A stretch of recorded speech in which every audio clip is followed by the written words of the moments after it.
Welcome, connoisseurs of fine common cardboard, to today's live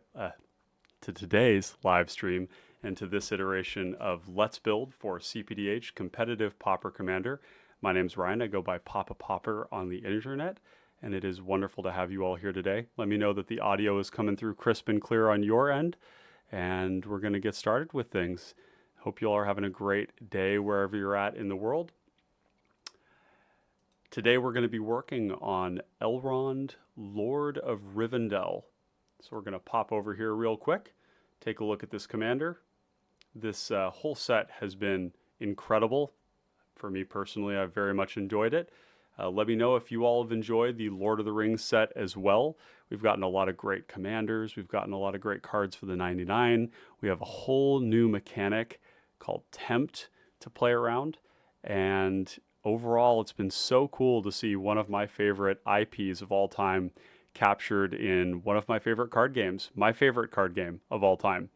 So today we're going to be working on Elrond, Lord of Rivendell. My experience with Tempt is rather significant at this point. I've been building around Gollum, Patient Plotter, which is a 2-mana 3/1. When it leaves the battlefield, you may tempt. It has a black sack a creature, and as a sorcery speed, you can sacrifice something and you can bring Gollum back to your hand. And it's a black, aggressive mid-range deck, very aggressive mid-range deck. It's right on the border between mid-range and aggro. I've had a lot of opportunity to try to work with the tempt mechanic. Some of the conclusions I've come across are that Tempt is not the kind of effect that you want to splash into your deck, generally speaking. The mechanic requires a lot of build around, and my conclusion is that the Tempt mechanic is going to be best as something that you run in the command zone. So in some ways, it's a little bit parasitic, but it's still a very interesting and cool mechanic, and in some ways, it helps us break the color pie. So that's pretty exciting. We've got Monkey Samba. Monkey Samba. Good morning. Good morning to you too. Morning. So it must be Germany? Are you somewhere in Europe, perhaps? Yeah, I don't know. But let me know where you're from. Good to see you, Monkey. I don't know that I've seen you in the chat before, so it's great to have you here, and I hope you're having a great day on your end. So what I really like and what really caught my attention first with Elrond is that this commander is relatively easy to tempt. We don't need to distort the deck too much to work with this tempt mechanic. Whereas with Gollum, a lot of the things we have to do with the deck are things that black already does well. Ninjutsu, it does well. It does sacrifice really well. It does grave flickers really well. All of those things work with the deck and work with the commander and the color, but you do have to build around it to rapidly move your way from 0-stage ring to 4-stage ring. Lord of Rivendell here, Elrond, says whenever the Elrond or another creature enters the battlefield under your control, scry 1. If it happens a second time, we're going to tempt. There's a lot of ways we can turn that on. We've got Matt. Good evening. Good evening to you too. Hope you're doing well. And Monkey Samba says Australia. Wonderful. Well, that's great. Not a lot of people probably know this, but I spent 2.5 months of my life when I was 6 years old living in Australia, and I was in a place called Wollongong, which is south of Sydney, Australia. And it was because my dad, who worked in environmental conservation for the government here in Washington State and was really involved in conservation practices for timber harvest, did a cultural exchange with the government of Australia. It might have been the provincial government of Queensland, I'm not sure. But basically we did like a life swap, and we swapped houses, swapped schools for kids, swapped cars. swap jobs. It was like something you might see on reality television, except that we didn't have cameramen or anything. It was just for the cultural exchange between governments. And so I had a really wonderful time living there and going to school, wearing uniforms, which is not something common in the United States. Um, yeah, so that was a blast. Anyways, so here's my little Australia story. Yeah, let me know where you're from, whereabouts in Australia. But Elrond here, um, basically we have like a source of passive card filtering on the commander, and we have a way to rapidly move through the ring. And the ring, let's review what tempting does. So let's go and find. We got to find a card that tempts, like Soothing of Smeagol. And then what that'll do is it'll add in our, or it should add. Let's see, might need to refresh this. It should add, oh, it doesn't. We don't have a ring. It's not automatically added a ring to the deck, which is interesting. I wonder how we can do that. But basically, I can describe the stages for you. Stage one, first of all, what is temptation? What is the ring? So, tempting causes a trigger that progresses us similar to experience counters. These can't be proliferated in any way. And it moves us through 4 stages. When we tempt, we also grant a creature the status of the ring bearer. And the ring bearer is a modification of that creature that will be retained in all visible zones. That means exile, it means graveyard, the battlefield, command zone. It does not include the hand. This creature will be legendary. It is modified to be legendary, and it cannot be blocked except by creatures with greater power, which means that one of the better uses of temptation and the ring bearer is to give it to small things that might want to get in for combat damage, maybe things that want to tap, things that might not be able to get in otherwise. We can grant them unblockable. And one of the better usages I found for that is in Golem, where we can grant unblockability to 1 power creatures that have some sort of a damage trigger, some sort of an attack trigger, something that, maybe it's when they're tapped. So cards like Thornbow Archer, Pulse Tracker, and Night Market Lookout, or things like that, where they normally wouldn't be able to swing in that many times, maybe just once, maybe twice. So ultimately, they just end up dying in combat eventually. And in Golem, you can do that over and over and over again. Now in blue, we get a lot of these like Thieving Otter or Jessian Thief type cards, where every time we do combat damage, we're going to get a card or we're going to get some sort of an effect, maybe ninjutsu type stuff.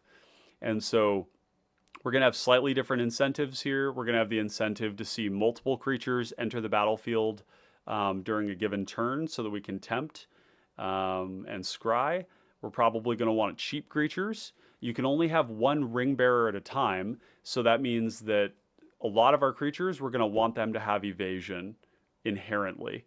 And that we can take certain things and give them more evasion. So that's the first stage, is can't be blocked by creatures with greater power. And maybe actually we can let's go back here and we'll find Golem, because I know that one has the ring listed under the tokens. Yeah, so here it is. Oh, it's not. Interesting, it's only in playtest? Okay, so we'll go into playtest here and we'll pull it up. So we go insert token, and we'll do the ring, and then we'll do view card here. So legendary, can't be blocked by creatures with greater power. Second one is whenever they attack, draw a card, then discard a card. Noteworthy that it is not a may, it's a must. If it attacks, you're going to loot. Whenever the ring bearer becomes blocked by a creature, if that creature's controller sacrifices it at the end of combat. So we have a form of evasion, we have a form of card filtering, which in this case, if we pair that with the scrying that we're doing when creatures are entering the battlefield, is going to be a really strong form of like card selection. And card advantage in some case, if we pitch things into the graveyard that we can use from there or that we can recast or recover. And then this next one is when it becomes blocked, they're going to sacrifice it. This mechanic is not as useful. This is probably one of the ones that I'm lowest on. However, in this deck, if we can use Ghostly Flicker or Displace or some flash creature that puts another creature into play, maybe like the Fairy Duelist kind of things, then we can move the tempted creature over onto something that was blocked, and then they will have to lose that creature at end of combat. So it's a way we can get around Hexproof, Shroud, things like that. It is tricksy. It's very tricksy. But yeah, this is the third stage. The fourth stage is my favorite one. When it deals combat damage to a player, each opponent loses 3 life. So this is where we want this effect to be on a 1-power creature, and we can really turn up the heat on a game. And if you think about it, blue doesn't normally get access to an effect like this. This is very unique to have in blue. To have a blue deck that can apply that much pressure to the table is pretty cool. So that's the one that we're going to try to get to. But of course, the first one's great, the second one's great, the fourth one's great. Alex says, I had a learning experience game today. It was just way too much going on and I missed a win. Well, I think you'd sent me some pictures of that game state. And I'm not going to lie, it looked pretty hectic. It kind of looks like the classic too many Simic decks at a table problem, where everybody's just sitting there trying to find the right opportunity to combo. Yeah, honestly, that looks kind of miserable to me, but I hope you had a good experience with it. Chris Lively, welcome. Does tempt level move between creatures, or does it reset with each different ring bearer? So the tempt mechanic causes the ring as a standalone thing to progress. It's only additive. Every time you tempt, you're going to progress through the ring, and whoever becomes the ring bearer is always going to get all of those benefits added on top. So it's only additive. The other thing to take note is that every time we tempt, we can move the ring bearer onto another creature. We've got Jeffrey Long entering the chat. Welcome, friend. Glad to have you here. So this is a complicated mechanic. I'm not going to lie. Playing Golem is a real exercise in like decision making, because there's all these questions about, do I want to tempt before combat? Do I want to attack with Golem and get the damage in first, or do I need to loot? So sometimes you want to get in damage with Golem, for example, and then at end of combat you want to sacrifice him to get to stage 2, because maybe you have enough cards already and you don't need to loot and you'd rather get the damage in. There's a lot of stuff like that. This deck is going to be no different, in the sense that like it's going to be complicated to decide what to tempt. It's a little less complicated here. This one, because it's not a leave the battlefield, it's an enter, and Elrond does this on the first entry. So let's go back here. And actually, oh, you know what we can do too? Let's flip this over really quick, and we can, if we go F, we can flip this over and look at the backside. So turn this over. So the ring tempts you, you get an emblem with name the ring. If you don't have one, then your emblem gains the next ability, and you choose a creature you control to become the ring bearer, or to remain the ring bearer. The ring can tempt you even if you don't control a creature. The ring gains abilities in order from top to bottom. Once it gains an ability, it has it for the rest of the game, so it's only additive. Each time the ring tempts you, you must choose a creature if you control one, which means that you're going to you keep it on the same one or move it to something else. And each player can only have one emblem named the ring and only one ring bearer. So the way to look at this is that in the right deck, tempt is like initiative or monarch that you don't have to share. It's not nearly as powerful as initiative, but it is a source of retained value that only you get, which is great. Alex says, yeah, I drew all but 5 cards in my deck, and 4 out of 5 of them would have won me the game. I had the chance to go grab one, but I grabbed another draw spell instead. Ravamati, welcome. Glad to have you here. Interested to see how the deck ends up. Got stuck in a place where we wanted to be playing a mid-range game, but had to play too many odd things to tempt, and there wasn't enough interaction. Definitely something strong here, but unfortunately slow. You know, yeah, and I know that you and a variety of other people, I think it was Vector and some people, were having a chat about Elrond in one of the threads. And I only saw maybe like the first couple of posts in there, and I kind of just let you guys do that because I didn't want to influence too much of what I was doing to this live stream by what you all were writing there. But I'm really glad to have you here because if you've got any thoughts about what works and what doesn't, I'd love to hear it. I think that this is a potential to be a very proactive, like, it's sort of mid-rangey in that it's never going to be as fast as a gut or a loyal subordinate or even like a Shadowfax type thing.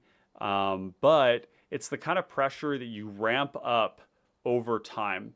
And then once you get to that next stage, it gives you that closing power. So I'm pretty confident that there's things that we can do here that will be strong.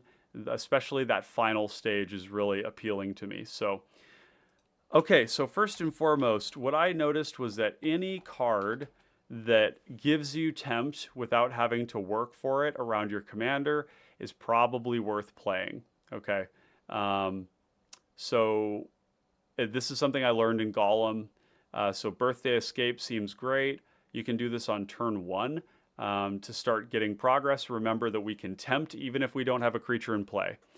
Dreadful as a Storm seems actually pretty great because we can have something that's tempted. It's unblockable by most things other than walls. And then when blockers are declared, we cast Dreadful as a Storm. We progress in. We might even hit the final stage. So Dreadful as a Storm could result in, quite a bit of damage. It's a +4/+4.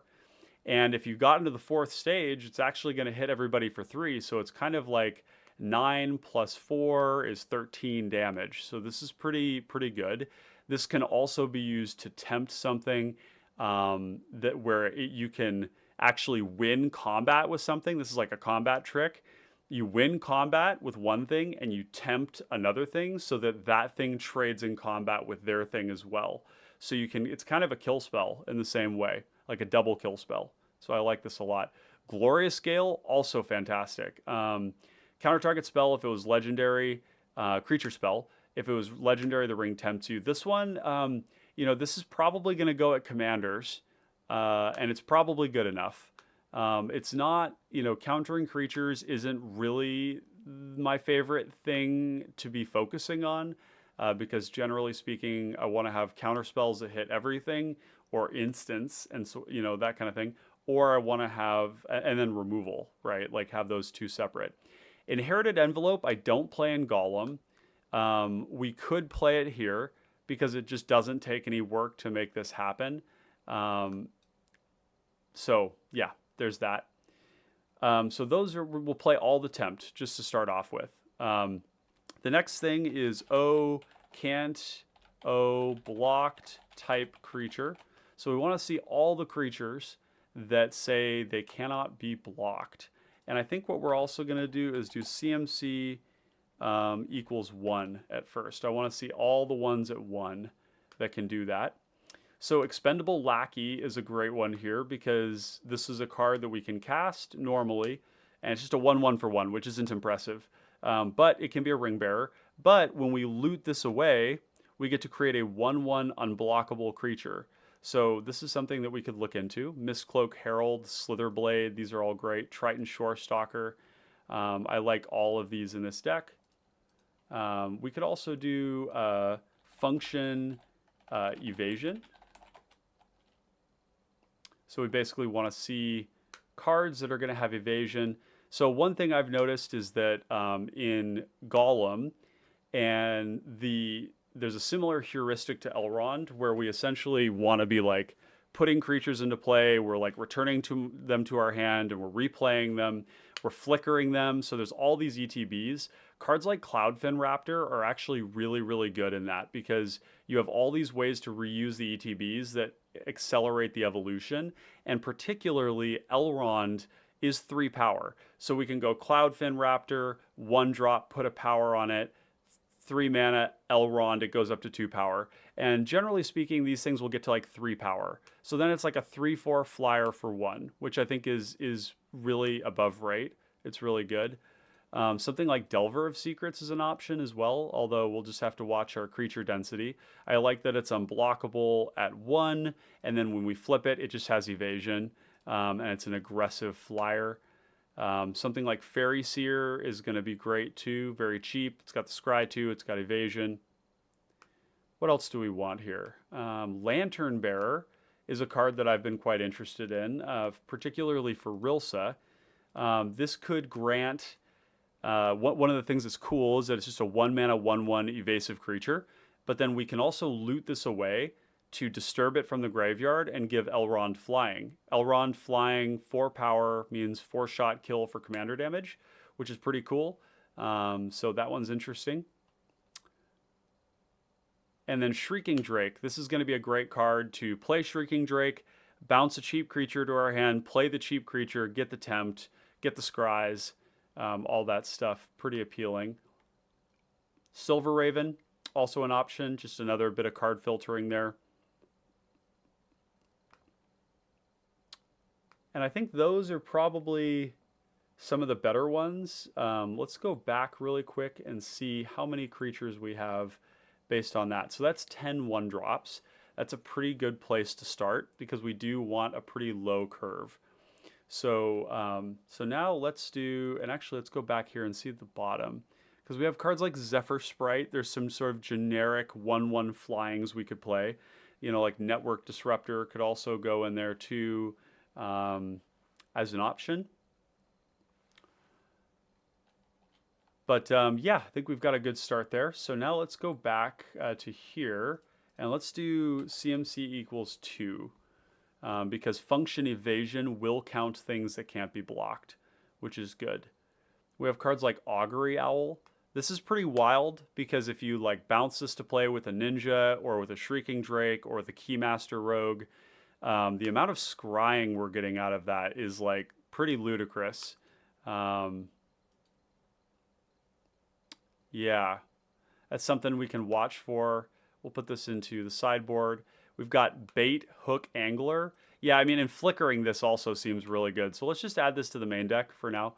Bait, Hook, Angler is a 2/1 for 2. The 2 power means it's not going to be a great ring bearer, but the disturb is basically saying when we loot, we can put this into the graveyard and recast it, which means that we're actually breaking parity on our discard, which I think is really good because what that turns into is it means we have the Monarch, right?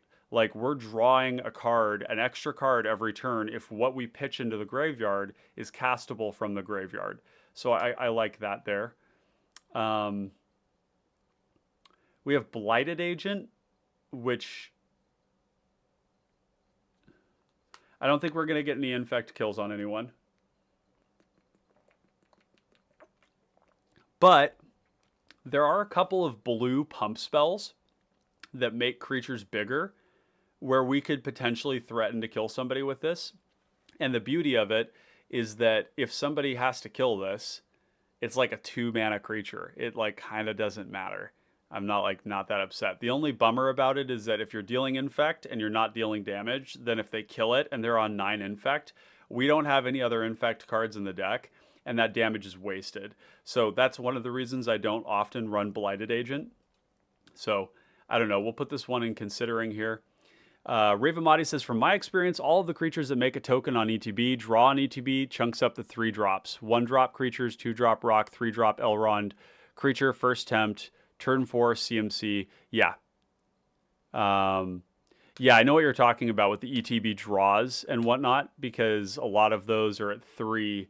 Like your sort of 3-drop 2/1 flyer that draws a card. So I think we'll have some of those in there, but we're going to pay really close attention to our curve for that very reason.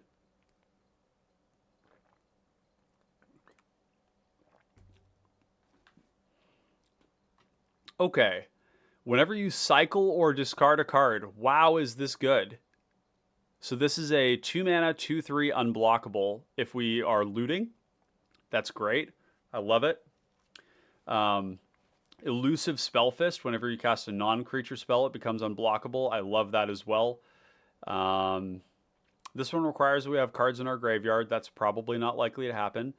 This one, whoa! Ikite is sick. 2 mana, 2/1 flying. It gets +2/+1 as long, or +2/+0 as long as you've drawn 2 or more cards each turn. So we go to combat. We've only drawn 1 card. We loot. It immediately becomes a 3/2. That's awesome. What a cool card for the deck. Fairy Duelist, I am very high on these cards, I think, for the deck. Being able to do flash is going to be huge. I like this. Fogwalker is interesting because... Pardon me. Fogwalker already has unblockable. Basically, like the first stage of the ring is Skulk. That's what it is. Can't be blocked by creatures with greater power. I like that it's a 3 toughness creature. It'll survive sweepers. It's going to ice something when it comes in, and we're going to have a lot of flickers in the deck to be able to reuse this as a trick. So that's pretty cool. Looking at Delirium is kind of interesting. This is probably not good enough, but Delirium might not be that hard to get with this deck because of the way it is.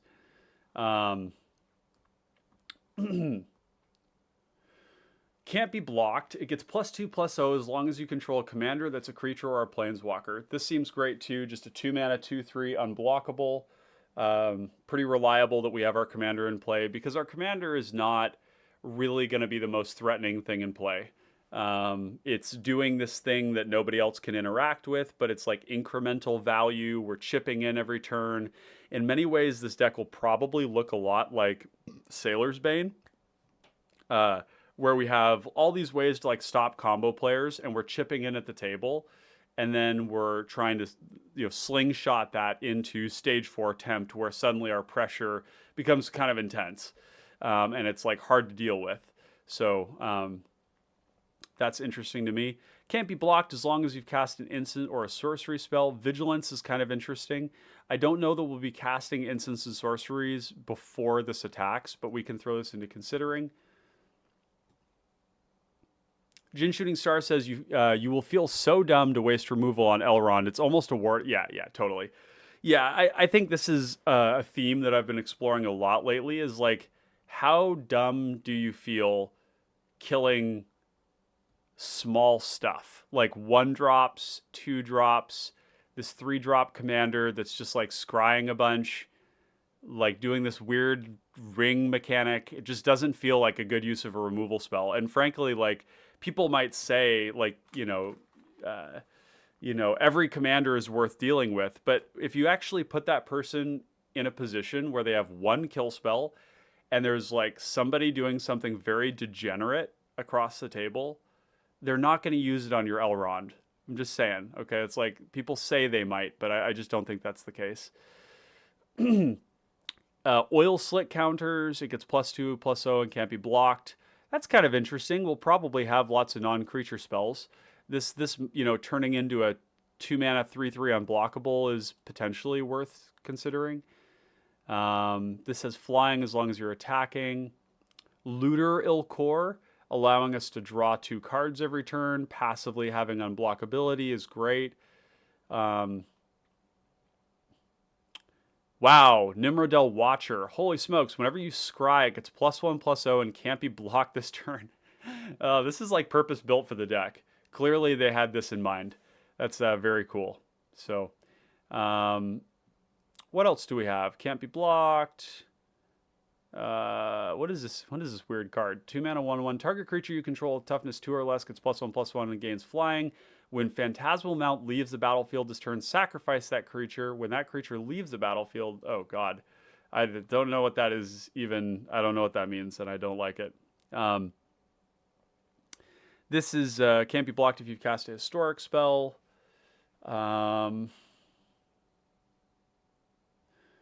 Interesting. What else do we have here? This one looks at the top 4 cards of your library.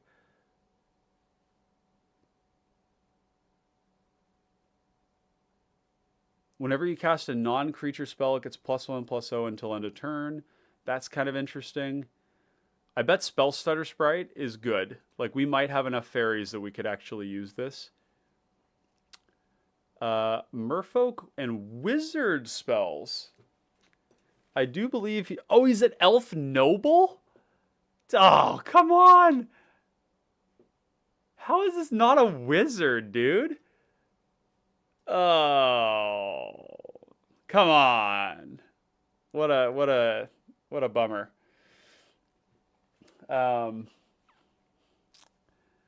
We've got the Modern Age. This seems good too. It's a little bit slow.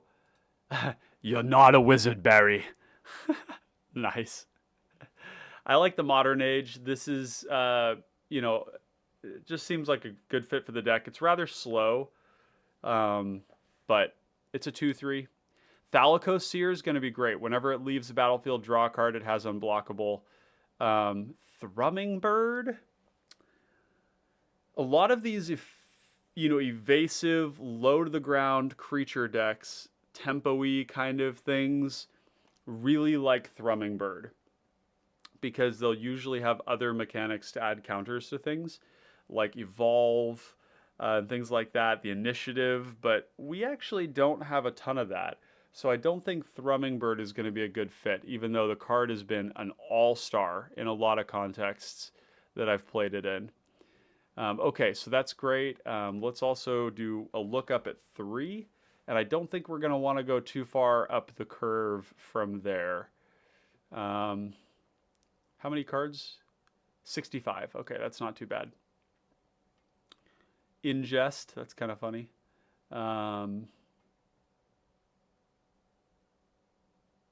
Interesting. Okay, Coral Barrier. When it enters the battlefield, put a 1/1 blue squid token in with Island Walk. So this is 3 mana, Scry, and actually, Ravamati, if you would clarify for me, when you have a second creature enter the battlefield in a turn, do you Scry as well as Tempt? Or is it that you Scry on the first one and you Tempt on the second? Interested to hear about that. Because Coral Barrier, this kind of reads to me... yes. Okay, that's the answer. Got it. Okay, so it's a replace. Oh, you Scry on all ETB. It's additive. So you Scry on the first one, you Scry on the second one, and you Tempt.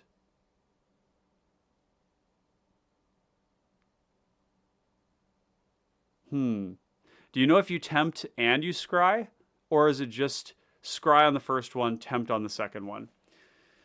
Either way, Coral Barrier, this card is somewhat unimpressive, but it is one of the rare blue creatures that puts 2 into play at the same time. Dream Thief is one we're definitely going to play here. Jin Shooting Star says, Scry 2 and Tempt for 2 bodies and an evasive one. I'm sold, yeah. So technically, Elrond is a Peregrine Drake Flicker outlet. Yes. I don't know. I'd be interested to see, because when I read the card, if this is the second time it's resolved this turn, the ring tempts you. So it says, okay, specifically it's saying, whenever any creature, including Elrond, enters the battlefield, you'll Scry. And if it's the second one, it's also going to tempt. Yeah, okay. So, yeah, technically... you could do Drake Flicker type stuff, and we are going to play Flickers in this deck. And he says there's 8 that put 2 into play. Okay, yep, Eldrazi Sky Spawner was one that I had in mind. We have the Falcon Abomination. Yep, Scry until you see that card, then loot for the card. Yeah, it's kind of interesting. Yeah, it's very interesting. And the Archaeomancers tend to be pretty low power, so we can actually put the ring on them too if we want. Falcon Abomination, this one puts 2 into play. Although, I'm going to want to be really cautious about this, because this is not very good. It enters the battlefield, it puts 4 power into play, but 2 of it is going to only attack once. So we'll just have to kind of play around with that a bit. Okay, what else do we have? We have Unearth here. Yeah, Decayed is kind of crappy. It's a mechanic that I'm not super excited about. This Cathari Screecher, you know, is a way to break parity, but Unearth, not that amazing in this particular context here. It is a flying Unearth creature, which is cool. This gives unblockable to something. Black permanent, nope. Pestermite is flash. And this could be something that would tap down an attacker that we're concerned about. Mizu says, I'm not sure if this will find it, but Aviation Pioneer comes with the Thop Thop. Yep, I really like that. Anything that's going to make a flying creature is going to be useful in that way. Searchlight Companion, if you look at it at colorless. Yep, Searchlight Companion's great. And by the way, welcome, Mizu. Glad to have you, Brownie. Thanks for joining us. You know, a card like Pilgrim's Eye actually reads a little bit better than we would think, because what this card is reading is 3 mana 1/1 draw card flyer. Because what we can do is we can search up a land and then we can loot the land away to get another card. So I actually think this might be worth it. It's a good ETB that we can reuse, and then we can use it as fodder to discard. Each creature in your party, I don't know about that. This is really interesting here. Spiketail Drakeling, a 3 mana 2/2 you can sacrifice to counter a spell. It's like an onboard piece of interaction that's free to activate. That's pretty cool. Ravamati says Aether Swooper, Aven Eternal, Aviation Pioneer, Eldrazi Sky Spawner, Predating Champion, Moonblade Shinobi, and Wall of Kelp, and Stitcher's Apprentice. And then Mizu says, I love Drakeling. Yeah, great recommendations here. You know, even the scabs are kind of interesting, because if we loot away creatures, then we can cast these scab cards, which is kind of cool. I don't know if that's going to be something that we do, but, you know, interesting to consider regardless. Phasing does not, unfortunately, cause them to enter the battlefield, which is sad. Wow, creatures with flying cast 1 less to cast. I think this is good. We're going to have lots of flying creatures. Mizu says, most combo decks are comboing with very little mana left over. I agree. A simple tax of 2 could be really devastating, and it's something that you don't have to use mana for. So I like that quite a lot. Okay, and the same would go for Wizard Replica, because Wizard Replica is a 1/3 flying, right? So this is actually kind of doing the same thing, except you have to pay mana to do it, and it's a little bit smaller. Wormfang Drake enters the battlefield, sacrifice it unless you exile a creature you control other than Wormfang Drake. I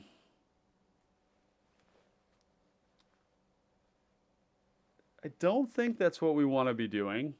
It's not flickering the thing, you know? So now we'll go up to 4. And this is the only reason I'm going up to 4 is that there's 2 cards I'm looking for.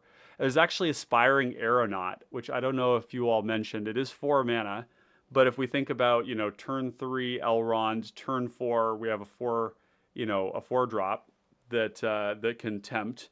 This is actually 2 flying creatures. It's a 1/2 and a 1/1. It's pretty anemic for the effect, right? We're putting 2 power and 3 toughness into the battlefield for 4. So I don't really love it, but maybe it's good here. What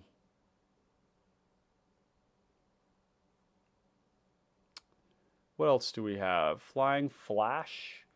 We have the Azure Fleet Admirable for the Monarch, which I don't know if that's really what we want. I mean, the thing about the Monarch that's nice in this deck is that somebody, if they come to take the Monarch, is not going to be swinging all out at us. It's going to be a crime of opportunity where they take it away from us, right? Just because they want to draw cards, but it's not because we're going to be like the prime threat at the table. So that's worth looking into. Actually, we'll put this in sideboard. I like the Monarch with the evasive creatures. Yeah, because this is still evasive, right? It can't be blocked if somebody has the Monarch. So that's pretty cool. This is kind of interesting. because this one here can swap the power and toughness. We have a lot of creatures that are like 1/3s, and being able to swap it around so that we deal a little bit more on flash is kind of interesting. You know, it's not hugely valuable. We'll put it in considering for now. But I'm looking for a couple of specific cards. Oh, geez. Draw 3? Is this good? This technically reads 4 mana, draw 3, hit somebody for 3 the next turn. I'll just put it in considering for now. Keymaster Rogue looks pretty good here. A 3/2 unblockable that returns a creature to hand. Latchkey Fairy is one of my favorite fairy cards. I really like this one. We're gonna have lots of rogues, I think, in the deck. We'll have to look and see if we have enough fairies and rogues, because if we don't, then this might not make the cut. But it can be prowled. The only problem is that you can't flicker it. But it is a 3 mana 3/1 that draws a card. You think that the Monarch will draw unnecessary hate. I don't know if it'll draw hate. I think it'll draw crimes of opportunity, but I could be wrong.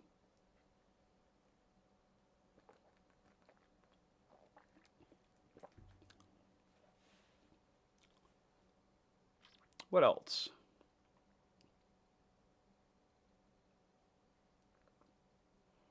Storm Sculptor, that's what I was looking for. This is the other Keymaster Rogue, the functional copy. A lot of these cards are like, I'm not high on them. Not at 4 mana. Okay, so now we're going to do... oh, you're talking about the draw 3. People may read draw 3 and get irrational about it. That's possible. It also doesn't flicker. It's kind of a one-trick thing. It basically turns removal into a counterspell for our draw effect. Yeah. And if the board state isn't good for the Monarch, you just loot it away. That's a good point. Basically, if cards are bad, we don't need to keep them. And I think that's a pretty good place for us to be. So let's do O enter, O token, O creature, type creature, CMC equals 1. Is there anything that does that? Nope. Okay, cool. Type, what about 2? We've got Aether Swooper.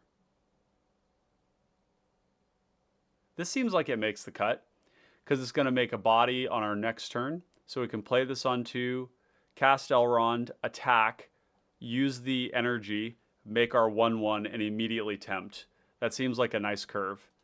A lot of them are going to be at 3, which is probably where, you know, Ravamati, you were talking about the clunkiness of like all the 3 drops that make 2 bodies.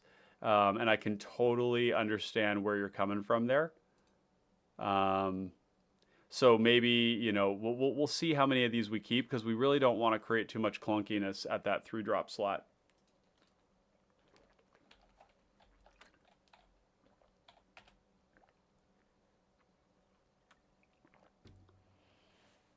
Huh.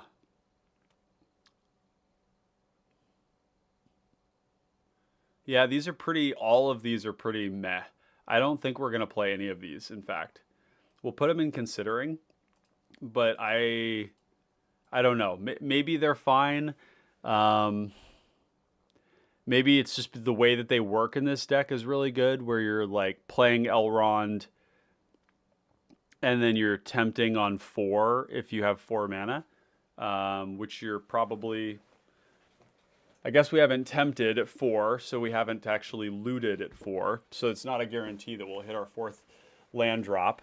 But we'll throw these in considering for now. And let's do function flickers, because we're going to want these in the deck. Cards like Displace, Ghostly Flicker, Planar Incision. These are basically another creature, right? We're playing out, we have creatures in play, they have good ETBs that we like, and Planar Incision is saying, this is a creature. It's causing another ETB. So Siren's Ruse, Teferi's Time Twist. This is some added value with a pirate if that happens, which probably won't. Teferi's Time Twist is at end step, so that means that we're still going to get the tempt out of that, which is nice. And then blur to draw a card, maybe. So flickers. And then what about, okay, let's say combat damage, CMC equals 1 type creature. Merfolk Spy. So you can reveal cards from their hand. Don't really care about that.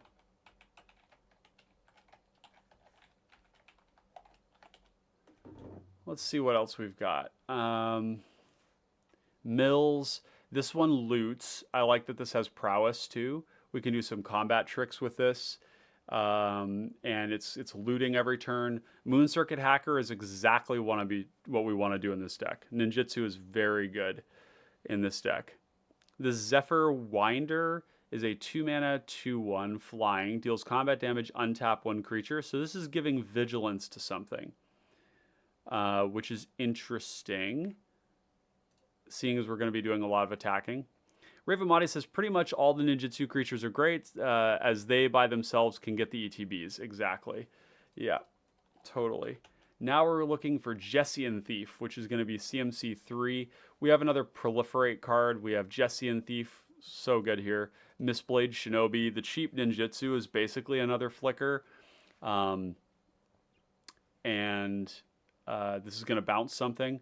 As a 1/1 as well, this is a great card to tempt, because to make the Ring Bearer, because then it's unblockable and it's going to bounce something every turn. One of the problems you run into with ninjutsu is just that after you've ninjutsu'd the thing, they don't often connect again, because they're just people don't want to allow it. Like, I'm not going to allow you to draw more cards. I'm not going to allow you to make 1/1s. I'm not going to allow you to bounce something every turn. But this basically makes it so that they kind of like have to kill this thing, or just like get something bounced every turn, which could be really good in the case of like a Dargo.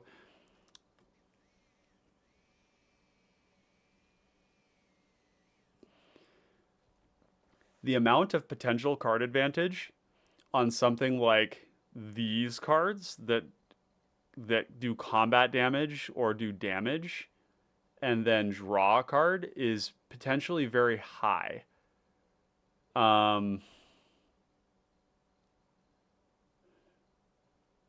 So like this one here is basically doing the Jessian Thief.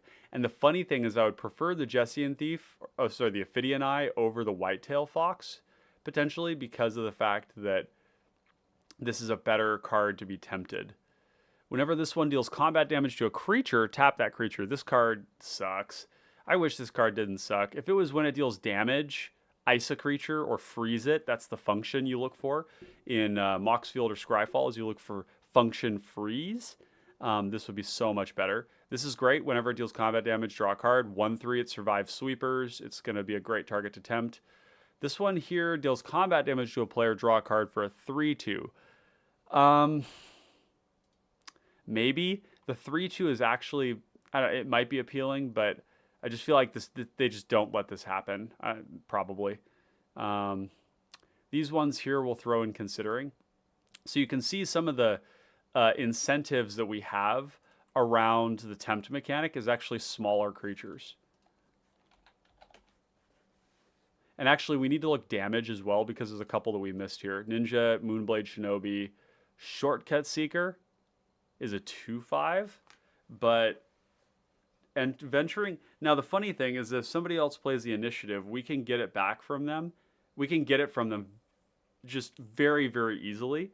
And so if we have the initiative, this is going to move us through the initiative very, very quickly.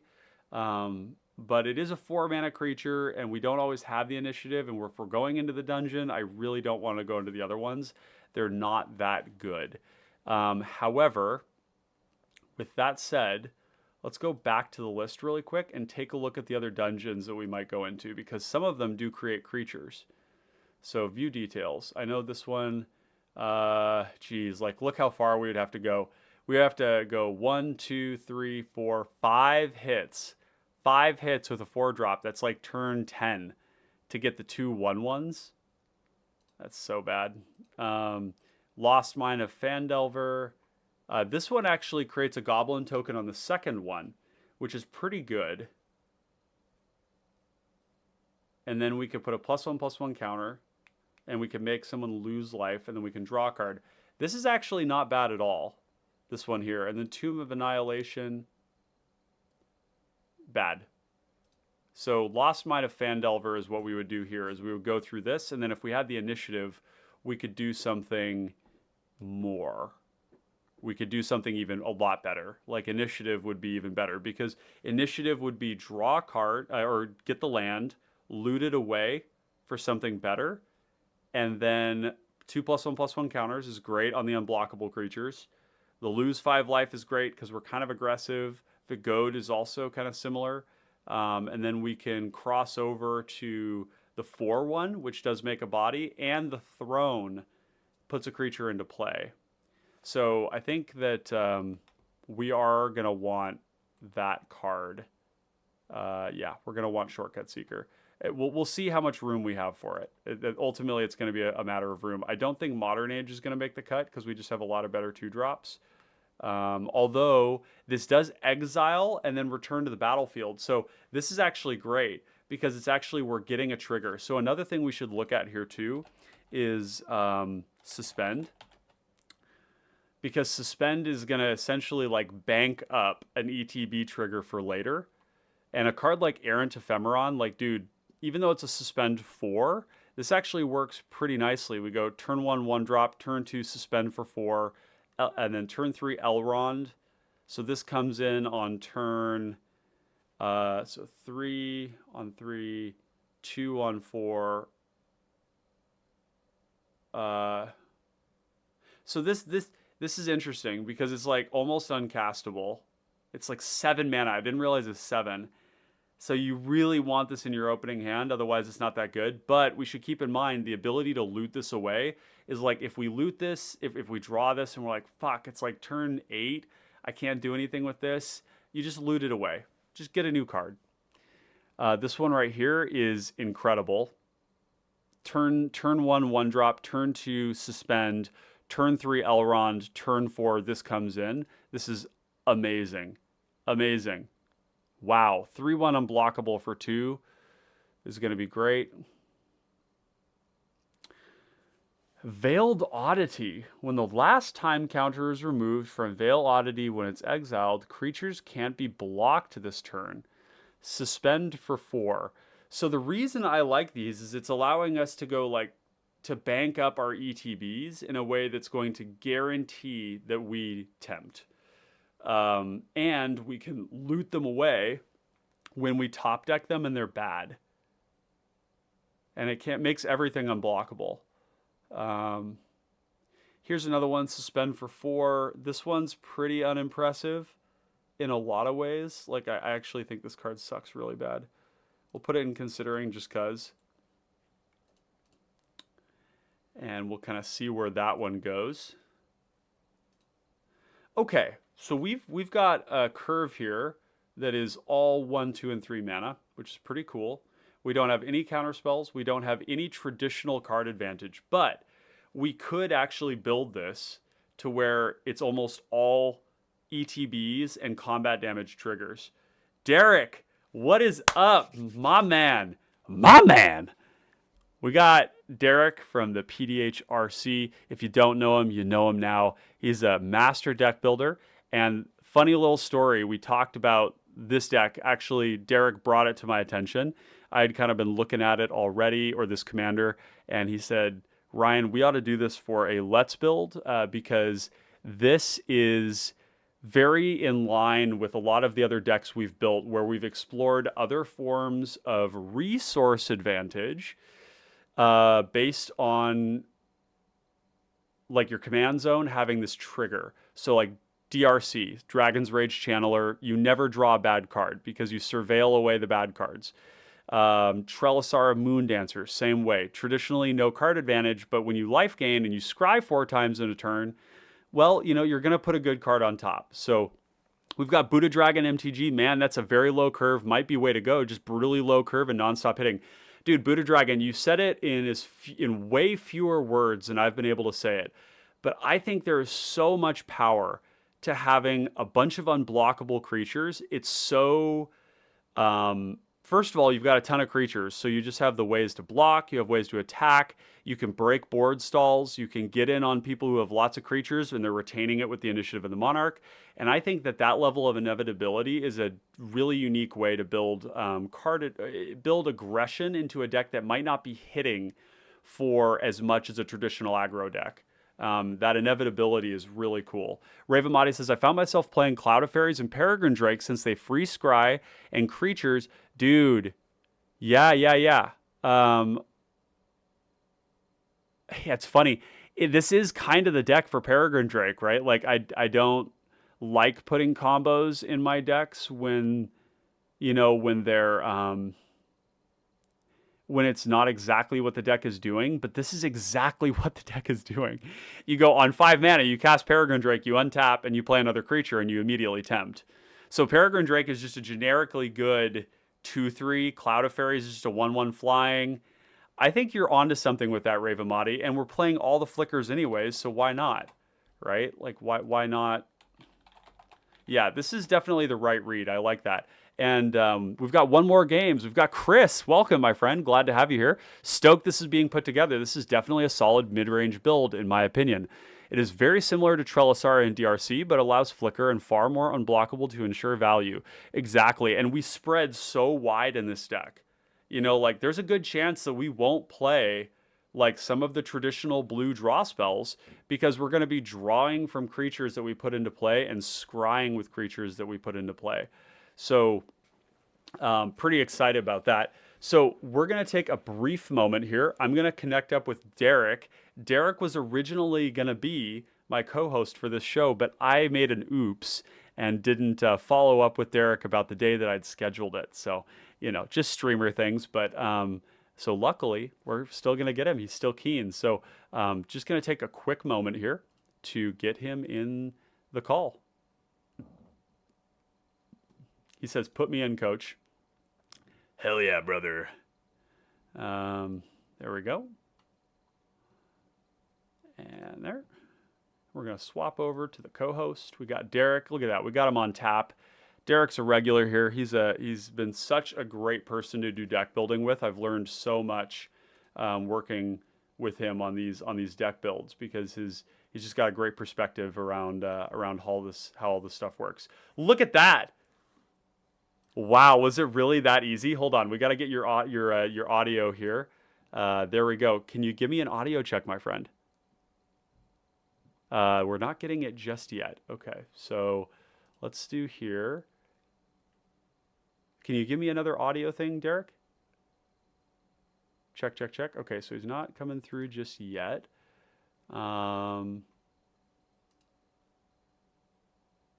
I know, Mizu says, oh my gosh, is that a professional human? This is a professional human. Yeah, Derek is a professional human. Yeah, that's a great way to say it. We got to do a little finicky stuff here to get him on board. Check your audio input there, Derek. It's not coming through for me on my end. Ravamati says, deep analysis is definitely a card to consider as you can loot it away and flash it back. 100%. You are totally right on that. I think almost any flashback spell is going to be worth. Anything that goes into the graveyard that we can cast again is going to be worth. So I'm not getting any... Oh, let's see. Let me try one other thing here. There. Make sure your microphone input, Derek, is set to whatever microphone you're using. This might be a problem on my end too. I'm not exactly certain here. Hopefully not. Discord audio capture. We'll do this Discord audio capture. We're going to add a new input here. See if we can't jiggle it a little bit to get...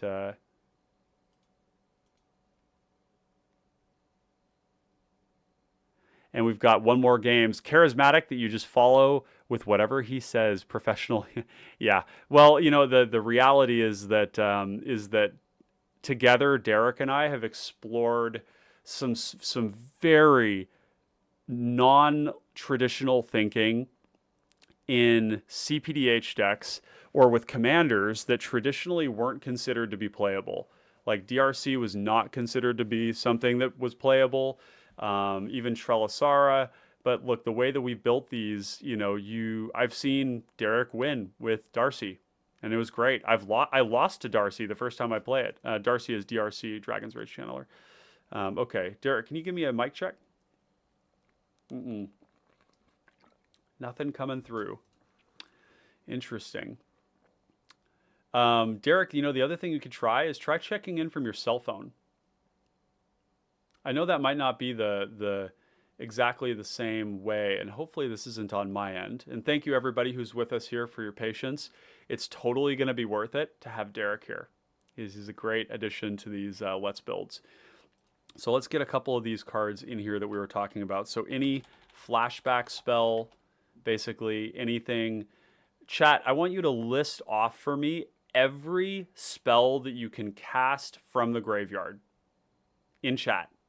Just spam it out, okay? Because we're going to go through all of them, and sometimes I have a hard time remembering.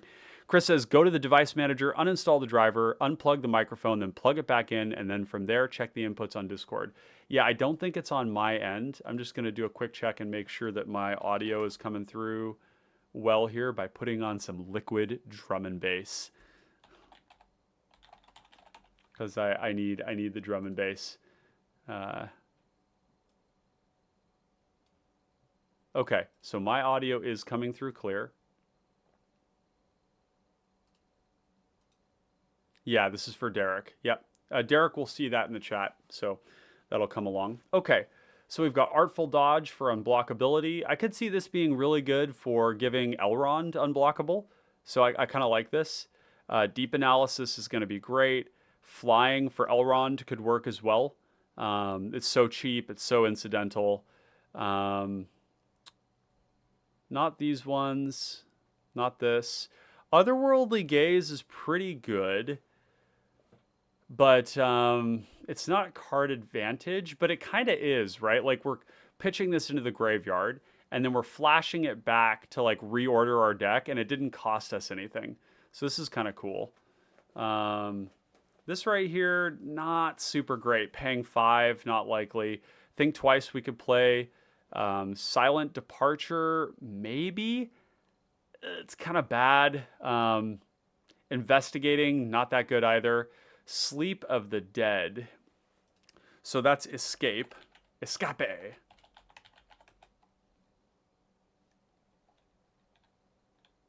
Ooh, I've got some like liquid drum and bass jazz going. That's kind of fun. Sleep of the Dead is gasoline in this deck. This is really cool. Escape seems really good.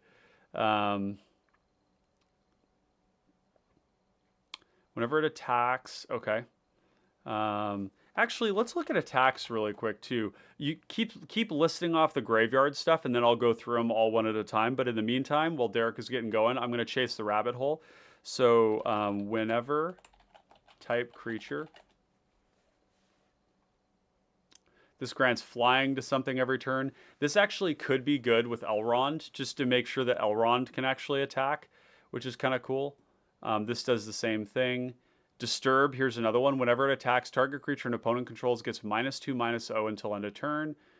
And then it disturbs to make something small. It's a 3/1. If it had flying, I would play this in an instant. But otherwise, I don't know if this is very good.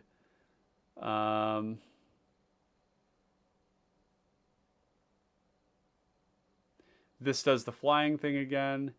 This one allows us to return creatures, but it's 6 mana. Radical Idea could be. Yep. You can have a creature lose flying. Whenever this attacks another target player... Whenever this attacks, another target creature attacking the same player or planeswalker gains flying until end of turn, and we can Encore. I think that this is a card that we exclusively discard, and then we bring it back with Encore to get the multiple triggers, but also to apply a lot of pressure. Can you hear me now? Library... Oh, whoa! There he is! Can you do that again? Make the macerating sounds with your lips. There he is! Oh, God, Hello. Chat! Hello. Yes! Yeah, that's what's up. Here, we'll give some party emojis in chat for the entrance of of the finest of humans here. Derek, how you doing today, bud? Doing great. How are you? I'm splendid. I'm splendid. Wonderful. We've gotten a head start. You can just think of it as like you're dropping in like Yep. right in that sweet spot where we've already got the idea of the deck. We've gone over some of the ideas we've covered, Yeah. and we're going to get into the nitty gritty of what are we going to keep. I will. But I we're will still say in the this. accumulation. So I do really like the idea of Peregrine Drake and Cloud of Fairies and Flicker combo. This is something that I've mentioned to you recently. My super secret project is a Malcolm Essior kind of yeah, tempo deck. yep, And what's great about this kind of a structure is that you have tools to pressure like your first priority target. Like if there's a combo deck you need to knock out or something like that, you have the tools to pressure them with a lot of tempo creatures, things like Mana War, things like Frost Trickster, things like those sorts of spells to creatures that are also disruption that you can use to push damage. And then yeah, once that person is out of the game to your content, you can pivot into a combo plan to take out the other two players. yep, So you kind of do those two exactly. things simultaneously. And I think it's a really powerful thing that like mono blue decks can be doing. I think mono blue gets a lot of flack that it doesn't deserve. Like all the creatures are very flexible. A lot of them are Oh very, yeah, a lot of them very powerful in ways that people don't appreciate. Like even something as simple as like a Frost Lynx, for example, simple creature, yeah, 2/2, enters the battlefield, freezes a thing. For your 3 mana, you're getting a 2/2, and you're getting a block out of the way for an entire turn cycle. So there's two other players other than yourself who can attack through that yeah, creature. You can attack through that totally. creature. And like that's one of the great things about tempo is that you're using your disruption to push damage. So it serves a double duty there. Yep, So that's why like this Elrond and this other deck that I'm working on, they share a lot of similarities in terms of what we're doing. And Elrond ties very nicely, like you said before, into things like Dragon Strange Channeler or Charles Sora, where you just passively accumulate kind of virtual card advantage yeah, by being able to select the top of your library. So, like for example, like Queen of Ice, for example, is a creature that I like quite a bit. In that it's a quote unquote removal spell, right? It's a way to push damage, and then you can also play it as a creature that is hard to block. So that's interesting. Earlier on, I won't beat around the bush. I said this is a pretty bad card, Hmm. but I don't I think it's think that bad. now, yeah. So like the way you worded it is, this is a hard to block creature because nobody wants to block it and get tapped down for 2 turns. Yeah. Um, the question is going to be, is this premium compared to the other things that are like lower on the curve? And maybe it is. So we'll put it in the sideboard to keep Hmm. that in mind. But I like these ice creatures a lot because if we Yeah. flicker them, we can reuse that trigger. We could Yep. also use bounce spells or bounce creatures, like your sort of Hmm. what's the fairy wizard elf? Um, Winter uh, Eladrin, the bounce, it's Winter a mana war. Eladrin. Yep, Yeah. yep. It's a mana war. So that's good. And Here's then another one. Whenever what Mistraven is my favorite of the bunch, just because it's a flyer, and that's really important with these creatures. It's Mist something I talk a Raven. lot What is about that with. one? It's a 4 mana 2/2 flyer that bounces a thing on ETB. Really? I don't think you have Okay. it here. It doesn't freeze. It just bounces the Oh, creature, so okay, it's like a okay, mana cool, war. cool. Um, Yeah, yeah. but I like that. Flying yeah, stapled onto that is it's really important to important me. with flicker decks. If you're trying to have an aggressive flicker deck, you want to have evasive creatures that do what you want to do. It's so easy, and people find, and I know Brad had this problem with OG, is that a lot of times you just find yourself flickering for value because your creatures are kind of like dirtily on the ground. They don't do a whole Yep, lot. They don't attack very well.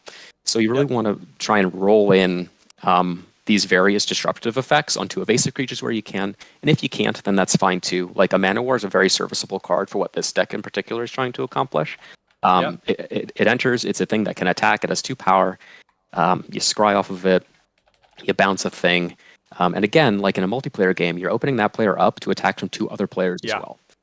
yeah. So So you what have a we're lot more talking value about to these there. effects than you otherwise would. So Noyark, our longest standing patron, and like just to put it out there, Noyark has given like almost $200 to us over the course of his time here. So just want to shout that out Yeah, as a right on. patron. He's been an amazing supporter of us over the course of our time. He was the first patron that we had as the common connoisseurs. And one of the things he talks about is value ordering. And value ordering is when you start to look on the knock-on effects of casting certain spells, Yeah. because there's the way the card reads, but then there's the way the card acts, and they're different things. Like Hmm. what I've noticed, and by the way, if you haven't seen it already, our video on Gollum was so cool. It was so good. And that deck has Yeah. evolved a lot. And we can talk about Gollum in conjunction with this Elrond deck because the mechanics are similar, right? We want to produce ETBs and LTBs and all this stuff. Hmm. So in that deck, Gollum reads 2/2, 3/1, unblockable, don't attack me. Because nobody wants to kill Yeah. it. Nobody wants to attack into you and help you tempt. And in the meantime, it's just like an undercosted creature that skips the command tax. Right. Like and so there's like what the card does, and you look at it, you're like, okay, LTB, Yeah. it comes back, it's a 3/1, but it's like that card in every game I've played, everybody sits there and they think long and hard about whether they want to block it, and then they never do. And I get it. It doesn't make sense. Like, I wouldn't want to trade my creature for a 3/1. Yeah. I wouldn't even want to help the Gollum player tempt. And in Right. fact, if they help me tempt, I'm actually kind of down because, it could sometimes in that deck you don't have the right parts to orchestrate the LTB in an easy way. And so I'm Hmm. like, try me. Like, just kill it, sure, block it, whatever. Like, I'm going to swing in, and if it tempts me, that's fine because I'll just get it back later on. So the value Yeah. ordering that we're talking about is to say what what are the knock-on effects, the externalities, the unintended positive or negative consequences of a card when you play them.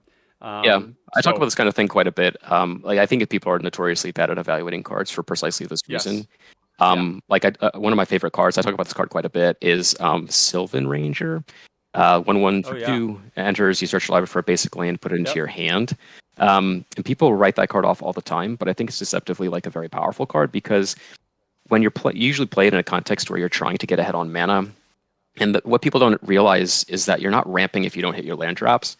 So yep, this is a card that works in conjunction with your other ramp spells to make sure that you're hitting your land drops and actually getting ahead on mana. And it does it yep, on a body. So like it's a much better yeah, card than people think it is because it it does is, more yeah, than it reads. And like what you just did with Golem is like another great example of how this manifests like in the command zone with like a persistent effect you always have access to. agreed, absolutely, yeah. In fact, I was just like, as we were talking about that, I was looking at these cards, and the Hmm. first one that came up was Arctic Merfolk. And this is Yeah, a that's a card pretty that cool one. like looks like pretty unplayable in a lot of cases, but what's really interesting here is that we're getting a 2/2 for 2 that is or a 1/1 for 1 if we need a Yeah. tempter, and it's going to return something to our hand so we can play it. So this is Shrieking Drake. Well, It's the something you same don't. thing. This is something that's better than Shrieking Drake here because this you return a creature as part of the cost as the kicker. You don't target a thing, so they can't react to Yeah, what you're bouncing. yeah, it just happens as part of the cost. Or Yep. like Dreamstalker being like a Mhm. 1/5 is Yeah, like, things got a yeah, butt. it's great.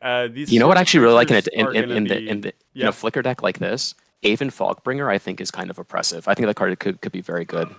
Aven Fogbringer. So It's all the way to your let's left. wrap. Oh, It's on this page at the top. okay. What? Yeah, bounces a land. Okay, chat. This is why you show up, okay? I always have Because this card on my radar. I'm holy very aware of this shit. card, and it's something I'm always trying to find room for somewhere. It's 4 mana, so it's a bit expensive, but it's very powerful, especially if we're But flickering things a lot. Yeah, or rebuying it. yeah, I mean, okay, so for It's like those of you everyone's who've favorite been part of living under capsize, a but on a creature. rock, if you've been living under a rock, you might not be aware of the fact that Gretchen is a very good deck. Okay, and there are also a lot of other decks out there that use auras on their lands. Temur Sabertooth does it.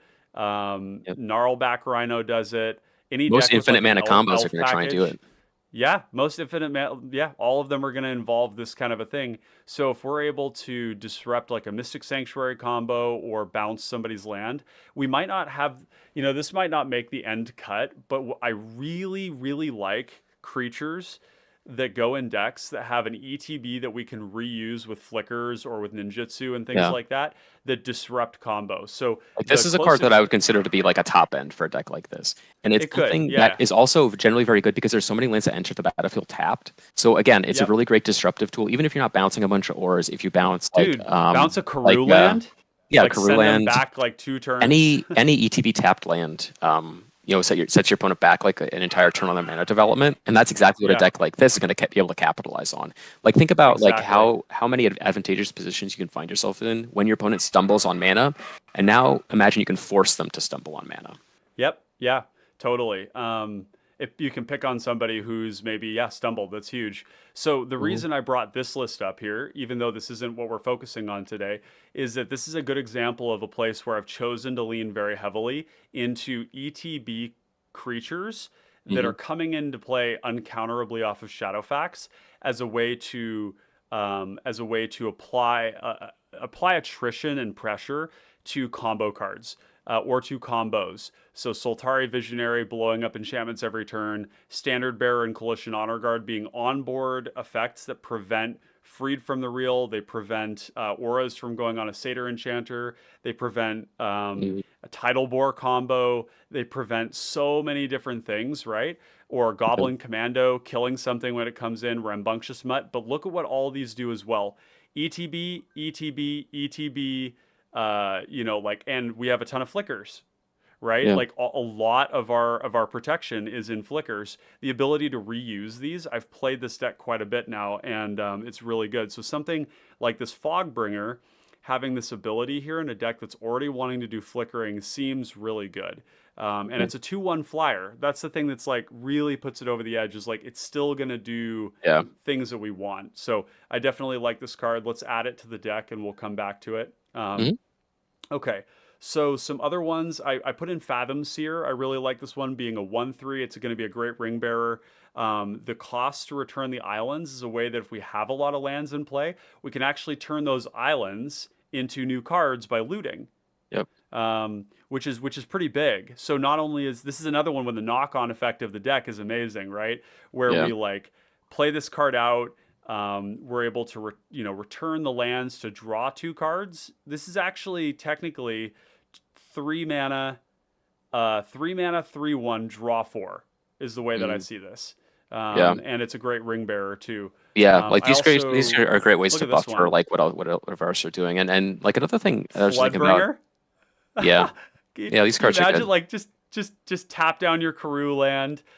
Say Hmm. we have a bunch of lands, we can just like tap down Yeah, their shit and then take the lands and then loot yeah. them I away. think in this deck in particular, it's very easy to get to the loot threshold on the ring. So like you're Yeah, getting yeah, in a position where you can loot every turn, and then you can really start to hit all your land drops that way, and that makes the mana wars like so much better.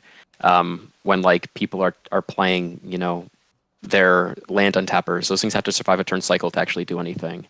they do. Gut skeletons just destroyed.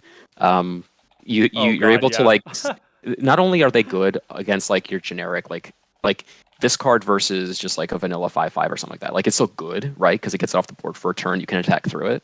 But against like a lot of the creatures that are popular in the meta right now, it just kind of like obliterates the player in a much more meaningful way.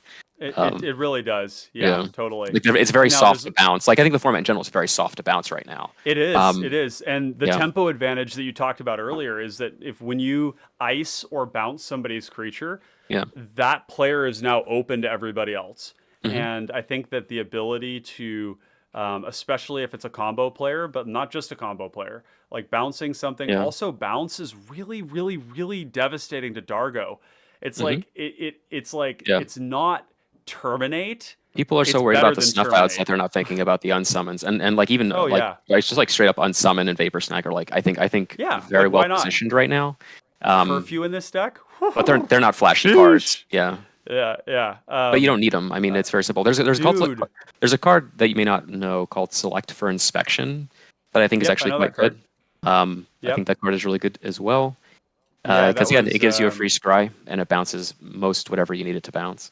Um, so there's a couple of ones that I was looking at here that are really good. Aether Trade Winds is going to bounce a permanent. So this yeah, is going to be really, really good against that same thing. But it's also going to bounce something of ours back to our hand, which is going yeah. to help us get more of those ETBs, Yeah, I think people more of think about those these cards value a lot. triggers. Like not just Aether Drones. I think Aether Drones is great, but cards like Runaway Together Oh, or they're so yeah, good. like Runaway Together is good because I mean people always contextualize it as like bounce your thing, rebuy my thing, but you can just bounce two Yep. things that your opponents control.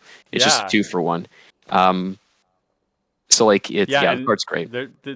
there's like the The other thing about there's another one called Withdraw, Yeah. which is 2 blue, bounce a creature, Yeah, the and floor then is bounce your thing, bounce my thing. But if people tap out, you get two. right. Yeah. We're gonna find it here, and we'll look at the card here. There's also Madness, which I hadn't thought about as well. Like this Hmm. is loot this, Madness it for 1, bounce a creature. That's gonna be great. Yeah. Um, More Heal unsummons. I from think unsummons are like Reality. exactly what the deck like this wants, if I'm being honest. Like as a Yeah, it primary source does. of It's a interaction. temp. This is a tempo deck. I Yeah. do see this as a deck that is like, because we're looting and we're scrying, we're Hmm. always going to have action. We're always, always, always going to have action. We're always going to be able to Yep. replay creatures that we bounced with ninjutsu, Hmm. and we're going to be able to loot away bad things, scry things to the top that we like. And ultimately, like, this is a true tempo deck, right? Hmm. And the pressure isn't high, but it's inexorable. You can't Right. stop us from hitting The you. idea is Like, just to time walk your opponent every turn, whether it's you yeah, bounce their land, you bounce their creature that they play. You know, like the idea behind tempo is just it comes always down to the pace at which you're playing the game, right? It's a time thing. yep, So yep, if your opponent's if you if your opponent have 4 mana, they cast a hill giant, you cast a mist raven. Like you not only do you negate their thing, but now you have a thing on board. So they have to yep, replay their hill giant, and now you're a spell up on them, so to speak. Um, yep. so it's like that kind of interaction that we want to replicate. This one grants Shroud and Unblockable. I kind of like this effect, mainly because, It's just interestingly, even it's like a modal spell, like it's a protect a yeah, thing. Yeah, yep, yep. that's a Return cool target one. creature, and then withdraw. This is the one that I was talking about before. I Yeah, really it's like this classic. card in mono blue decks, and the reason is double blue for one thing, but the other thing is that a lot of blue decks are using and abusing ETBs. So one of the best homes for withdraw in 60 card is actually in like fairy tempo, blue tempo decks, Hmm. delver tempo decks, because what you do is you can target a creature and then you return another target creature, any creature, to its owner's hand unless they pay 1. So what you can do is if somebody's tapped out, you go 2 mana bounce this, 1 mana bounce that, or somebody goes to kill your creature, you bounce somebody else's creature, and then you target your creature with the 1, Hmm. and you just choose not to pay it, and it comes back. So Yeah. this is a very flexible spell. It doesn't have a lot of homes in the format, but this is definitely one of them because this is basically runaway together. If it only mostly targeting their creature and ours. Right. It's not common that people are going to be fully tapped out and they won't be able to pay the 1. But yeah, this is really good. So Another card that I think is quite good. We've talked in the past about these kind of like rattlesnake cards that like sit on the board and prevent people from wanting to do things. Do you have yep. Spiketail Drake in your Spiketail Hatchling in your list so far? I don't know that I do. I have 2 other ones. I have the Drake, the 3 mana Yeah. Drake, and the Wizard Replica. But we should add that one as So well. I like the Hatchling better because it curves better into Elrond. It doesn't occupy your 3 slots, so it doesn't pinch you there. I think when you have a 3 CMC commander, you want to try and build around on the 2s and the 4s a little bit better, so you curve into it and out of it. Yeah, I So like Spiketail a that's why I lot. like Spiketail Hatchling. It's a card that I like Yeah. in a lot of decks, but again, it's just something that sits on the battlefield and it's just a force spike. It's a 1/1 flyer with that force spike something. Um, Yep. it really Yeah. comes in handy.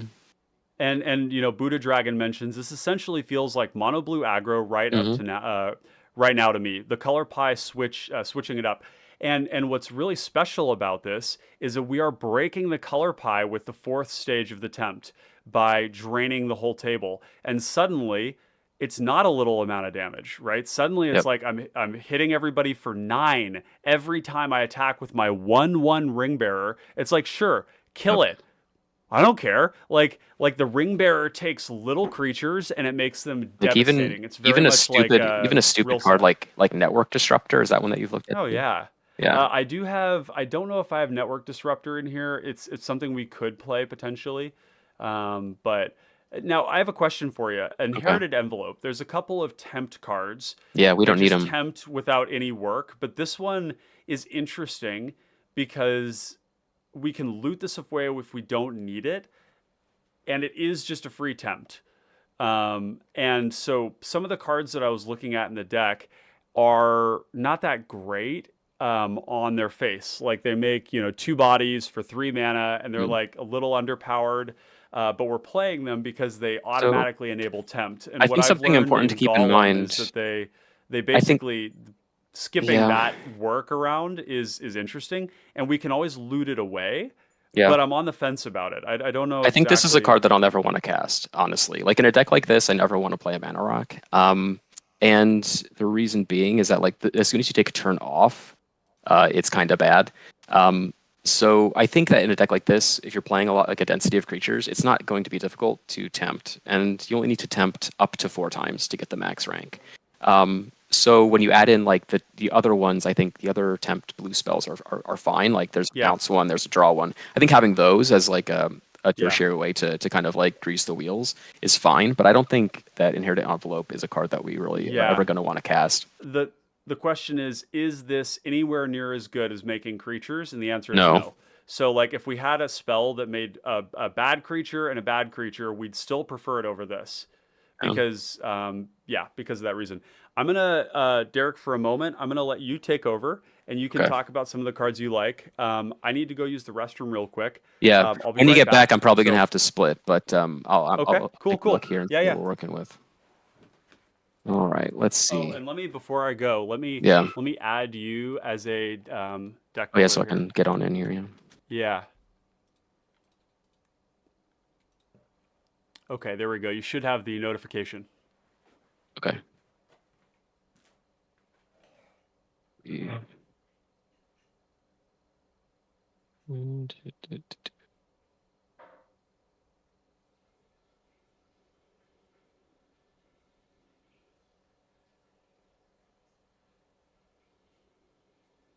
Well, I can't see it yet, but anyway, let's see some things that I like here. So a lot of them are already actually in the list. Just look at some cards I have on my desk, like 1-mana spells, like Network Disruptor. I think are awesome. Like Flying Men that do an extra thing. Again, like they're evasive things, they hold the ring well, and you can easily double spell them. Like that's a huge part about playing like tempo in a productive way, is just to be able to double spell and being able to do that more often than your opponents.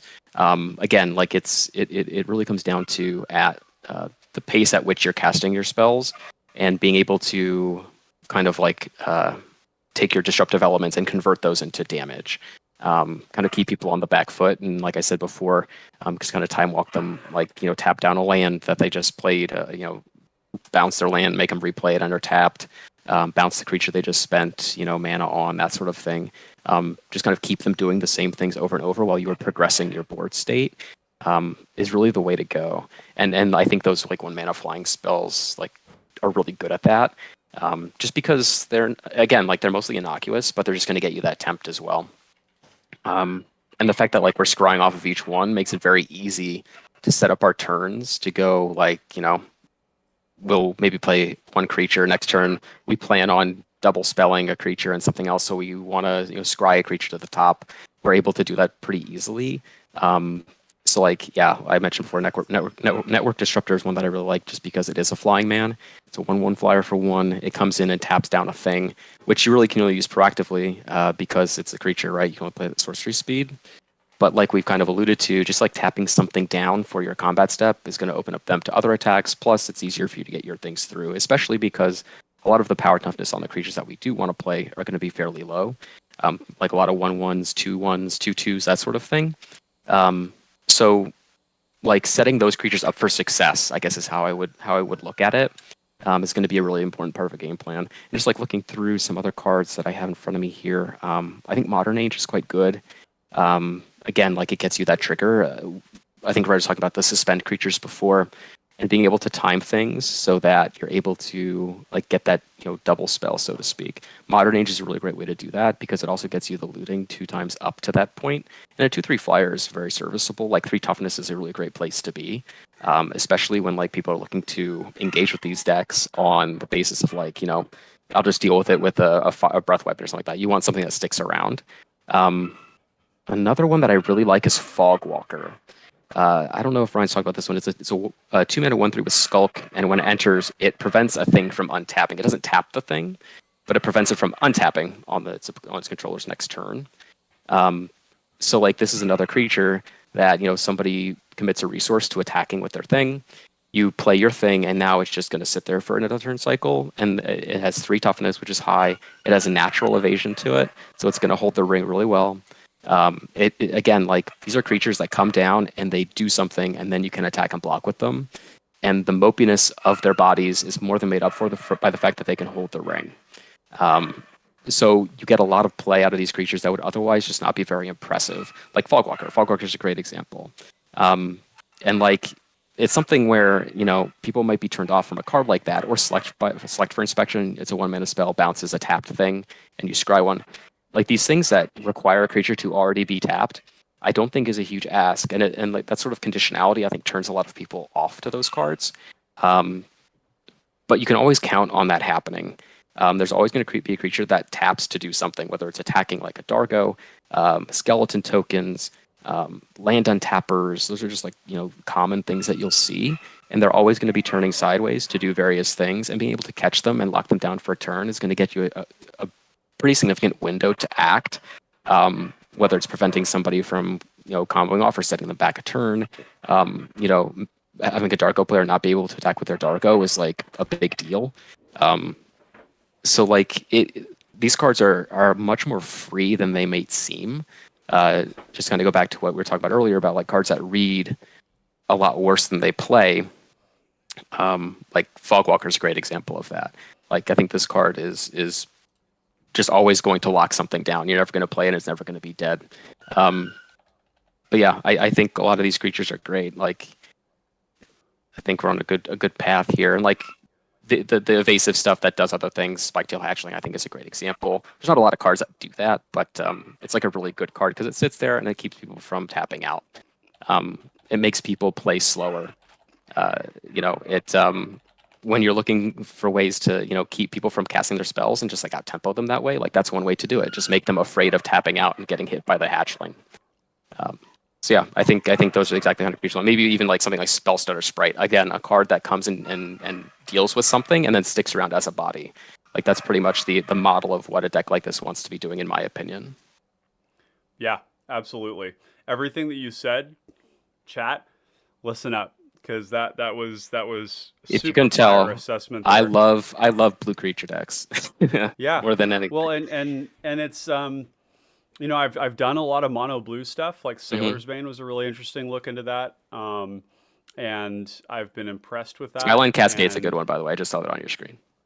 Yeah, these two are amazing. Right, another way to like ice something down just in the mana base. We're not going to have a lot of tap lands, and so it's okay if we have like 4 of them. Yeah, I think more as spells, honestly. Yeah, they're spells. They really are. I mean, this right here is Fogwalker's ability, but on a land. Yeah. Which is great. So, yeah, I don't think any of these other ones here necessarily high value.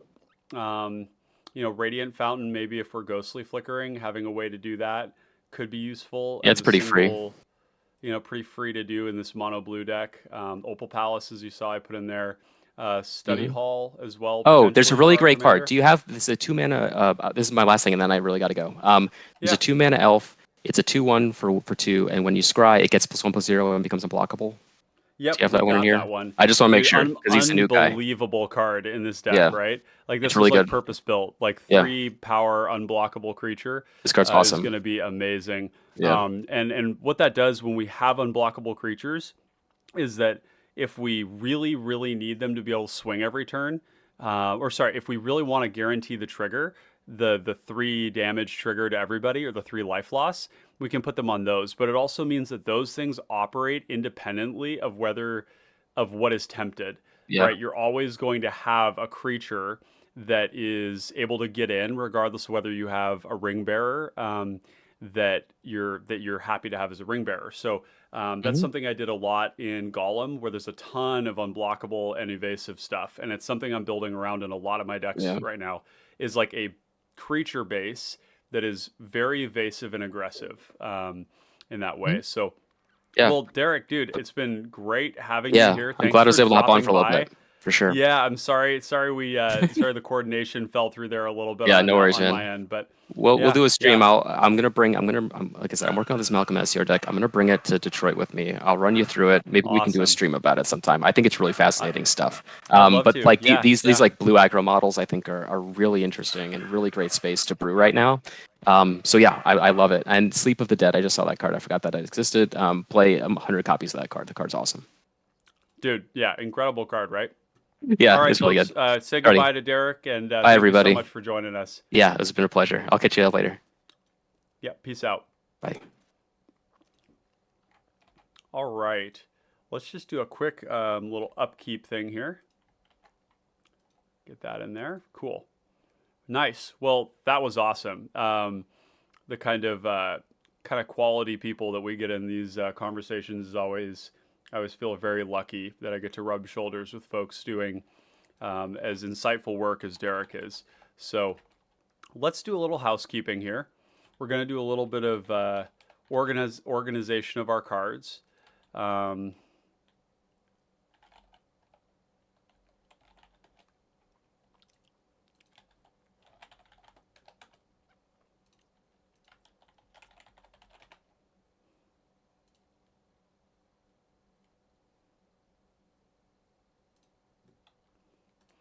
going to take a quiet moment here to get our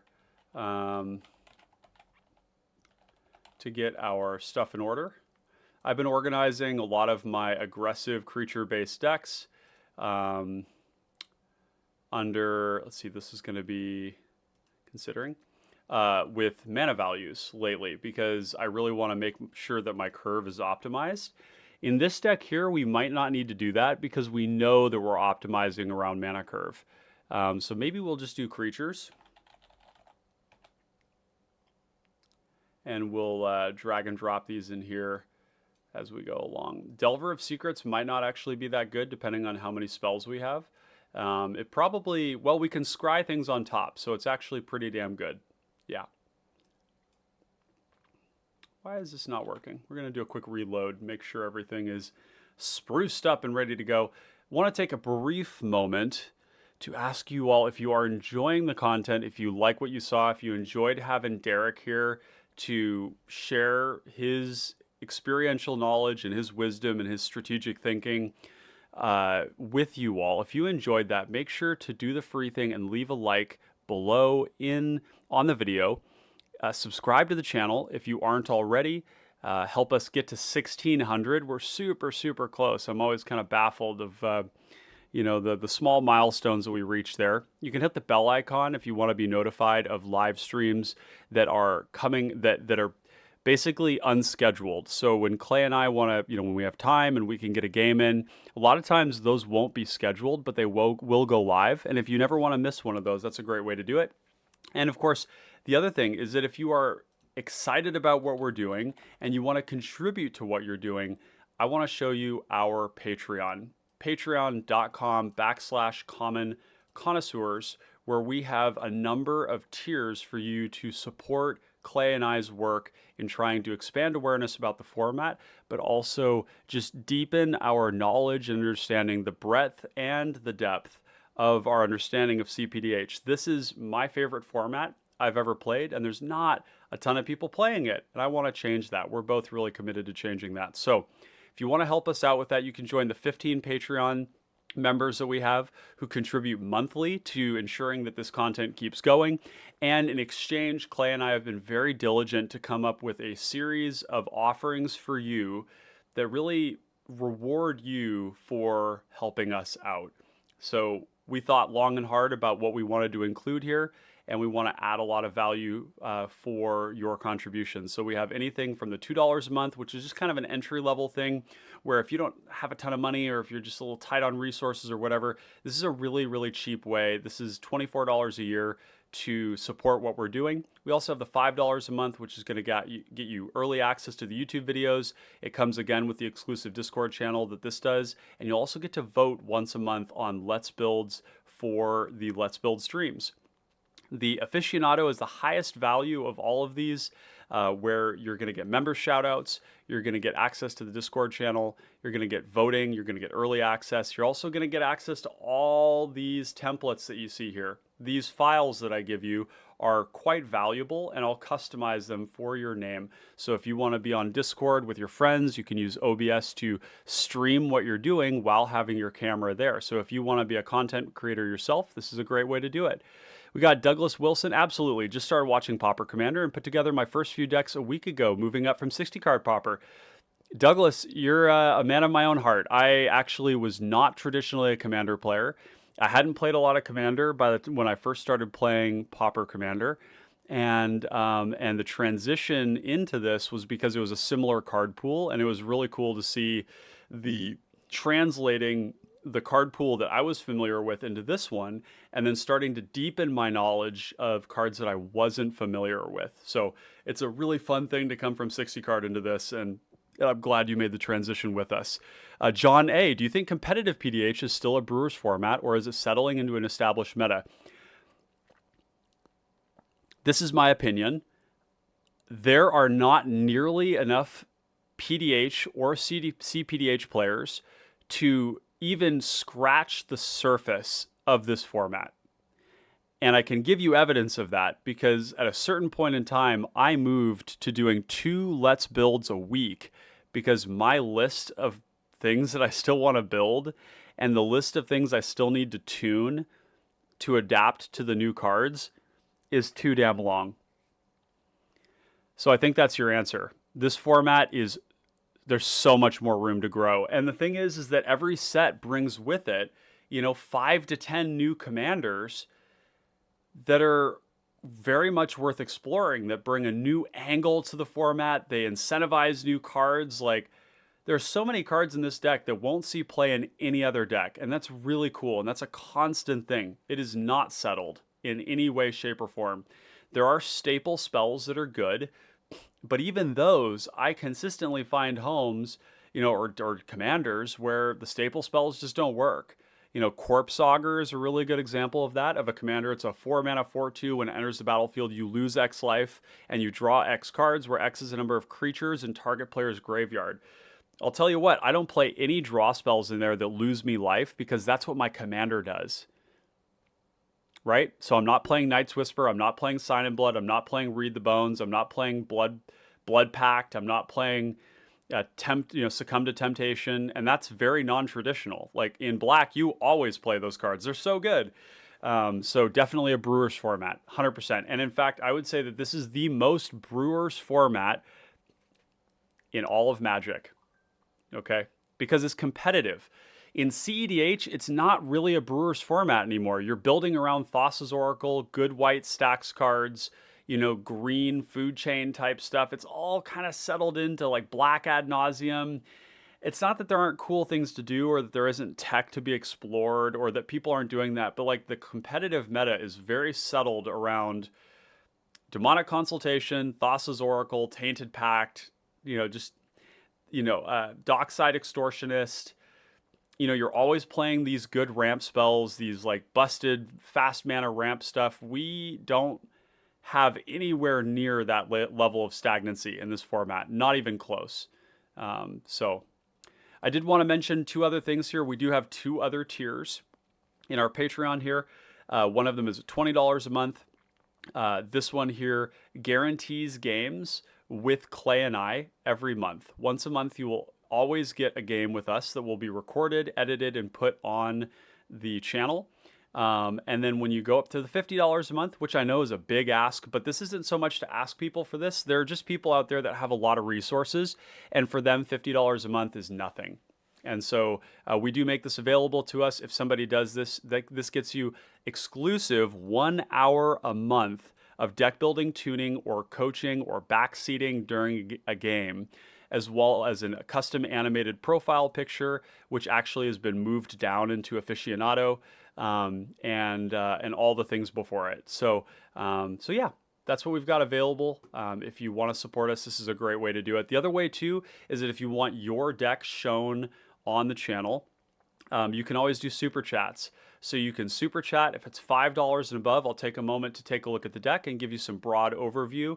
If you want more concerted time of me basically critiquing or modifying or helping you with a particular deck, you can also pay for my coaching time, which comes at $50 an hour. I know that's quite a bit, but it's important that I value the time around that because I get a lot of people asking me to help them with their decks. And I love to do that, but that temptation can cause me to spend a lot of time doing things that ultimately don't end up feeding me. And so there you go.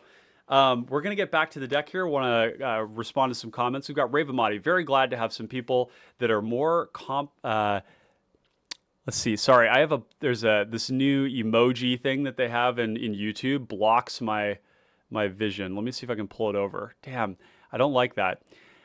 I'm very glad to have some people that are more competent than I can't see what's after then. I think it says me or I work on this deck. Well, you're a very competent deck builder, Ravamati, so don't depreciate your own abilities. This is all about creating a community resource.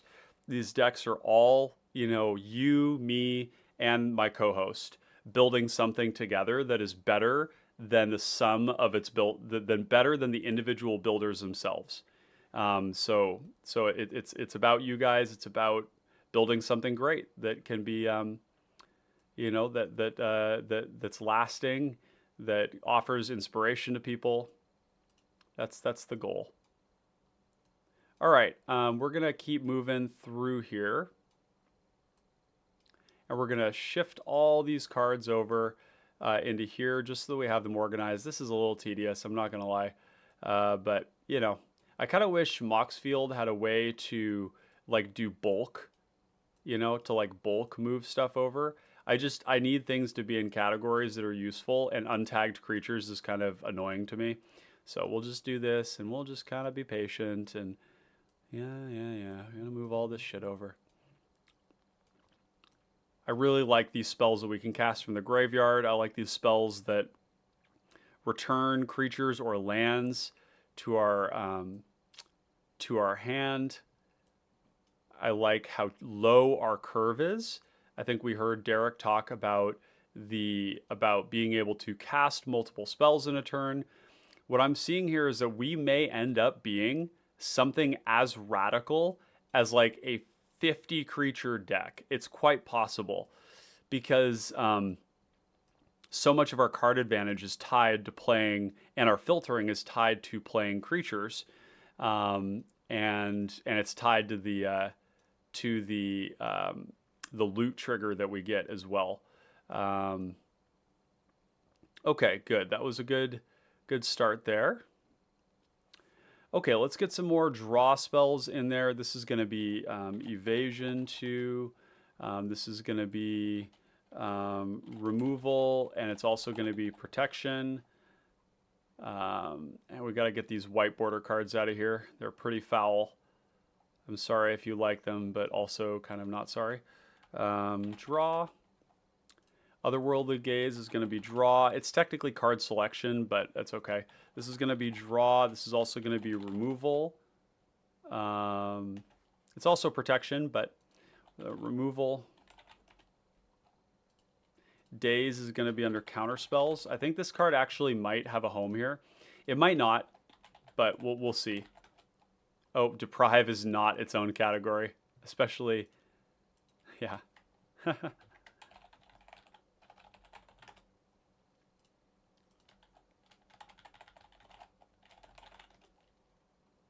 Glorious Gale is going to be a counterspell. Glorious Gale is as good as this seems. Might not actually have a home here. We might want more flexible counterspells than that.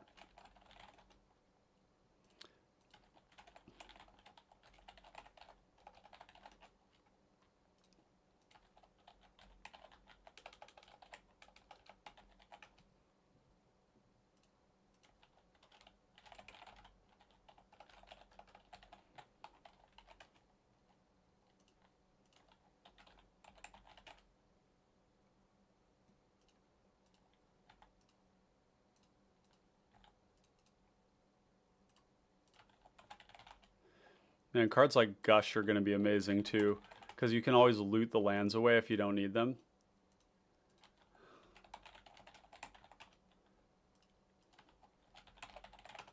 Oh, I didn't spell that right. Ah. Oh.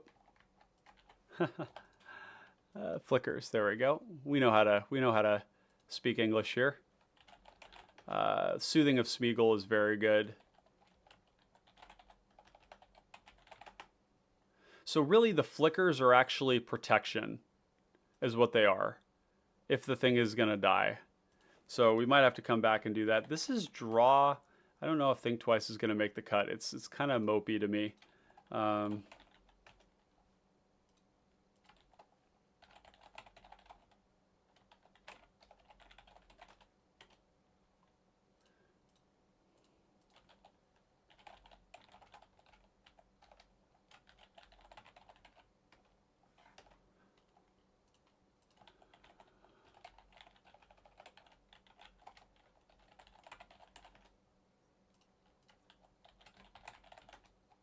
Okay, that's a pretty good shot there.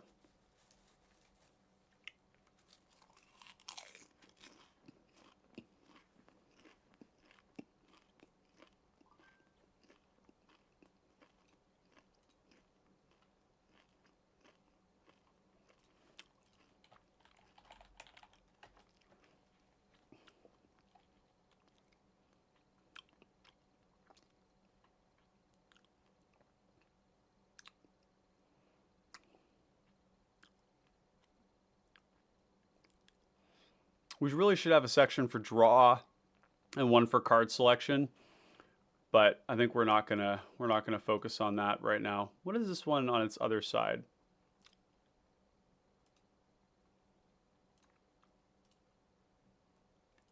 Okay. Cloud of Fairies technically is a draw spell too.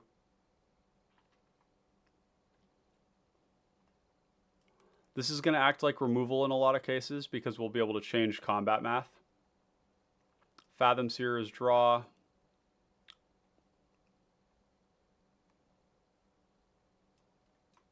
You can see that without playing like a lot of traditional card advantage spells, we're going to have a lot of it in this deck just on accident.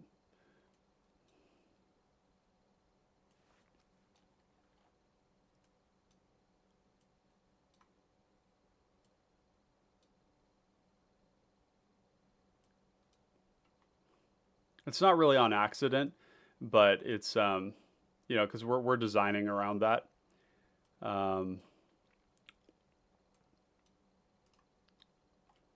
Frost Trickster, this is going to be removal. This is going to be draw. I'm excited to play Jesse and Thief in this deck. We'll have to check and see if the Latchkey Fairy is good. How many fairies do we have? 7 fairies, and then how many rogues? 15. Okay, 15 is plenty for this card. I love the Library Larcenist as an attack trigger. This is going to be removal. Pestermite is also kind of removal because we can cast it at the beginning of combat and say, hey, or we can basically look at somebody and say, hey, are you attacking me this turn? And if they say, I'm not going to tell you, then we say, okay, cool. I cast Pestermite and I tap down your creature. And if they say they're attacking us and we attack them, then we do that anyways. Oh, we need Spiketail Drakeling is a counterspell. This is an ice. This is so tempo-y. It's really cool.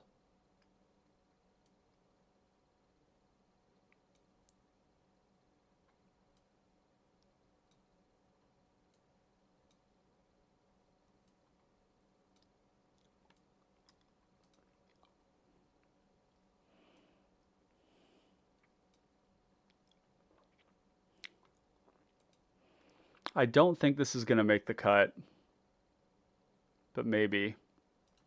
We're going to have to cut a lot of good cards to make this work.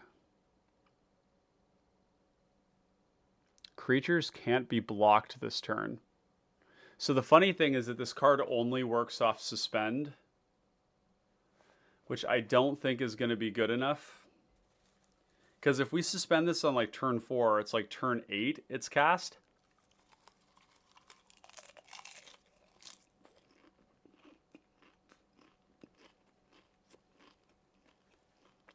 I might be wrong on that, but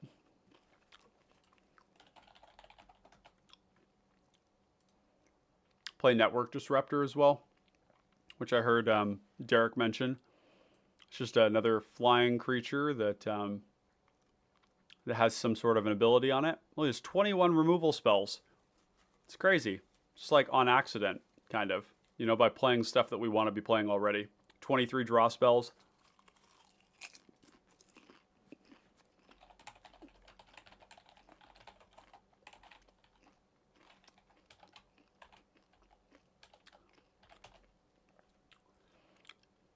Okay, Abjure is good.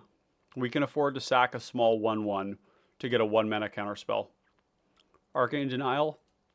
Wow, I didn't realize this had new printing, and this is by far my favorite printing of Arcane Denial that has ever been made. That is beautiful. Last night I told you of Sauron, the Dark Lord. The rumors are true. He has arisen again.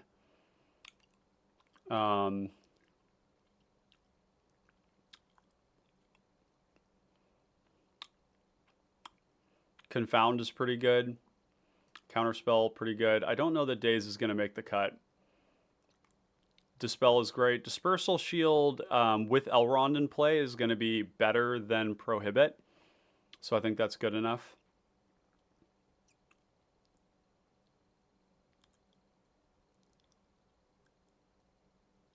In fact, I actually just don't think this is going to work. I don't know. Maybe we'll leave it in and see. Intervene's great. Lofty Denial, definitely going to be good because we have lots of flying creatures. Logic Knot, because we're looting cards into the graveyard. Make Disappear, could sacrifice one of our creatures to make this into a better mana leak. It's not my favorite. Mana leak could play here.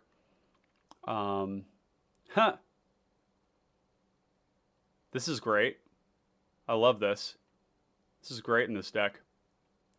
Memory Lapse is good. Muddle the Mixture is good. Negate is good. Prohibit's good too, but I don't think we need it here. Spell Pierce is probably decent. This is actually pretty good.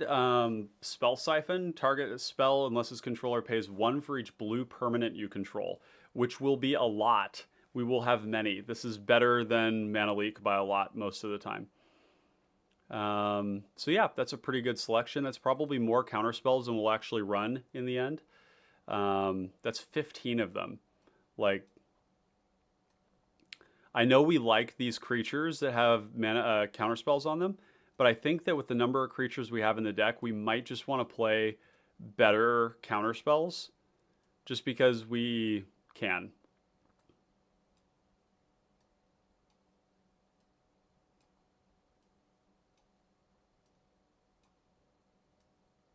Yeah, it's 20 counterspells there. So let's cut the bad ones. It's not, I mean, bad's a relative term. Bad in this context. So like the Spiketail Drakeling even. It's a 2/2 flyer, which is nice. This one's a 1/1, flyer there. Huh.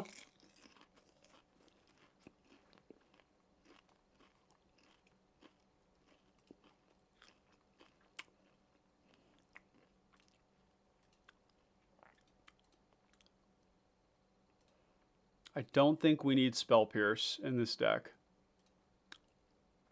But it is nice to have a nice density of 1 mana interaction. This is way too many counterspells, though. And we don't even have lands in here yet, so we're really at 150 cards. Fogbringer is really cool, but I think that this card is not going to make the cut. And the reason being is that we actually have several ways to bounce lands. We have Aether Tradewinds, we have Boomerang, and we have... what's the other one? Is it just those two? Aether Trade Winds, Boomerang. Yeah, those two. So, and it's just 4 mana, which is tough. It is a nice piece of interaction that way, but I just don't think we necessarily need it. In terms of drawing, cards like Pilgrim's Eye are cool, but I think that we can do better with cards that draw every turn.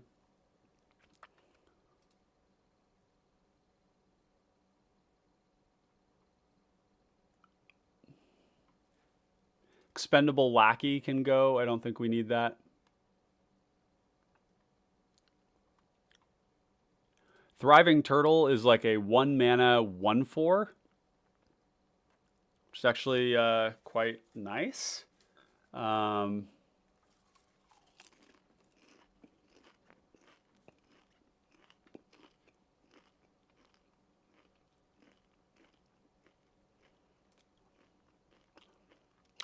We don't necessarily need this card. It doesn't have evasion. Baithook Angler is a nice card because we can cast it as a 2 mana 1/2 from the graveyard. So it's like representing card advantage in that way. I just don't know if we necessarily need it. So we'll put it into the sideboard.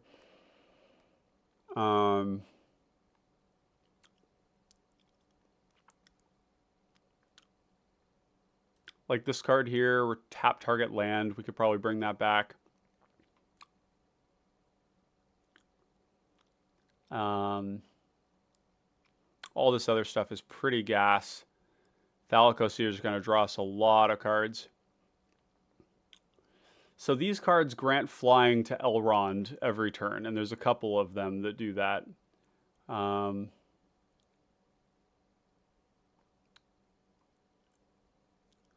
I really don't like Falcon Abomination, but I actually like it more than Aerial Guide than Aviation Pioneer and Coral Barrier, because the creature it leaves behind that we like is the 2/2 flyer. Same with Eldrazi Sky Spawner. Frost Trickster is great. Flyer as well.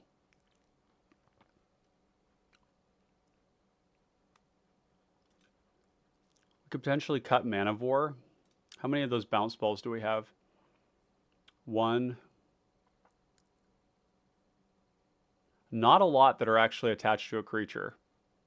Not a lot. Manivore, there's a better one than Manivore, though, that we'll play. Pestermite is nice because of the flash. Phase Dolphin, another target attacking creature can't be blocked this turn, is even better than the other ones, and it's a 1/4. It doesn't have flying itself. So there is that.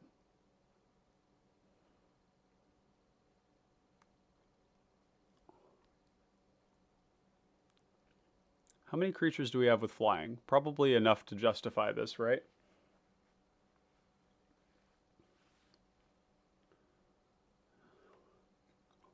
My sense is that the Wizard Replica, Spiketail, maybe it's a Wizard Replica that doesn't make the cut. These two are also,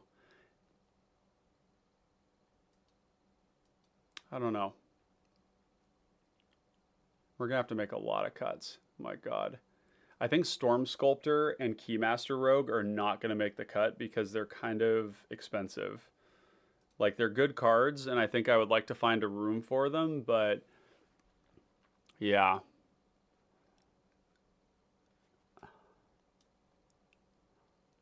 Pretty high on this Martyr Frost. Just reveal a couple of creatures from her hand and counter a spell on board. Although it might not be as good as some of the other cards that we have.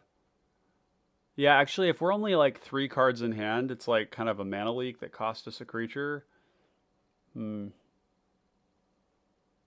we've got 7 lands. Let's go 34. So that's 27 more.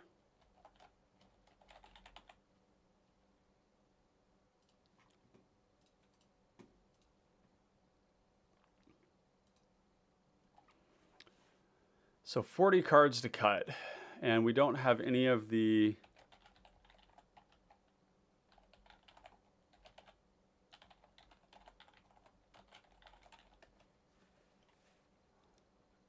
there's a lot of cards that that give a power boost to things. So when they're unblockable and we send them in, we can always, with the ring, we can always pump them up.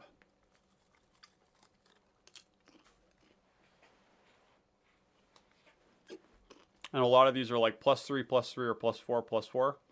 Like this one right here is +4, +4.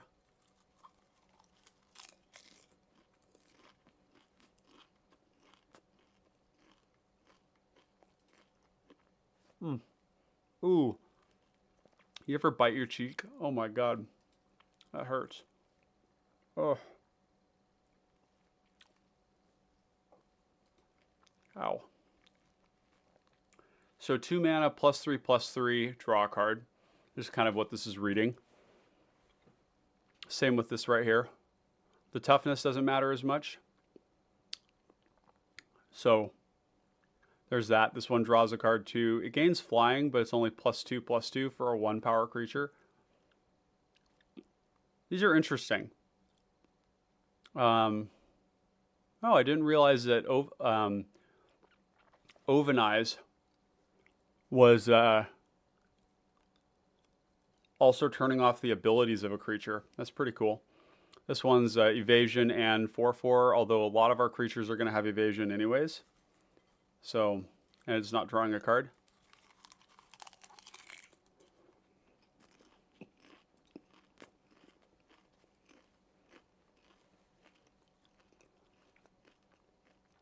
I like how those cards turn up the heat. Okay, what are bad cards in this deck? I think the Hatchling, ultimately, like, I'd just rather play some counter spells. We've got so many good creatures. Same with the Drakeling. Although this one being, like, you know,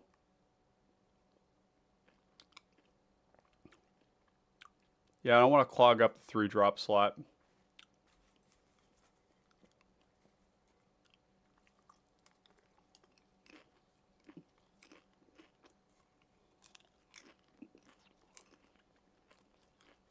Man, any Encore cards?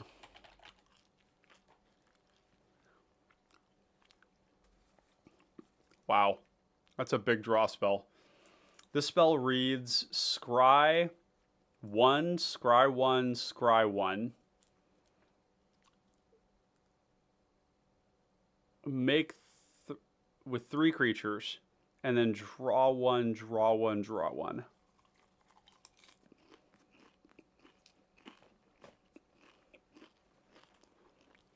It's 7 mana. It's quite the refill, though.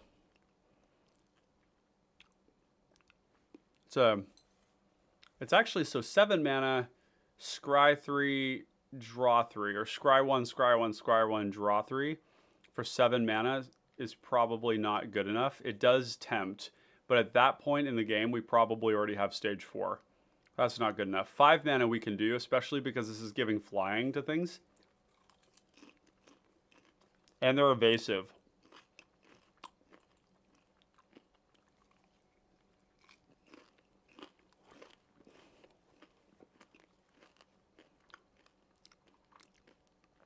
Repeal can go.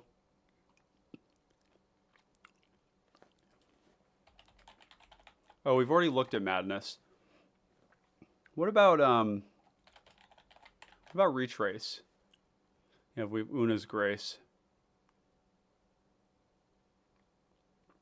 Card is very underwhelming in a lot of ways. Think Twice is kind of underwhelming too. It's like we draw a card for 3 mana. Not good enough.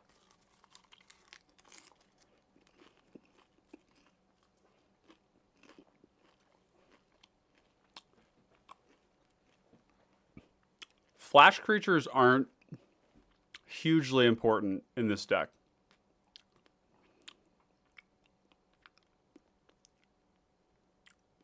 Like even Pestermite.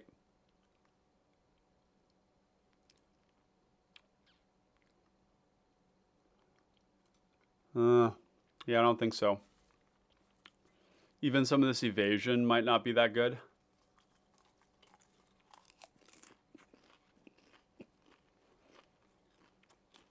Like giving unblockable to our commander. It does give Shroud, which can be used on your opponent's creatures, and unblockable. So if we need to push damage, we can.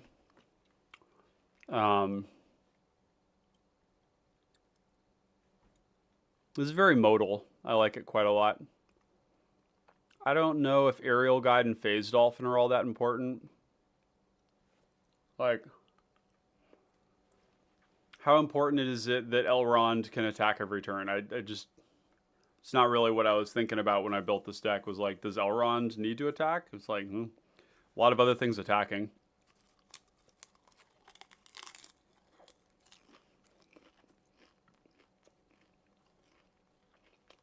I'm also pretty low on Coral Barrier.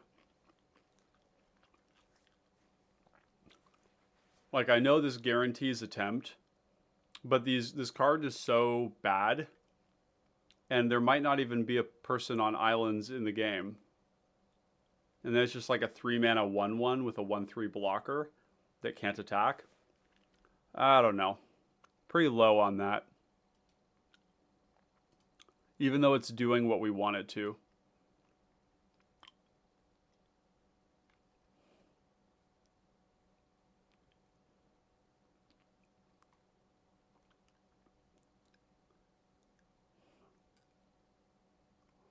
We're going to cut counter spells. We don't need this many. We might want like 10 to 15. 15 even seems like a lot. I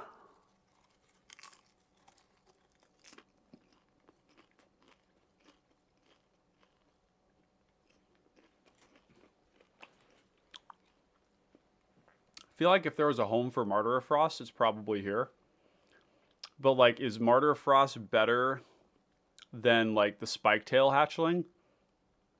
Because you have to pay 2 mana to do it, but it's a 1/1 for 1. And we have to give away information. Let's get rid of that. We got better counter spells. We got access to all the counter spells we could possibly want. Spell Siphon's good. I don't think there's anything we care to tutor for with Muddle the Mixture, to be honest. Like, we could tutor for... It's just like a mix of like good things. You can tutor for Boomerang. That's pretty much it. What about Cypher?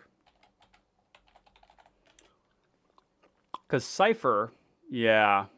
Oh man, this is good. Tap target creature an opponent controls. That creature doesn't untap during its next untap step. Cypher onto an unblockable creature. Hit them every turn and ice one of their creatures. This is a card that I play in Murmuring Mystic. You put it on a bird. If they kill the bird that this is on, it's like, whatever. Like, that's kind of sad for you. But like, Hidden Strings actually gives us Vigilance. So we cast it. When you cast this the first time, it reads tap down 2 blockers, and then we swing, and when we hit, we untap. We're going to cast it again, and we're going to untap our attackers, and then forever onward, 2 creatures will have Vigilance every time, which is good. This is too expensive, but I like these.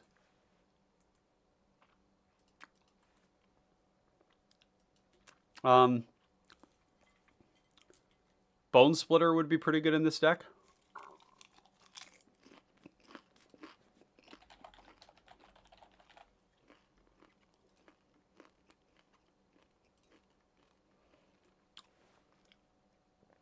Ceremonial Knife, Prying Blade, Gold Vein Pick. Those cards are really interesting in this sort of a context because with a Prying Blade or a Gold Vein Pick, we essentially hit our land drop every turn or we ramp. And then what we can do is we can, instead of make land drops, we can loot the lands away and we can just make land drops with our Treasure Maker, which I like quite a lot. But I just don't know if we're going to have room for it here. I mean, we could swap these out. This adds some explosivity, but I don't know. I feel like these might be kind of low impact. I like the Startling Development. You can cycle it for 1. This one is like a +4/+4, which is pretty good. This one is also +3 and it draws a card. So this one here is actually just better than Startling Development because you're going to draw a card for 2 and get the effect. Suit Up is significantly worse than both of them.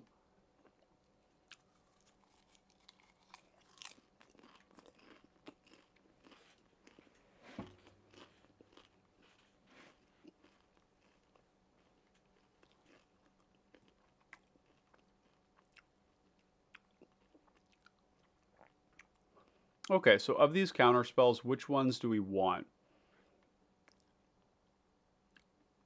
Mana Leak probably isn't good enough here because we have double blue spells and they're just going to be better. Memory Lapse, because we're a tempo deck, this is actually better than it normally would be. I don't really like Memory Lapse in a lot of decks. I like it in combo decks where, you know, if you put a card on top of their library, it doesn't matter that they're going to get it next turn because you just won the game. Beef jerky. Oh my god. Muddle the Mixture is also feeling a little anemic to me. Like the cards that I want to find with this are Echoing Truth and Boomerang. But like, when am I ever going to transmute that? I don't know.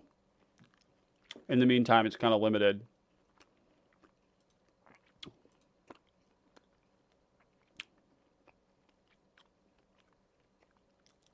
I don't have Treasure Cruise in here, but we probably should play Treasure Cruise. We could also play something like Shared Discovery. You know, tap 4 creatures, draw 3 cards. It's a little tempo negative for us, though.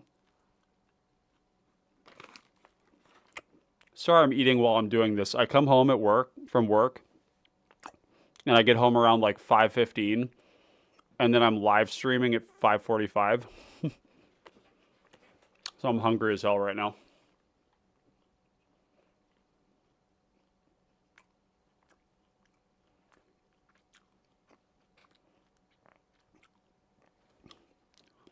I just realized another card that's kind of cool is Sunken City. Might be good in this deck. Sunken City gives +1/+1 to all blue creatures. That's kind of devastating. Just sits in play. It's a blue anthem.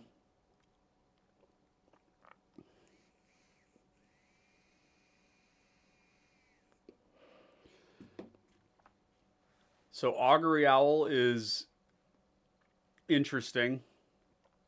I feel like almost everything we have that scries is like more efficient than this.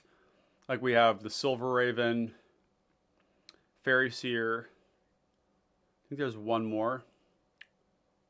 But this is scry 3. It's just not very aggressive. A lot of our 2-drops are hitting for like 2 and 3. And they're unblockable. I think the Augury Owl can go. Probably need to cut stuff from this upper part. This one right here is really not 5, it's free. Shortcut Seeker can go. I'm excited about this Wave Crash Triton because if we flicker, we can actually like flicker this over and over again to like tap down the board, which is pretty gross. You know, we could also explore like the Archaeomancers in here because we have the Peregrine Drake.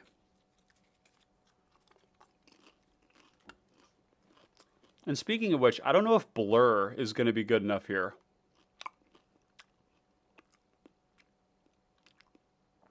As a protection spell, it's not good enough because it's like we've got these 2-mana ones that are better. We have a lot of counter spells, so we don't need a ton of this. And flickering one thing for 3 mana to draw a card, I would rather pay 2 and not draw the card, just based on our curve.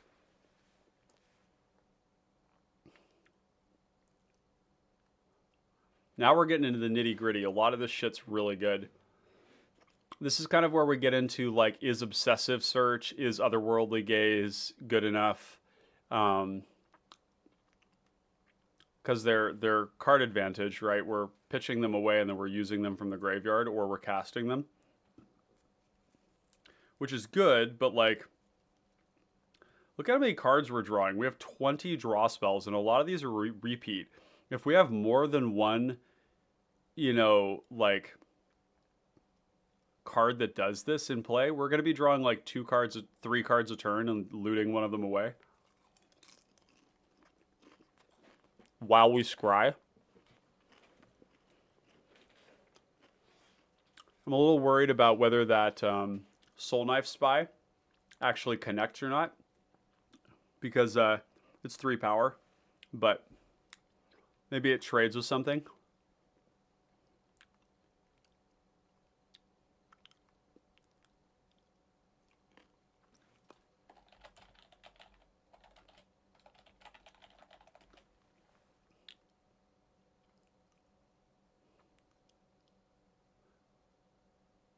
Oh, counters. I thought this was when 2 or more creatures attack. You can attack with a unblockable 3/3. I got kind of excited. Um,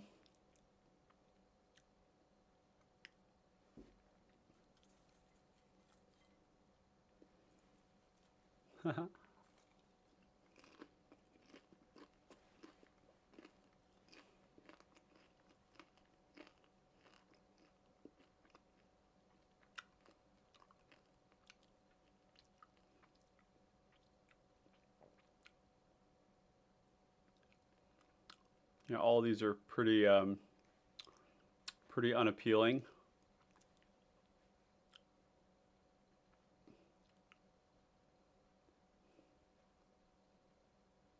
I'm looking for attack triggers.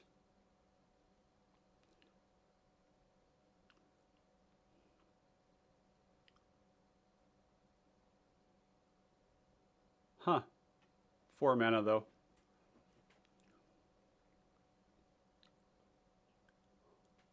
I like Ophidian in some ways. It doesn't deal damage though. Maybe that's fine.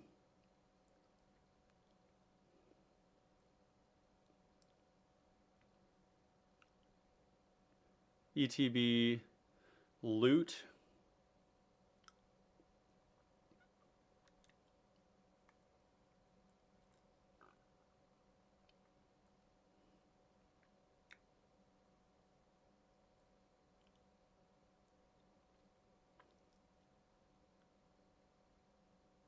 If an enchantment enters, you can attack. Probably not good enough.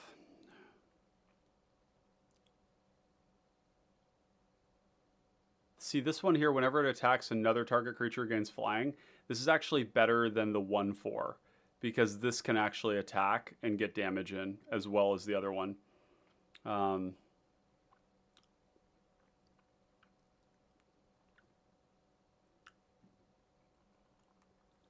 Wonder if there's anything with, well, yeah, we've already looked at evasion, so horsemanship was among them, but it was a lot of like 2 mana 1/1 can't be blocked type creatures.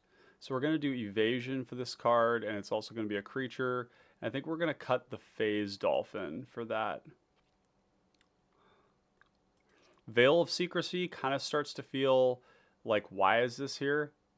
I think these cards here are starting to feel kind of bad. Because, like, why? I don't know. Do we need to increase the pressure on people like that? Maybe. But it's also like, they're also protection spells against certain removal effects, damage-based stuff.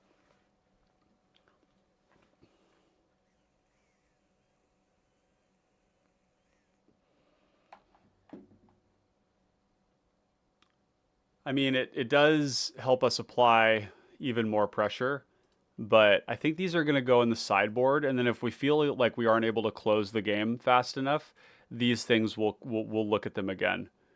Hidden Strings is not necessarily what we need. Hidden Strings is the cool thing about Hidden Strings is that what we can do. Oh, this is very good. Yeah, because what we do is we cast a creature, we go to combat, we hit somebody, the cipher goes off, and we untap our lands, and then we can play another creature, which gives us the tempt, as well as a whole bunch of other things this can do, like vigilance and I don't even know where to put this card. Hands of Binding is removal, though. And Hands of Binding is going to be better than any ETB creature that ices because it's going to do it over and over and over and over and over. So like this Water Trap Weaver is cool, but it has no evasion on it. Frost Trickster does. Wave Crash Titan can be flickered over and over and over for this to work. It can also work with our, anything that targets a creature. Probably don't want to go too much lower on this. Less counter spells for sure.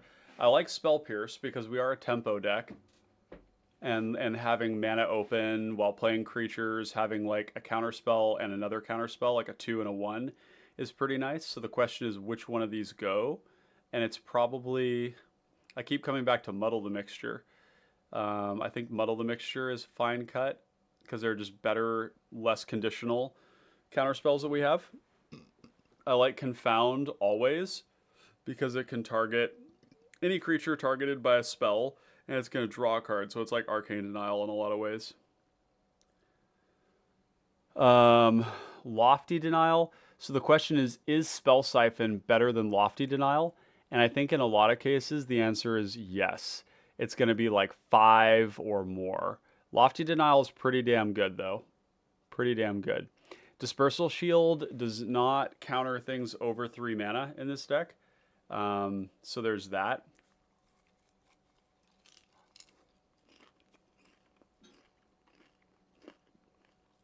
How many fairies? There's only 5 fairies. This is not good enough. I know you guys love Spellstarter Sprite. I hate it. Mainly because of 60 card.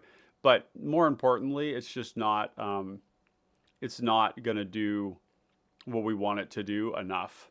We would have to add a bunch of like 1-drop fairies to the deck to make that card good. Which wouldn't be so bad, having like even more 1-drops.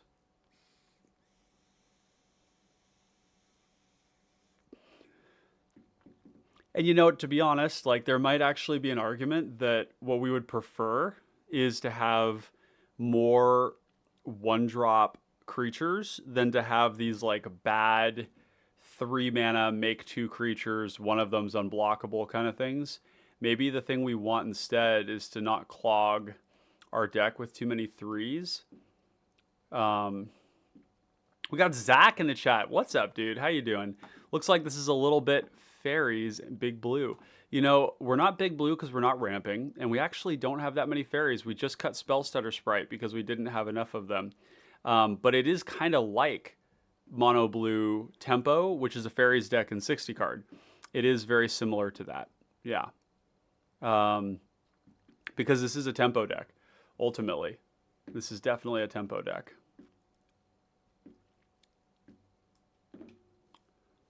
And we're trying to find the cuts now, which is tough because now they're getting hard. It's like Artful Dodge, Defy Gravity, Obsessive Search, Otherworldly Gaze. These cards can go. I know they're good and they help us break parity, but we don't need to break parity for our effects to be good. I like that these allow our commander to get in, but I think that Elrond is just not really attacking that much. I would rather have like a great interaction suite to tempo people out with this like insane like 40 creatures, thing, which is probably where we're gonna end up than that. Got Bone Splitter, I like that a lot. Yeah, we're getting into the really tough stuff now. And I don't want to cut creatures, but it kind of feels like we need to. Modern Age, probably really good. Moonblade Shinobi is fucking amazing. Searchlight Companion, another one of these, like, we could easily cut this and all of the other, like, shitty...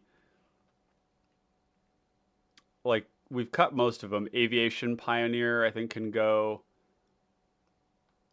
I like Falcon Abomination just because it's leaving a 2/2 flying behind, which is good, just like Eldrazi Sky Spawner. I can get down with that. If it's a 1/1 that makes a 1/1, Not so excited about that. Printing Champion's another good example where it's making a 2/2 and a 1/1. The 1/1's going to probably be on blocking duty. Searchlight Companion is a 1/1 that makes a 1/1. Not good enough. I kind of like these creatures that give flying every turn a lot more than I do the spells that help us break parity, because they don't cost us any mana. They're a creature, they're a threat, they, come down, they get to do their thing over and over again. We could play as well, like Alexi's Cloak seems really good in this deck because we're never targeting our commander. And it's giving Shroud at instant speed, and it targets our opponent's creatures. And the Shroud is forever. So, yeah, I like Alexi's Cloak a lot. This is a favorite spell of mine. Flash, can't be the target of spells or abilities. This is going to be under protection.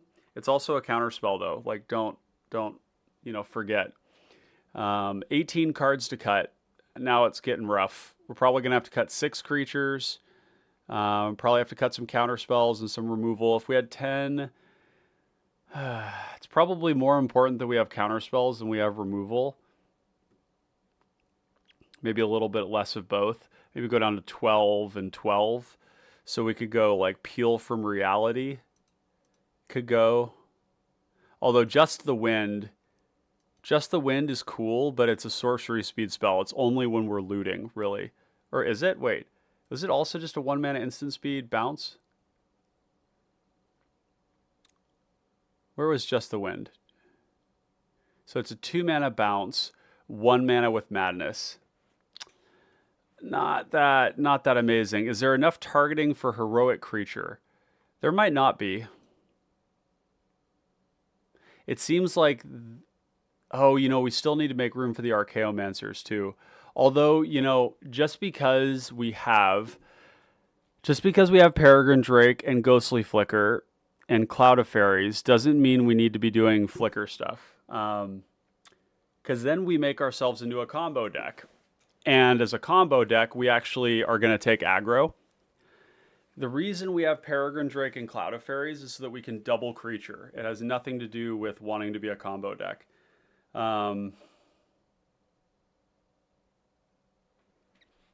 I just don't think there's any reason to be a combo deck here.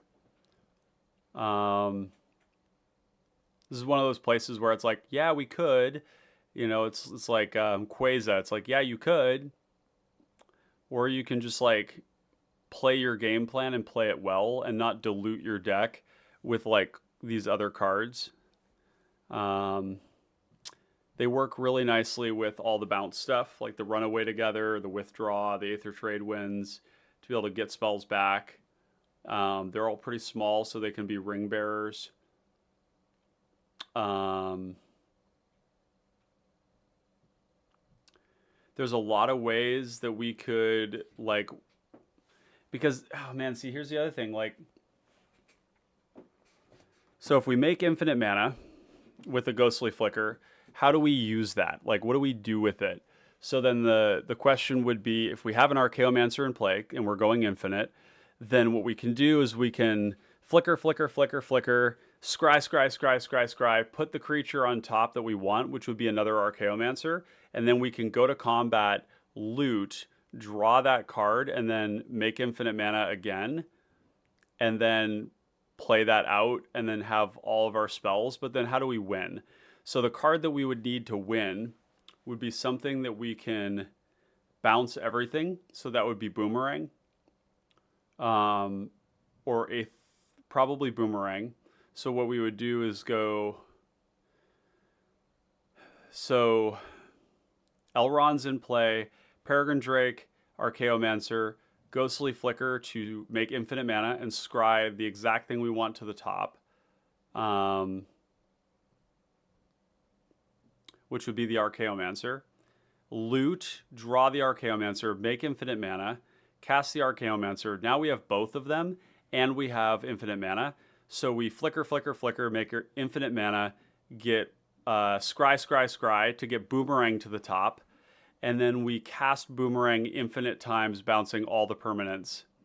So it's not an insta-win, but it's basically a virtual insta-win. It's pretty good.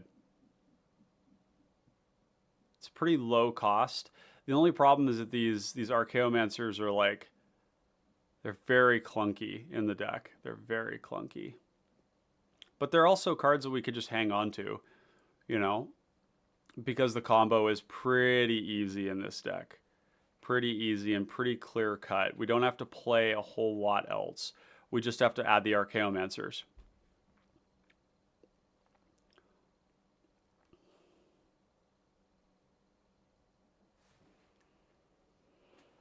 How many rogues do we have? Like, is Latchkey Fairy good enough? We have 12 rogues and 4 fairies. Probably some overlap there. Latchkey Fairy is probably not reliable, unfortunately. Let's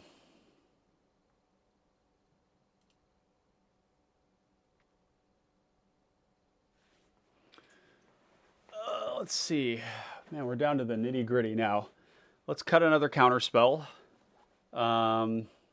Could be memory lapse. Because remember, like, we don't need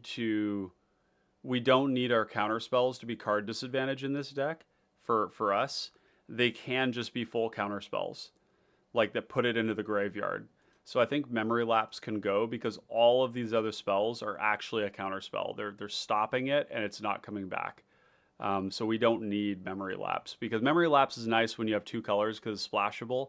You can pay the colorless for anything. But we don't have that problem because we're mono blue. Man, everything here is pure gasoline, as they say. Fathom Seer could potentially go.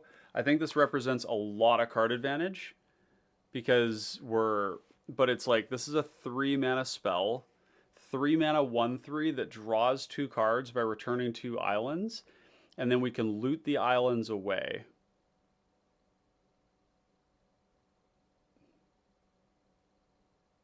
Which is like the definition of like a high tempo card. But it is a 3-drop in a deck that has kind of a heavy 3-drop slot. So I think we can cut that card, Fathom Seer. We'll put it in the sideboard just to keep an eye on it. We have only 14 cuts to make, which is a lot in context. Zach says probably can convince people you're more of a deck with a combo than a designated combo deck if you're not tutoring for it and not maximizing out the Archaeomancers. Exactly. Like, we're not tutoring for them. We're not playing, Merchant Scroll. We're not playing Drift of Phantasms. We're not doing High Tide stuff. It's just not exactly what we're doing. So I think you're right, Zach, that like, yeah, we do have that in the deck, but it's very incidental. If we hit it, we hit it. If not, I mean, we're just not looking for it, And we're going to be casting Displacing Ghostly Flicker for other reasons where, we'll, like, the way I feel is that when somebody uses Ghostly Flicker for value, I'm like, I feel a lot safer knowing that this isn't in their deck anymore. It's in their graveyard. Now, it doesn't mean they can't get it back. They can. But at least they're not like comboing that turn. So that's how I feel with Ghostly Flicker here. Is this is going to protect 2 things and get the ETBs back. It's going to be used for simple tempo purposes.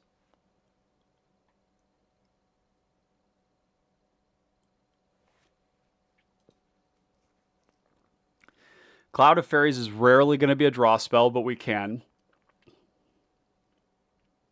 We're going to be looting so hard that it's like almost criminal that we're not running Treasure Cruise. I don't think we can not run Treasure Cruise. We have so many looters.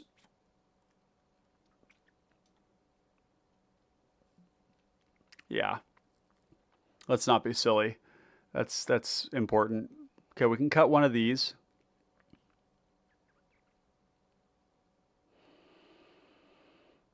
Peel from Reality kind of looks like the card.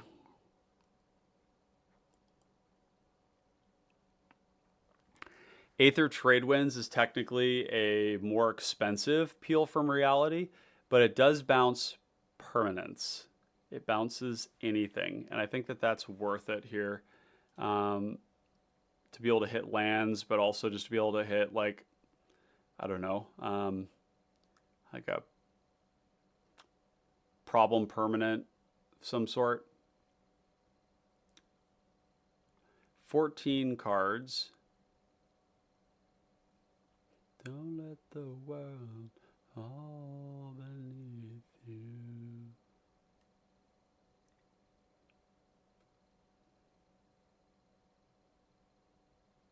Nagging thoughts could also go. It's important to remember that a lot of these cards draw us a card every single turn. So the potency of our draw effect is like pretty high.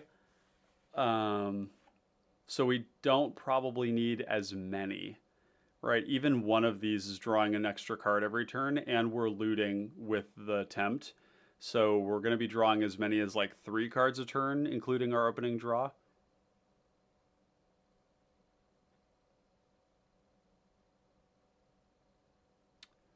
Shit.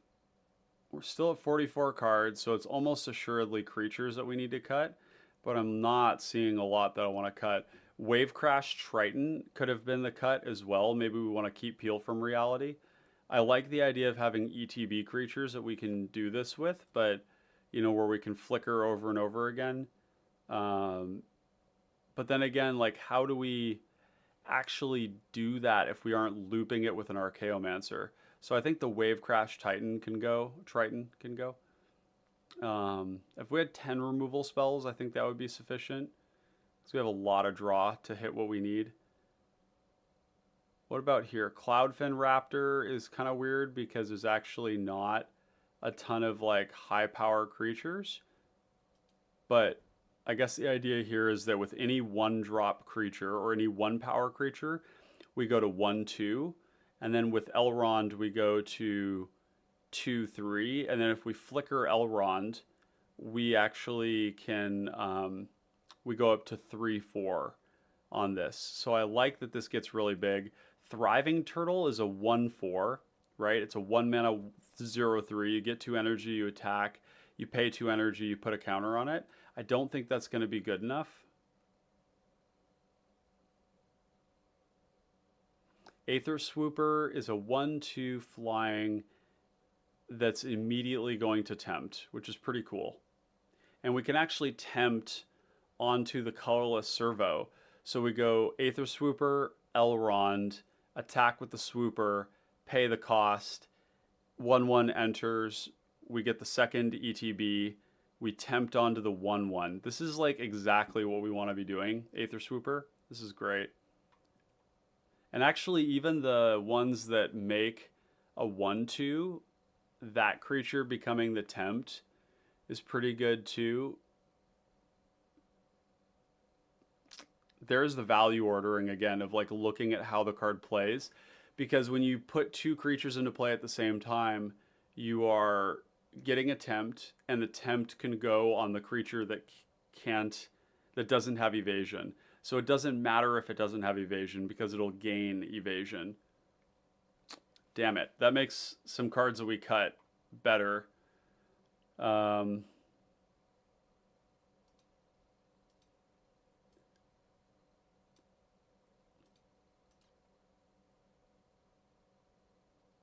Lantern Bearer is going to give Elrond flying forever, which is pretty cool.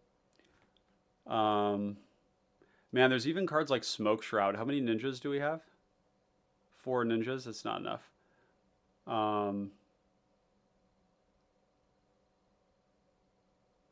I want Bone Splitter in the deck because it works so well with these unblockable and flying creatures to make them bigger. Hidden Strings, this might be extraneous. I know this is really tricksy. There's like a lot of really cool uses for Hidden Strings where we basically, this is like a 2 mana ritual every turn if we want. So we can like cast our creature, go to combat, hit them with an unblockable creature that has Hidden Strings, and then untap 2 lands to like cast another creature and tempt. We can also we can like tap down somebody else's stuff so that they can get attacked by somebody else. We can give vigilance to our creatures with this. I don't know. It's really good. And I wish I wanted to try it right now, but I think we have to get like 10 less cards down, and that's probably it. Um,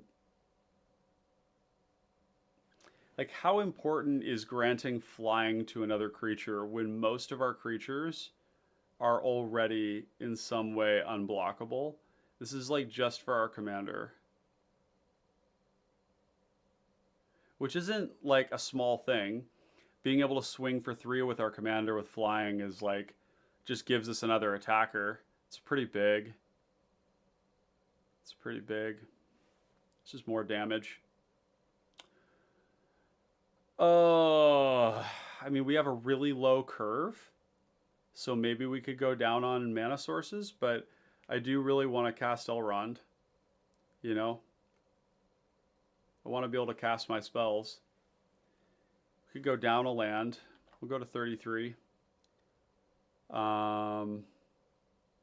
These 1 mana flickers, are they good? Are these good enough?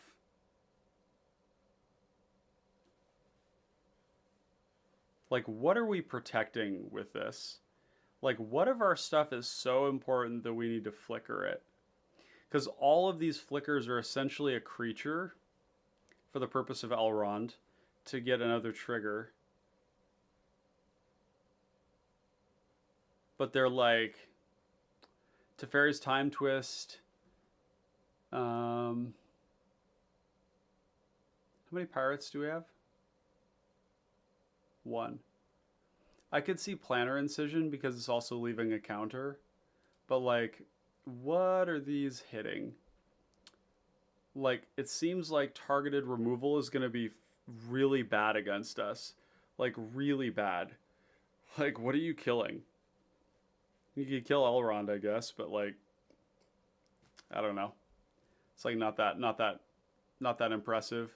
Whereas Displace and Ghostly Flicker can actively be part of a combo, and they guarantee the Elrond tempt. These read Flicker 2 creatures tempt, whereas these are more like you get to reuse ETBs, which is cool, but I don't think it's good enough. Planner Incision might be good enough, simply because it leaves the counter.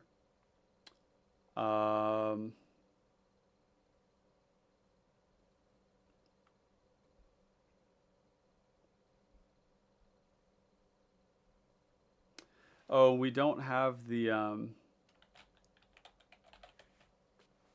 Winter Eladrin either, which is the ETB bounce something. I think we do want that in the deck because it's another thing that we can flicker and bounce as a way to lock people out with Ghostly Flicker and Archaeomancer. So maybe Planner Incision comes out. It's not flexible. It only hits our things. It doesn't protect all of our things like a counterspell does. It's just 1 reuse of an ETB. It's just not that impressive.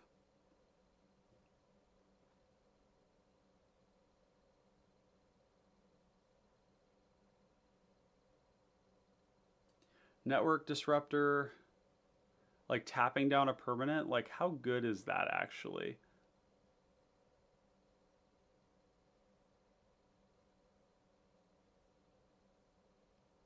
This seems significantly less good than the other things.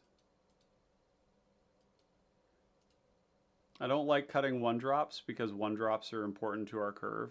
1, 2, 3, 4, 5, 6, 7, 8, 9, 10. Yeah, and really Mistmade Shinobi is not a turn 1 play. And having a turn 1 creature does seem to be a good thing. So, you know, playing the Network Disruptor, it's a 1 mana 1/1. The text on it literally doesn't matter. It's like, when are we actually going to use that? And it might be that we actually just really need to have more 1-drops, in which case something like Looter Ilkor or Jeskai Elder, because we already have this effect, right? Like, any creature is going to have this effect. Whereas like Thalicos Seer is actively going to draw us cards. It's going to be less of the looting. Like, I'm almost feeling like these looters here could just be something different, especially Jeskai Elder, because it's there's no evasion on this card. So let's cut Jeskai Elder.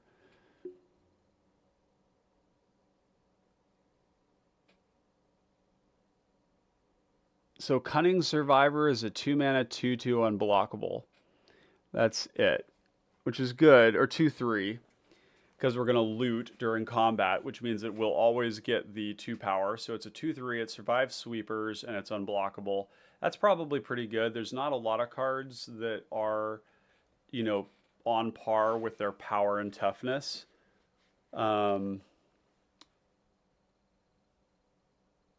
It's above the curve, basically. What else do we have that we could cut? Modern Age, potentially. But this card is so good because it's like flipping, it's giving us the tempt trigger. We're not cutting this card, not in a million years.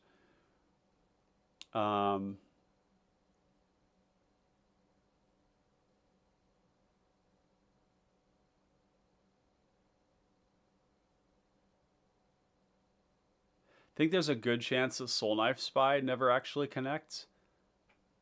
It depends on who we swing it at. If we swing it at the combo player, you know, then we can, you know, they're not likely to be able to block it. But I could see this never drawing any cards. Breaking Bob, welcome. Good morning. Good evening. Welcome. Glad to have you here. Our friend from Germany joining us for the live stream. Croxagore is hyped for Elrond. Yeah, for those of you that don't know, the Breaking Bob is Croxagore on Discord. Active member of the Common Connoisseurs. Good guy, overall good human, professional human. This is really tough. Croxagore, it is really exciting. This is a really cool deck. It's hard. These cuts are really hard.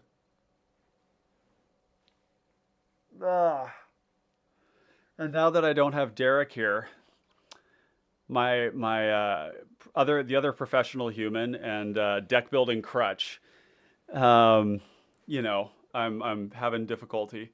Gush could go. I really like how Gush can, you know, we're like a low curve deck, and Gush can allow us to draw 2 cards at instant speed for free, while also, you know, reusing our Mystic Sanctuary if we want. But the main thing about Gush is that we don't need all of our lands, right? Like if we have 5 lands in play, that's plenty. Allows us to play some creatures, cast a counter spell, you know, we can definitely do more with more mana. You know, the ability to hold up like a removal spell and a counter spell at the same time for 4 is pretty nice. But this is pretty dead in hand for the first turns of the game, which is fine. It's okay to play cards that are dead in hand when you draw them. But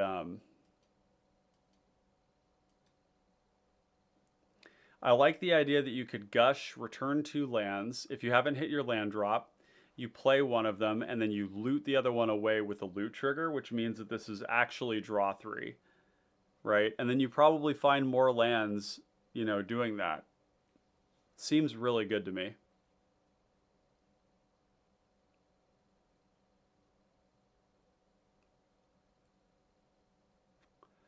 We need to cut 5 cards. You know, we could always do the yield, like cut 2 counter spells, cut 2 removal spells, go down to 10 and 10, which again, like 20% of our deck dedicated to those things is pretty good.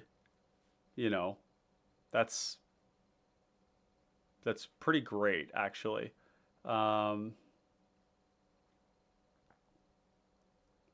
Question is, what would they be?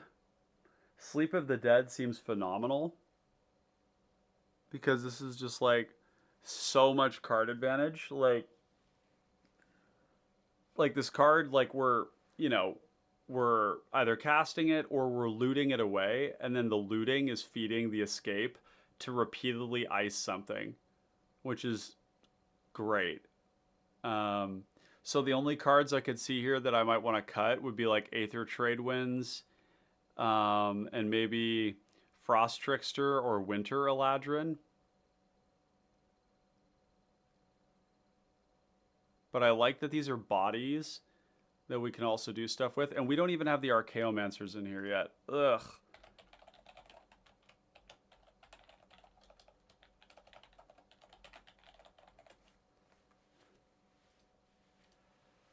Oh boy. Yeah. We could do Salvager of Secrets.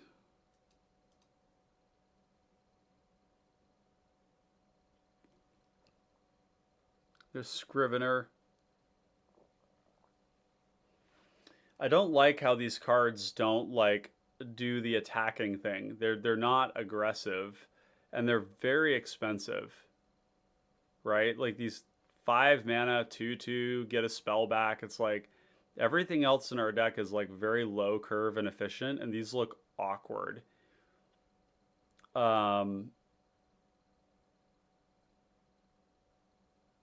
We have no way to find Peregrine Drake. We have no way to find Salvager of Secrets. We have no way to find Archaeomancer. That isn't just like drawing cards, right? Like these cards, like we just have to draw into them. I don't know how much value that's offering us. The combo line is very clean, right? The combo line, as we talked about before, is that you make infinite mana with Ghostly Flicker, Peregrine Drake, you cast our commander, and then we scry until we get to a Salvager or an Archaeomancer. And then once we have it, we attack, we get the ring trigger, we loot, we draw that card, we make infinite mana again, second main, and we scry until we get to... No. Pardon. So we make infinite, scry until we get to cast a commander, get to our second Archaeomancer. Okay, that's the key thing. Because with the second Archaeomancer, once we have it, we make infinite mana, and now we can flicker to get any spell back while also scrying to the top, whatever we need. So then all we need is a draw spell in the graveyard to draw our boomerang, and then boomerang the whole board. And then just say, okay, I'm just going to kill you guys over the next couple of turns while boomeranging your shit. So it's clean. It's just that it sort of feels derpy. I might even want like Pneumatic Wall over Salvager, even though it doesn't attack, because it's a good blocker. And it's the same amount of mana, and we have lots of good attackers. So like, if we did do that, what are the other outlets that we could use? We could draw into Aether Tradewinds would be another one, where we return permanents, and then we return our creatures, and then as we're returning them, we just recast them, because we have infinite mana. So Aether Tradewinds or Boomerang is an outlet. And it's kind of lengthy, but, you know, that's a thing that we can do.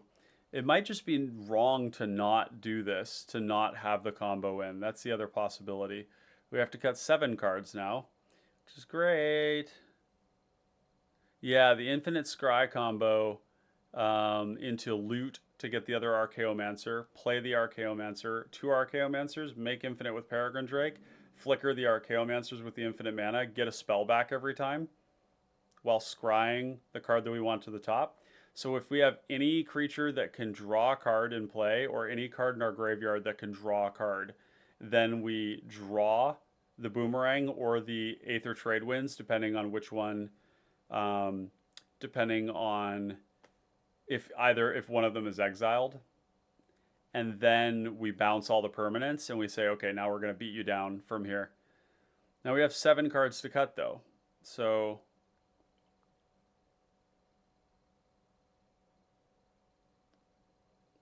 and it can't be 1-drops. The funny thing is, even Shrieking Drake technically isn't like a turn 1 play. That's kind of concerning. Like we have a concerningly not enough 1-drops for this like tempo deck. We have a lot of 3-drops. And this is what Ravamati pointed out when they were in chat earlier on, is that the 3-drop slot was really clogged.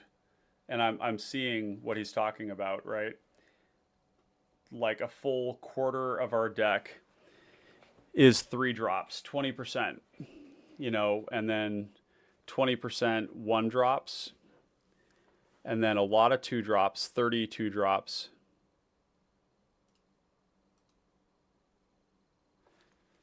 Oh, my brain hurts. My brain hurts.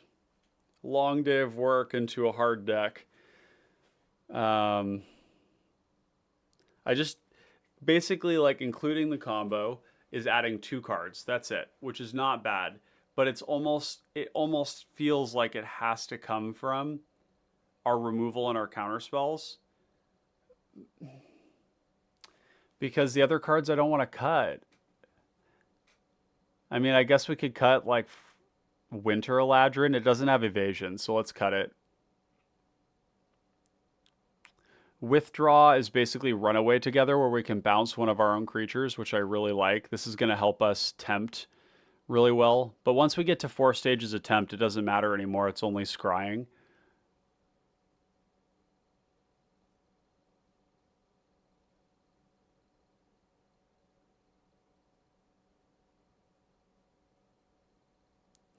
Yeah, 12 counter spells. I think this is appropriate because we do want to stop other people from fucking us up with a sweeper.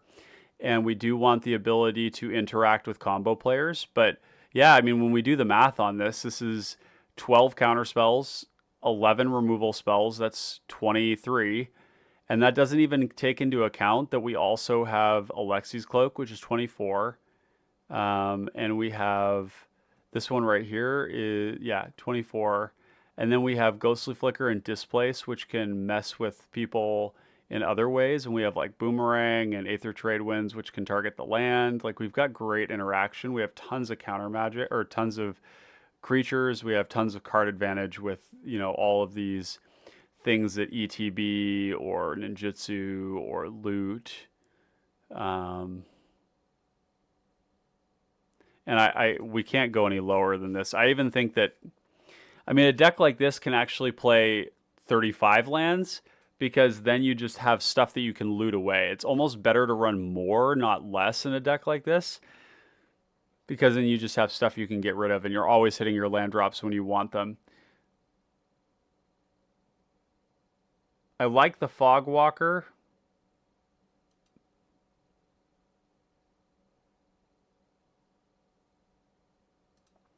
But admittedly, it's looking a little sad. Technically, this is removal too. Fogwalker is unblockable. It's 3 toughness. It's like so much to like about it. You know, part of what we could do, you know, is we could gut some of the... I don't think Soul Knife Spy is actually going to connect. But maybe it's better to be looking at something like a Scroll Thief. Scroll Thief is a great target for the tempt, because it's going to actually draw, it's going to loot, and then it's going to draw a card. Whereas the Soul Knife Spy does not get unblockable from that. Unblockability has to be on a 1-power creature. There's also Warden of the Evos Isle. How many flyers do we have that is affected by that? 1, 2, 3,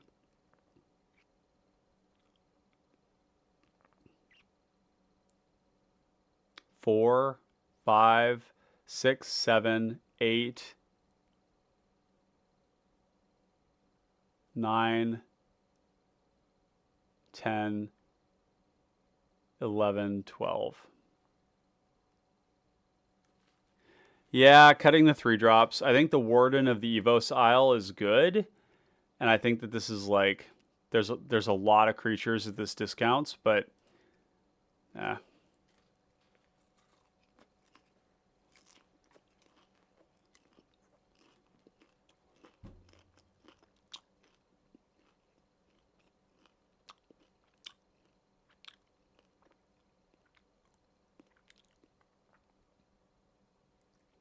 Wait a second. Does the Warden of the Evos Isle help us with Cloud of Fairies?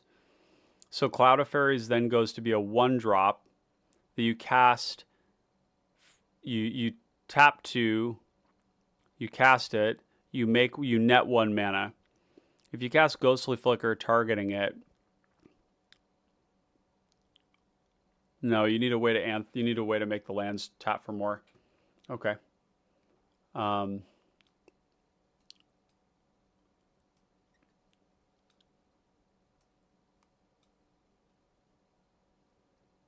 Okay, 5 cuts. And you know what? We really need to be disciplined here. Like, I would love to put this at 35.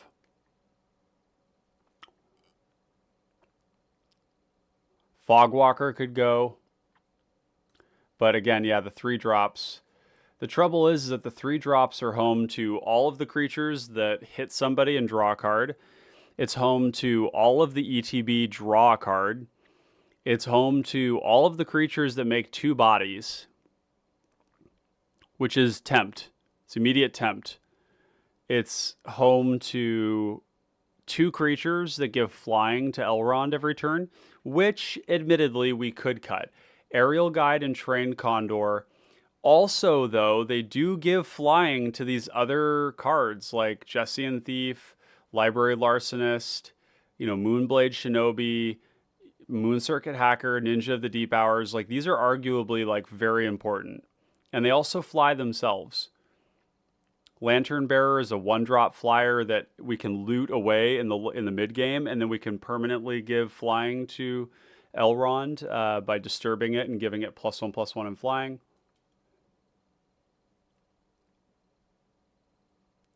I don't think we want to go down counterspells, so we're going to go down Fogwalker. Don't tell Derek that I cut Fogwalker. He's going to be really upset.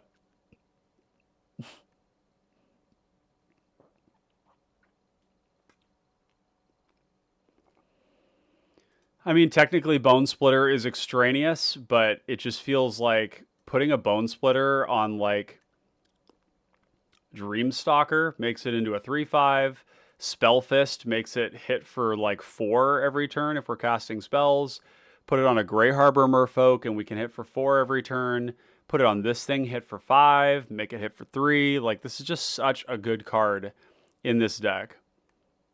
It's like we're full of evasive creatures. Yeah, of course I want to make it 2 more power. Because this represents 2 power on the board permanently. It's like a creature that doesn't die.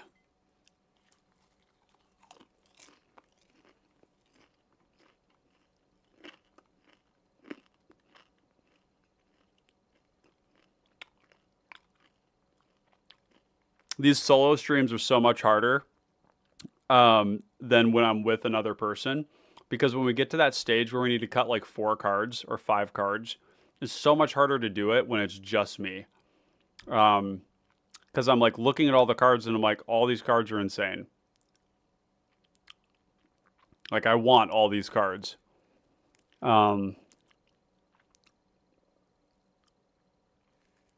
Like, Looteral Core is kind of not that impressive.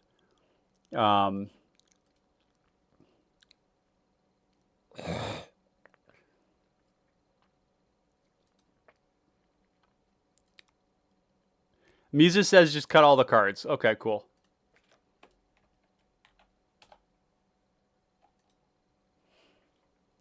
Sweet. There we go. We did it. Just kidding. Somebody just had an aneurysm, I'm sure. Yeah, that back and forth really does help, because part of it is like, and this is where you as chat can come in too, because this is like as much your deck as it is mine, in helping, make those cuts and being discerning about what's going to go and what's going to stay.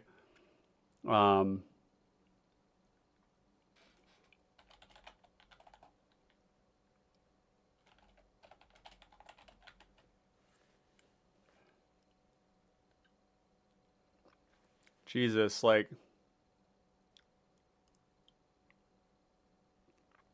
Mantle of Tides is really good here too. There's a free equip on the loot. Even these cards get like unreasonably big in this deck. They're four drops, so like we got to keep that in mind. But like all of these cards are going to grow to a 4/4 the moment we play them, and then we're going to grow to a 5/5, and then a 6/6, and a not. So we'll just keep these in mind.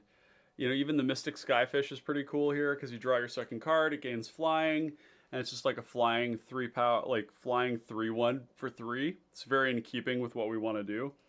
The amount of 3-drops and the quality of them is so good in this deck that it suggests to me that we do want more lands, which is rough because I don't want to do that.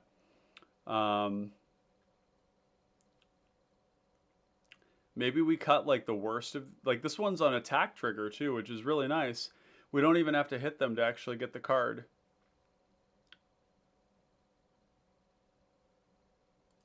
I have concerns about this one. I think it's nice that it's on curve, right? It's a 3/2 for 3 that's drawing a card every time that hits. I'm concerned that this won't actually hit. I'm concerned that it won't actually draw cards.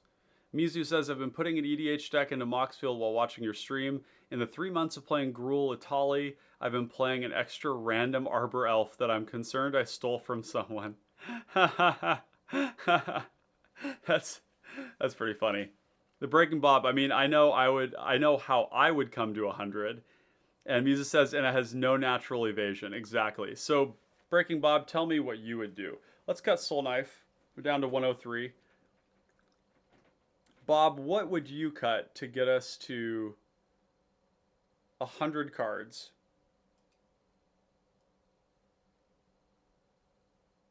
I mean, this card could go too. It is, you know, this is kind of like the cherry on top. It's very good because it's going to automatically tempt, right? We're like, this card reads 5 mana. Scry 1, scry 1, tempt, scry 1. When you bring it back from the graveyard, make 3 hasty flyers, grant flying to 3 things, and then attack. It's so valuable. Bob says, I'm not a fan of infinite combos, so I would consider cutting the whole package. Done, but I think you wouldn't want to because it's too good. Yeah, I mean, I'm on the fence about it. I think that that's a very reasonable thing to do. It just feels like the combo line is so streamlined and so simple and so incidental, right? Like, we're happy to get any of those cards anyway. Like, Peregrine Drake is 5 mana, cast a free 2/3, cast another spell, and then get the tempt. It's just a free 2/3. That's really all it is. Cloud of Fairies is a free 2/2.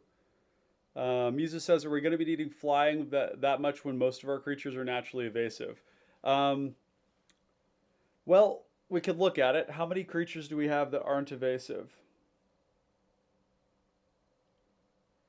1. Although Mistblade Shinobi is one of the best carriers of the Ring Bearer. So 1.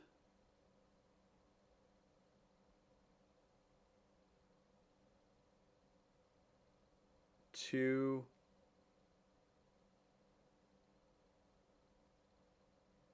3. 4.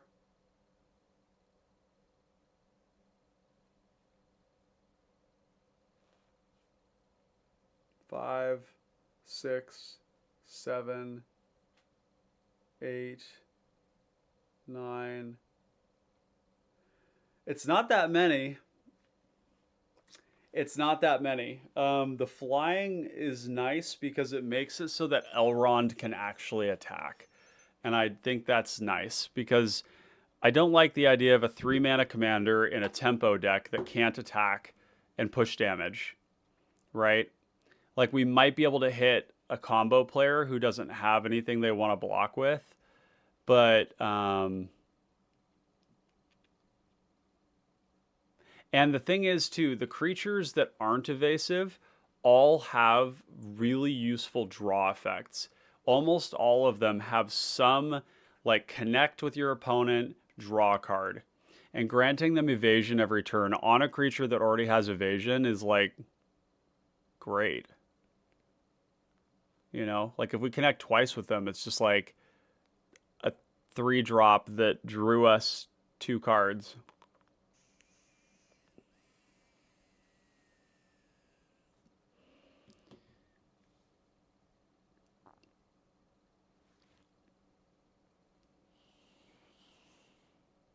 Withdraw feels like perhaps the most easiest cut here, because withdraw is not as good as runaway together. We could also potentially cut Sleep of the Dead. It is a sorcery speed spell. It's very good in the deck.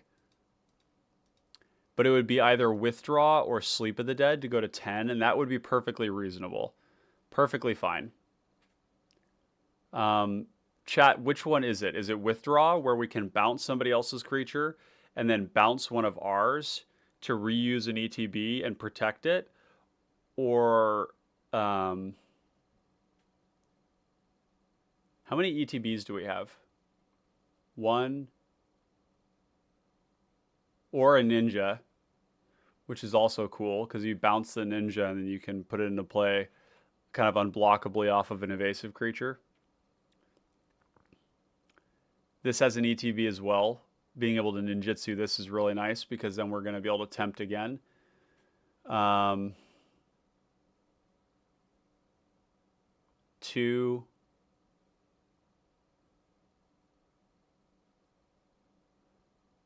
Technically, these are ETBs. 3, 4,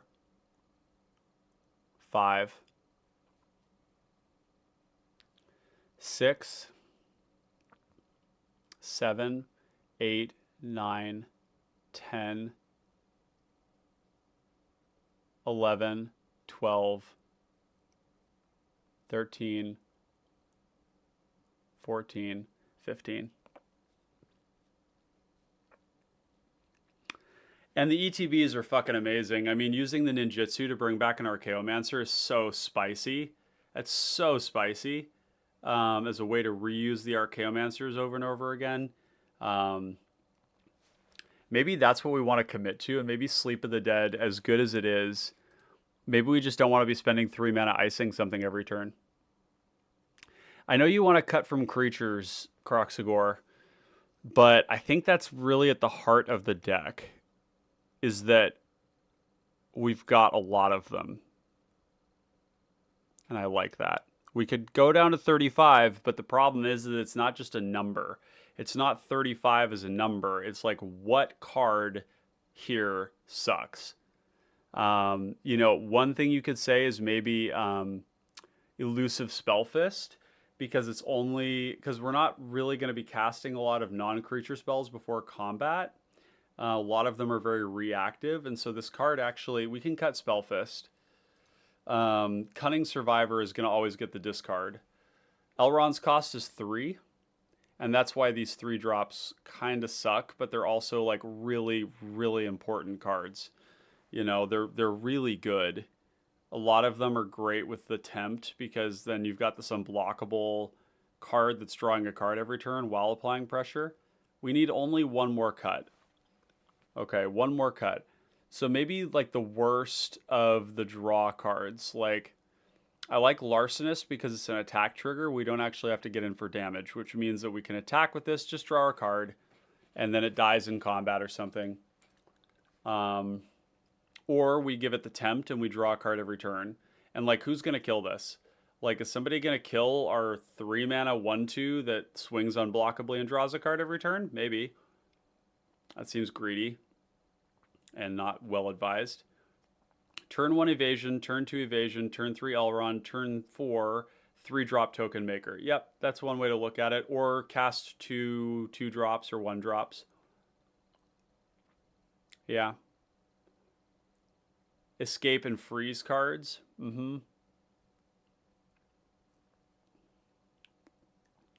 Like, Hands of Binding is a freeze card, but this card is so good. You cast it the first time, and it ices a creature.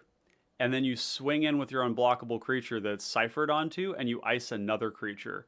And then every turn of the game, you ice a creature. It's like, if somebody has a Dargo, they are so fucked. They are so fucked.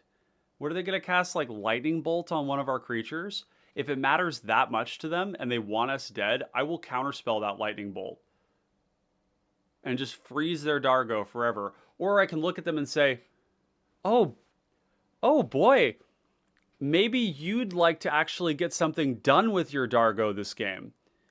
So how about this? How about you swing at not me for the rest of the game, and then I'll ice other things. How's that sound?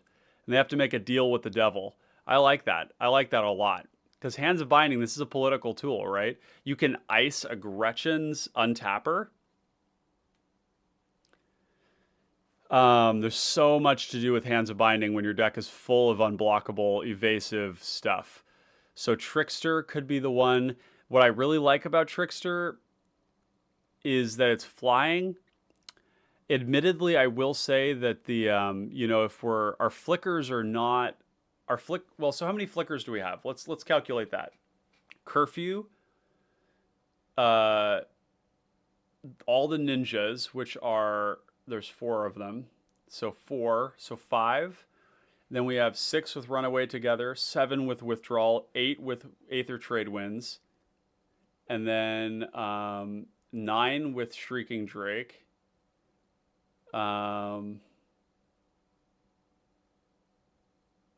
What else? 10 with Dreamstalker.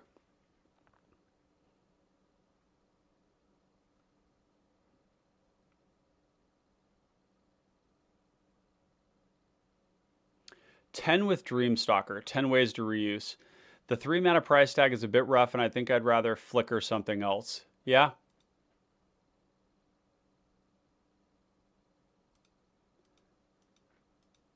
Man, the icing though, so, because here's the thing, when you ice something, that's 2 turns that it can't block. Imagine like a blue player who's relying on their Gretchen or their Academy Wall to block and block and block and block. Doesn't block anymore. Ices it for 2 turns. It's not just us attacking them. Somebody else too. They're getting attacked by more than one player.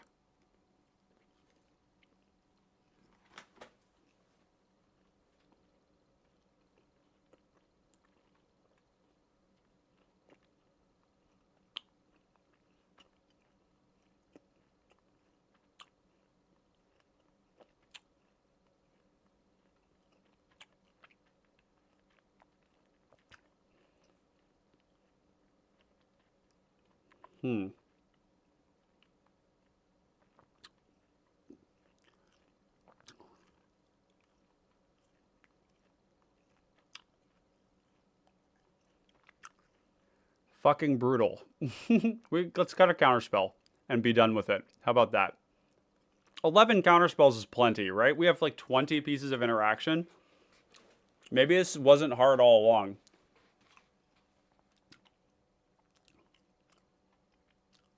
So which of these spells suck?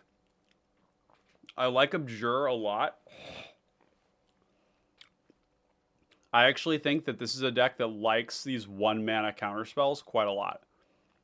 Because we can go 2 mana counterspell, and then we can protect the 2 mana counterspell with a 1 mana Intervene, Abjure, Dispel, Spell Pierce. I mean, shit, we could be playing foil in this deck.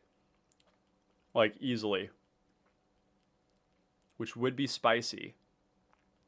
Would be very spicy. Like, Lofty Denial is one of the only... Well, the thing is like, think about Abjure and, like, all this stuff that we have here that maybe we don't care about. I don't know. Maybe you're right, though. Because, like, all of these are good. They're good creatures. Yeah, let's cut Abjure. Intervene, Dispel, Spell Pierce is plenty. Wow, 100 cards. How long did that take? Dude, these live streams are never short. Never, ever short. Let's see. How long? How long did that take? Let's see. 3 hours? That's a lot.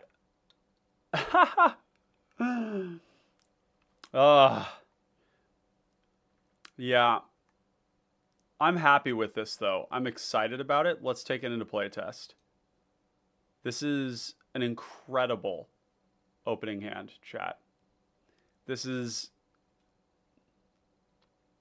this make me happy right here. This is a guaranteed tempt, right? So we draw our opening card. Spell Pierce is a great draw. We go Triton Shorestalker, draw. We've got, yeah, this is the juice. Absolutely. Like, we've got all this stuff to discard too. So we go Modern Age, put a counter on it, draw a card. Whoa. Oh. God damn, that's good. This is going to be our discard pile here. And then we're going to untap. We're going to trigger this again. This is very cool. I don't know if I want to discard another card, another land, but we're going to be drawing a lot of cards here soon. So draw another card. Yeah, we're going to find more lands. It's nothing to be worried about. So now we're going to cast Elrond. And we're going to scry 1. That's a card we want, right? Like, we want this card right now. So we'll leave that on top. And then we'll draw. This will turn over. And this is going to scry. And actually, it's going to... Yeah, Elrond helps smooth our draws out. Exactly. Right. We scry on upkeep because this comes into play. But we want Bone Splitter. Yeah, exactly. If you need something, you just look for it right on top. So now we drew our card. We play our land. We're gonna get our first tempt here by we're actually gonna go to combat. And we're gonna get our first tempt by going Ninja of the Deep Hours on Triton Shorestalker. And we're going to draw a card, and this is now going to get the ring. And we're going to give the ring to... the way we want to do this, actually, is different. We want to go 1 mana, cast Mistcloaked Herald, while it's like this, and that gets us our tempt. We tempt onto this thing here with 1 counter. We attack, we bring in the ninja, and we draw a card because we want a 1/1 creature to tempt onto. We draw this, which is insane because now we're gonna go Birthday Escape. And we're going to draw a card, and we're going to tempt. Oh, and we also would have scryed off of this. I forgot. I think I like having the land, though. This is actually turn 4. And then we go to our turn. Yeah, exactly. We get the scry. We don't actually have a way to put 2 creatures into play this turn, unless we boomerang something. But we can loot with the Mistcloaked Herald, and we can draw with this. So what we'll do is go 1 mana, 1, 2, well, let's see. We played our land for turn. It's 2 mana to cast Bone Splitter, 1 mana to cast Triton Shorestalker. If we draw a 3-drop, then we won't be able to tempt. So what we need to do, I think, is go to combat, swing with the team. We're going to get a loot trigger. There's the creature. That's exactly what I'm talking about. We needed to loot first and eschew the damage from Bone Splitter on this turn because we want to have the mana to cast Shorestalker and something else. It is 1 to play and 1 to equip, but we have 5 mana. So 1, 2, 3, 4, 5, 6. So the problem was if we drew a 3-drop there, if we cast the Bone Splitter, we don't have the mana to cast. If we cast it and equip it, we can still cast it. So we loot, and then we go 1 mana, Triton Shorestalker, 1, 2, 3, and we're going to scry. Oh, we actually need to discard a card too. So we're going to discard the land because we looted with this. We should keep this on top. Right? and then we cast this, ice something, tempt, and we'll keep it on here. And we scry again, of course. And now we're going to hold up Spell Pierce. And we're going to draw a card off of the Ninja of the Deep Hours. I'm presuming we send it at the combo player who doesn't have lots of blockers. And then draw. Okay, Curfew is great here. Unfortunately, we need to loot. It's at turn 6. This counter up here is wrong. I did a I forgot to do next turn on one of these things. It's turn 6. So what I really want is to draw a creature off of these right here. So because I want to get this to stage 4. But I also don't know that this is going to get in for combat damage this turn. We actually looted away this land. Yeah, that's how we did that. We could Curfew, boomerang our own thing to get the 4th tempt, but that's a lot of resources when we don't need to use them, you know? Maybe this is like where we don't actually worry about trying to get that trigger and we just go Bone Splitter, put it on Triton Shorestalker, and then we go to combat and we swing for 5, 6, 7, 8. You know, we get a trigger, draw a card. I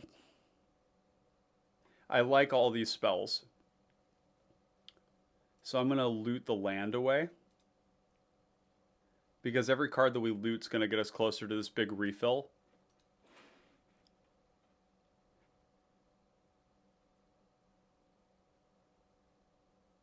If we'd drawn a creature, I would have cast it. That's okay, though. Because we need one more creature to Curfew a creature back, cast both of them, and then get stage 4. I hope we get that next turn. We didn't get it. Oh, you know what we can do? This is cool. Okay, so we go to combat, swing with the team, we get a loot trigger. There's a creature. I don't think we're going to need Echoing Truth right now. So we'll loot that away. And then we go Delver of Secrets,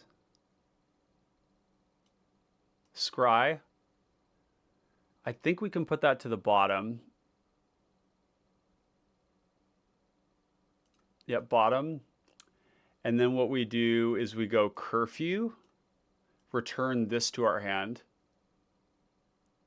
Oh, that's not going to get us a trigger, though. No, we need to do something else, like, which is inconvenient, because these are, you know, Ring Bearer and... Oh, but here's what we do. We return this, and then when we recast it, we tempt, and then we make this the Ring Bearer. There we go. And we can scry, and I think we can keep that on top. I am ready for another land. I'm also being reasonable in that I don't think this is connecting at this point in the game, right? Who's this hitting? Maybe we get a cheeky one in another one, but like we need to be able to give this flying essentially. This is where those flying cards are going to be great because this might sit around for a little bit. We get one of those flying cards, we give it flying, and then we start drawing cards again, which is nice, right? What is this doing here? Was this the land that we...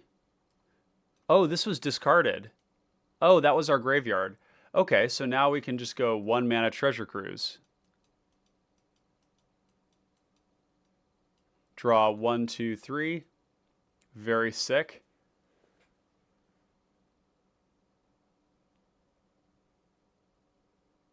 Oh, you know what we should have done? We shouldn't have returned this. We should have returned this. Because then we could have paid 2 instead of 1 to recast it, to ninjutsu it in off of this. And then make this the Ring Bearer. That was the correct thing to do. So we would have another card in hand right now, and we would be tapped out. And we would have, yeah, okay. And this would be the ring bearer. This would be tapped. This would be tapped. Yeah. Okay. And then untap, look at the top card with this. And we can actually, we don't need this right now. So we could use Gush to draw 2 right now and try and flip an instant or a sorcery. Let's try it. So we're going to return 2, cast Gush, and we're gonna draw this, and then we'll and then reveal this. Okay, cool. We're gonna go island. Now we don't need to tempt anymore. Right, now everything is just gravy. We can put this into the graveyard off of our loot. Now we're like probably in the phase of wanting to hold up double counterspell while we build up lands again, because the Gush did hurt, right? And so we go to combat with the team. I doubt this is able to get into combat right now. I just don't think we can. So we'll loot, we'll pitch this into the graveyard. That's what's going to kill everybody on the next turn. And we are technically, let's just do this. We are technically on turn 8 right now. But we're clapping people super hard. Like, this is a ton of damage, right? And then we have to discard to hand size. We'll do, we don't need Opal Palace anymore. And we probably don't even need this land.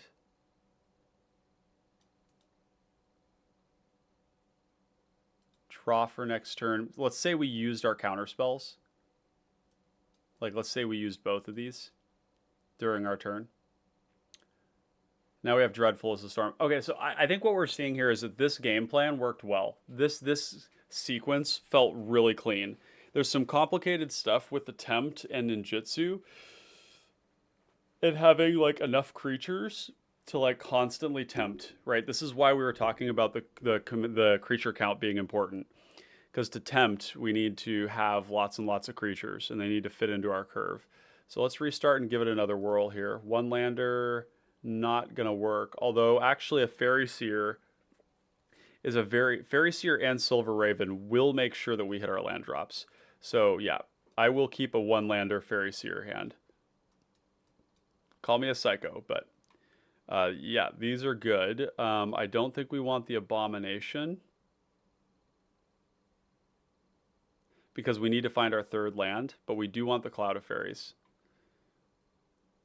So we'll draw land. You know, here we could actually set up for our commander by playing the Aether Swooper and then save Cloud of Fairies for when we want to get multiple ETBs. I think this is going to be a really fast tempt.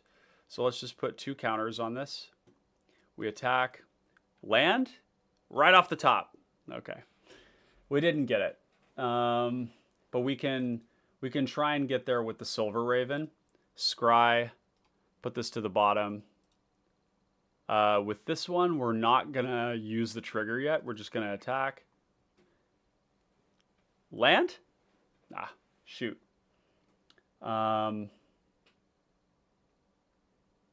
That's kind of sad. The funny thing is though, once we hit our commander, we're actually going to go off really hard, because the moment we have our commander, we attack with Aether Swooper, we use the energy, we get a tempt trigger. On turn 4, we're gonna get to like stage 3, right? Because we'll go Eye Kite into Triton Shorestalker, and then after that we can go Cloud of Fairies into Aerial Guide, and then we also have Dreadful as the Storm. So we'll be up to 4 tempt by like turn 6, I think. So we just need to hit our land drop. So actually what we could do, Cloud of Fairies is an important part of this, and this is an important part of getting the double trigger. But the Cloud of Fairies could also find us a land right now. So we're going to cycle it, and we're not going to draw land. That sucks. Draw land? Okay. Pretty brutal, but I think we're okay, actually. You know, if we had kept this right here, then we could have gone Cloud of Fairies Elrond Tempt, but we needed to draw that card to get to our land. Otherwise, it would have been Shrieking Drake. So we go Elrond, Scry. I don't think we want that. We just want lands right now. Bottom, attack. Turn 6. This is the crazy thing, though. This is where we're going to go off pretty hard. Because every turn now we're going to tempt. 1, 2, 3. And we can go Triton Shorestalker into Kite. And we're going to scry 1, keep that, scry 1, keep that, tempt. Now we have the ring. So what's funny is that this hand was kind of frustrating in that it, in that like we didn't get what we needed early or really on time. But we're going to tempt really, really quickly, and we're going to have a lot of creatures, and we're going to apply a lot of pressure. Aerial Guide's going to give Elrond flying. Dreadful as the Storm is going to hit really hard. Shrieking Drake is going to guarantee that we get our tempts, and we have a counter spell and draw spell. So this will attack for 3. The land is great. Now we're actually going to attempt before combat. So we'll go 1, 2, 3, Aerial Guide. Scry 1, Thalicos Seer. I think we could use something better than that. Bottom. And then we go 1 mana Shrieking Drake to bring back the Fairy Seer.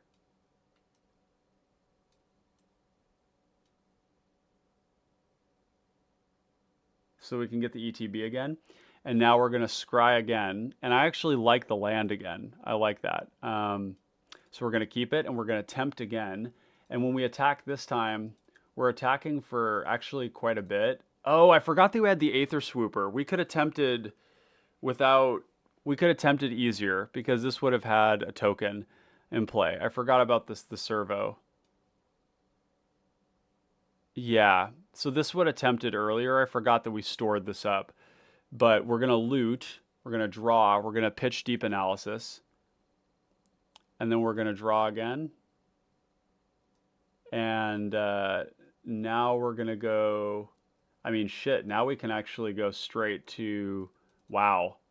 So even though this is turn 8, we're going to go Birthday Escape, draw, tempt. And then we're going to go 1 attack with the team. So nice that all of these have flying. And then when they don't declare blocks, we're going to go 1, 2, 3. Dreadful as the Storm. Targeting something like this right here. And tempt. And then hit everybody for 3. And then probably recast the Fairy Seer to scry 2 first. And we're going to bottom both of these. And then we're going to scry 1 off of Elrond.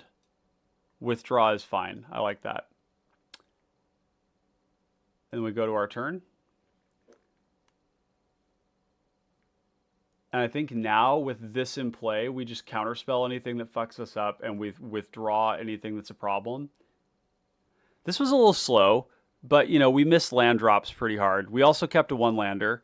But we kept a 1-lander with a Fairy Seer and a Silver Raven, both of which could find our answers. And all we needed to do was find a 3rd to get Elrond, which would find us our 4th, right? So it's, you know, 4th and 5th. So it's kind of bad luck, but that's fine. What about this one? Nope. This is where having 35 lands would be really nice. You can see that we're having not enough lands in hand. So we're going to have a 6-card hand. We don't need... all of these counters. Well, we've got a counter spell that draws cards. Gush can be used to actually hit land drops. Echoing Truth could go away, but we've got 2 counter spells. Logic Knot is not useful, so we'll bottom that. Draw for turn. Island, Delver of Secrets, untap. We don't flip it. And I think on this right here, based on where we're at, we might just Arcane Denial whatever comes up so that we can draw a card and then draw a card on our upkeep. So we don't flip the Delver. We do get the island though, so we'll cast Elrond.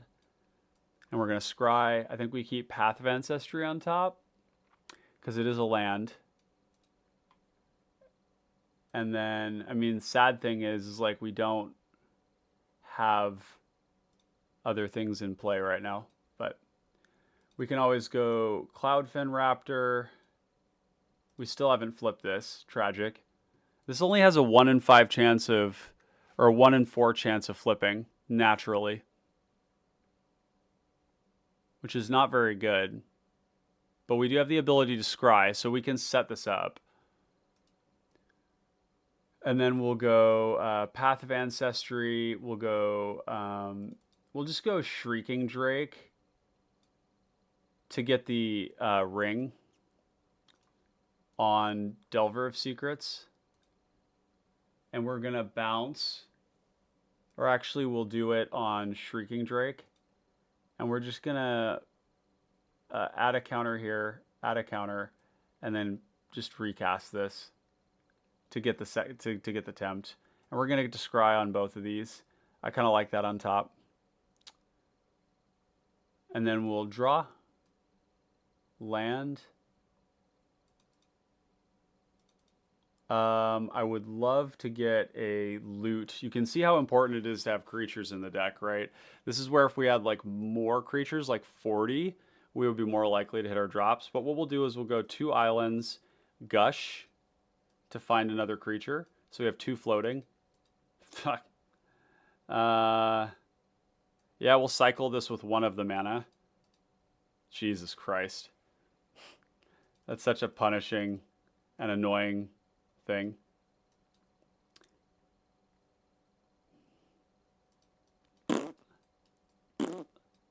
This hand didn't work out.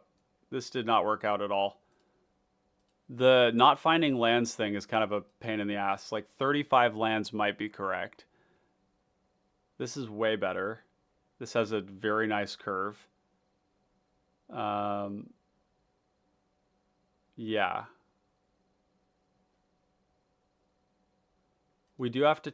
oh, there's our island. Okay, that's great. So we go 1 Lantern Bearer. Turn 2, we go this thing, which is going to be able to attack on 3, which is really cool. Attack for 1. Draw. Commander. Elrond. Scry 1. This is not very useful to us right now, so we're going to bottom that. And we're going to be looking for the... so we'll know it's on the bottom of our library. So draw for turn. Also kind of sad.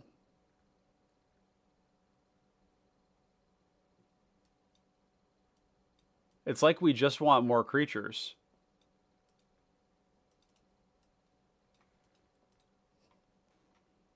Last games it was like not enough lands, and now it's like too many of them. Kind of tragic. Scry that shit to the bottom. Get out of here.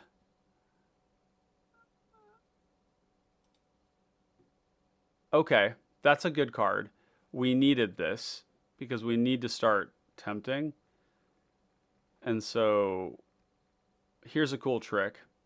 We go Soothing of Smeagol, take the blocker out for this thing, tempt the ring onto this, add a counter, play Mystic Sanctuary, put this back on top, attack,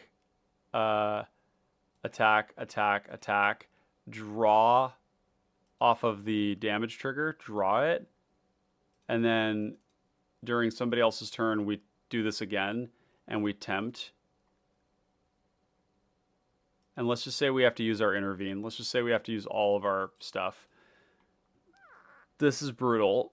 We're going to make it so that something can't attack or untap, and then go to combat. We are going to draw a lot of cards now because this one's going to have the loot trigger, which is going to pitch an island, and then it's going to hit, and it's going to draw a card. That's really sick.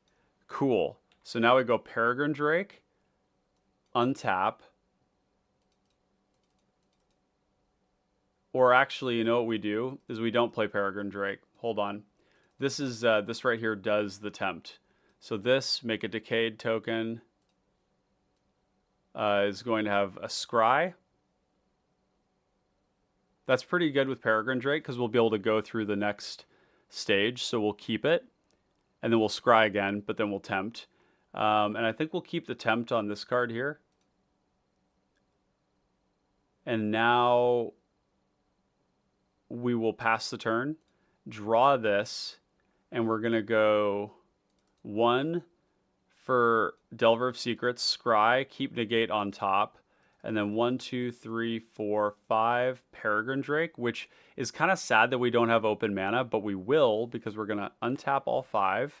We're going to scry again. We like it, obviously. And then we're going to go to combat, swing, swing, swing, swing, although this probably isn't swinging. We have an attack trigger. We draw the negate. We discard this. It connects. We're at tempt 4 now. So they're going to take 3, and we're going to draw a card on the tempt trigger. And we have our Pneumatic Wall. That's pretty spicy. What do we have in here that we want back? We might hang on to the Pneumatic Wall. Yeah. Because having both of these in play is like very spooky. So let's just pass the turn, say we have to negate something, and we draw. See, I think we just sit on this Pneumatic Wall. So we go Preening Champion. We didn't flip this again. We make an Elemental and this 2/3, so we're going to scry 1. Treasure Cruise is cracked. We're going to leave that on top because we're going to free cast that, or cast it for 1. And then we go to combat.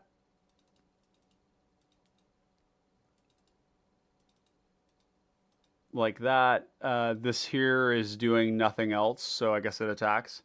We will loot. Oh, but now we have to loot the Pneumatic Wall. Or we can go Pneumatic Wall, get Treasure Cruise back. Yeah, that's the way to go. So we go that like there, and then we draw when we hit. Okay. This is probably like a turn 10 aggressive mid-range deck, is one way to look at it. And now what we're going to do is go 1, 2, 3, 4, 5. And I think this is where we're just saying we're not comboing this game. This is just a value spell. Sure, you can kill it, but like tell him I don't have Ghostly Flicker, I don't have Displace, I don't have anything to combo with right now. So you're getting back Treasure Cruise, and you cast Treasure Cruise, exiling all this shit. Draw 1, 2, 3.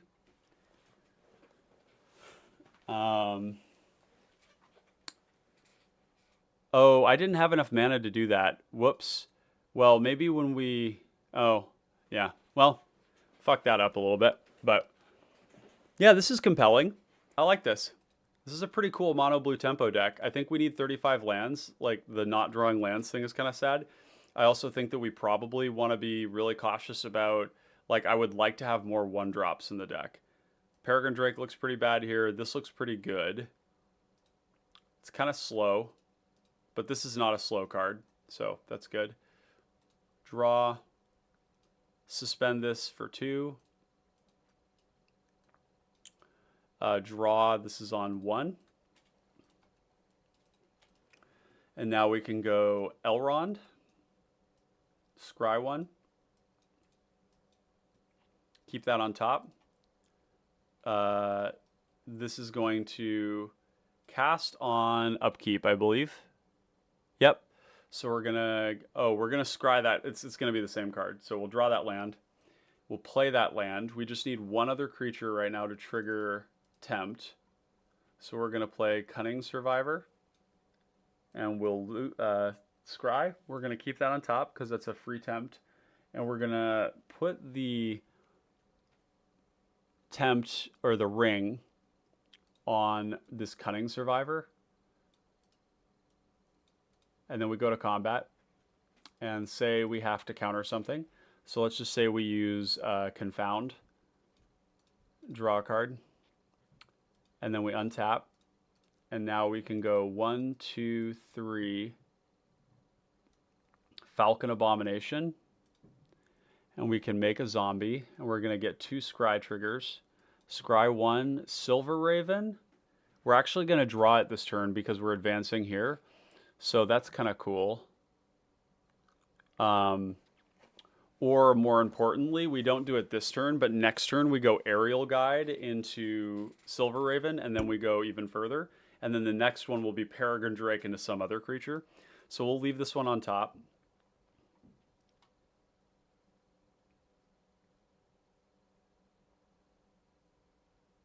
Yeah. We could even use Curfew to bring this back if we wanted to, which is I think actually what I'm kind of feeling. So we attack, we loot. What are we pitching though? The low land count is not that chill. Because it's not just low lands, we have no rocks. So our total mana sources is only a third of the deck. And generally speaking, I'm on like, 8 to 12 rocks and like 34 to 35 lands. So this feels land light, and I don't think I like it that much. Could pitch like Alexi's Cloak, assuming that they won't be interacting with us. Like Peregrine Drake is the other option. This is, let's see, we have this and this to get to 3. And then we have this to bring that back. So we can ditch Peregrine Drake. That's fine. And then during our opponent's turn, maybe we Curfew to mess them up a little bit. Bring this back. Then we draw. Now we can go 1, 2, 3. Falcon Abomination. Trigger. Now there's 2 of these things. The last turn probably swung and died. And then we've got negate up. So we'll loot. Runaway together is very good.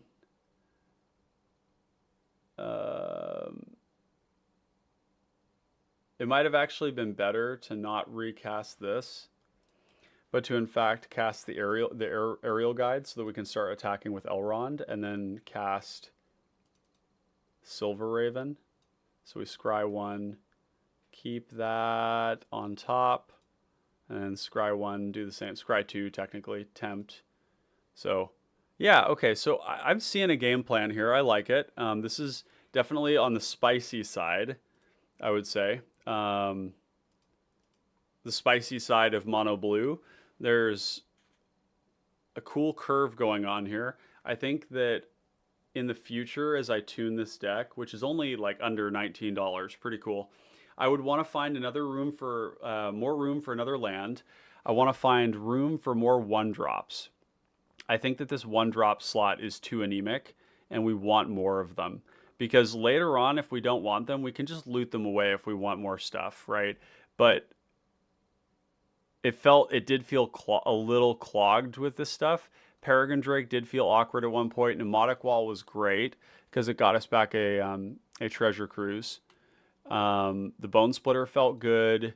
These flying cards, I think are going to feel really good when we get to attack with them. The draw cards every turn were strong. Each one of these having the ability to unblockably just draw cards every turn. There's only like less than 10 cards in the deck that don't have evasion, and so those are always going to be our ring bearers. And the ones that are that way are just so good, right? They're just drawing cards every single turn.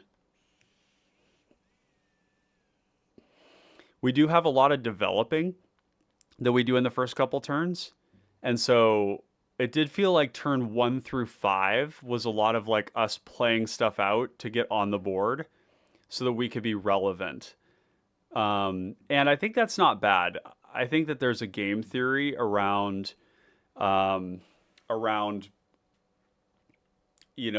this deck is doing, where you're just never the person that people are like interacting with, probably, right? And you get a lot of equity for that. Now, I think as an aggro deck, that's not always the best thing, because as an aggro deck, you want to be asking the questions. But I also have seen a lot of aggro decks just get like dumpstered, and then they just don't recover and they don't do anything, and then they get in this weird kingmakey position where they're like recovering and hitting people, but they like can't really end the game.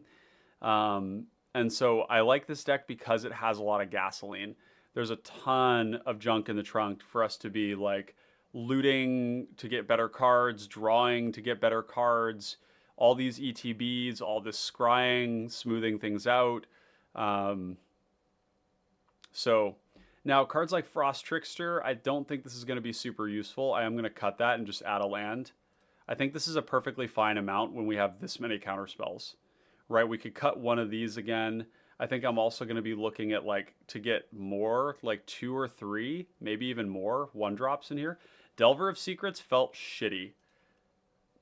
This card always feels shitty in cPDH for some reason, because you have to play so many instants and sorceries to make it work. But with Elrond, it does help a little bit. It's just that Elrond is oftentimes trying to help us find a 4th land and not just like some instant for Delver. So this just could, like, I would almost prefer this was just some, like, if this takes 3 turns to flip, I mean, here's one way to look at it. If this takes 3 turns to flip, it's still dealing this, it's dealing the same amount of damage on that turn as it would have been as a 1-drop that could have attacked every turn.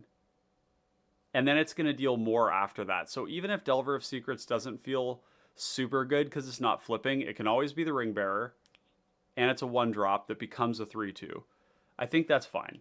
Cloudfin Raptor, I think, is always going to be slightly above the curve, which is good. Even if it's a 1-power or a 2-power 1-drop flyer, it's going to get in for more damage than the average 2-drop.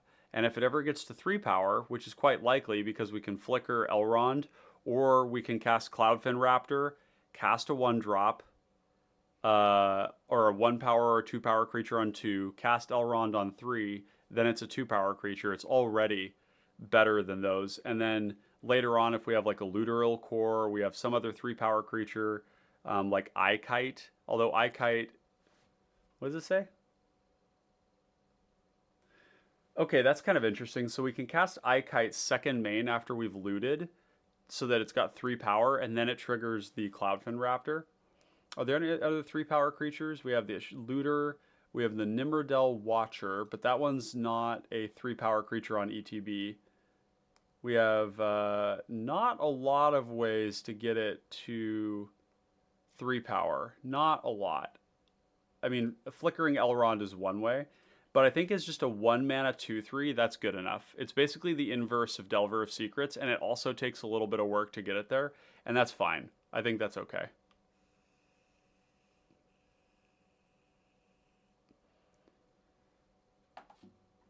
I think we saw that the tempt cards are really, really good. You know, like, this is what I observed with Golem too, is that any card that tempts you is high value because it skips all the other shit that you have to do. So like even the Mana Rock that tempts is kind of tempting here, because it's like it just gets you further along so much faster. And it's only 2 mana, right? Because it gives you a mana back. So even though it doesn't really work with the deck in the sense, like it's like, fine. The thing is we can always loot it away. Like late game, if we draw it, we just loot it away.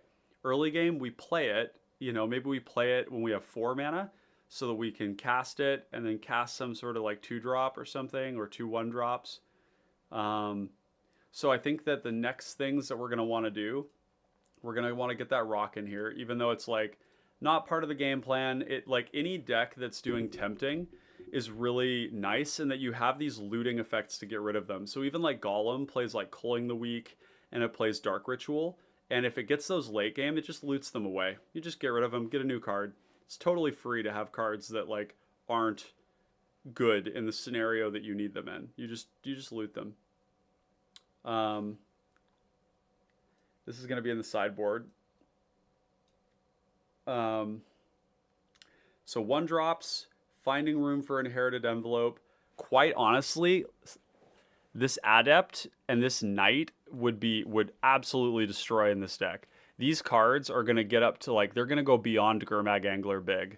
And if we give them flying, with like Kite Sail Skirmisher, Trained Condor, or Aerial Guide, or the Lantern Bearer, they're going to get really big. There's a part of me that likes the idea of having a couple of like Gurmag Anglers in the deck. They will be awkward to draw in our opening hand, but like these cards will get big. They will grow in size. I just don't know how we would cut to make room for them. It would have to come at the cost of interaction, probably.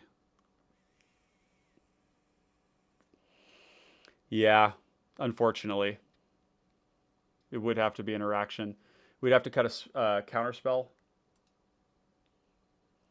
I'm not necessarily convinced that the Pneumatic Wall Archaeomancer stuff is like worth doing. You know, there's definitely a part of me that says like Archaeomancer and Pneumatic Wall, just like cut them, put in some one drops, put in the Inherited Envelope, replace them with the Latinam Sage and the Knights of Dol Amroth, or the Latinam Adept, and just have better beaters.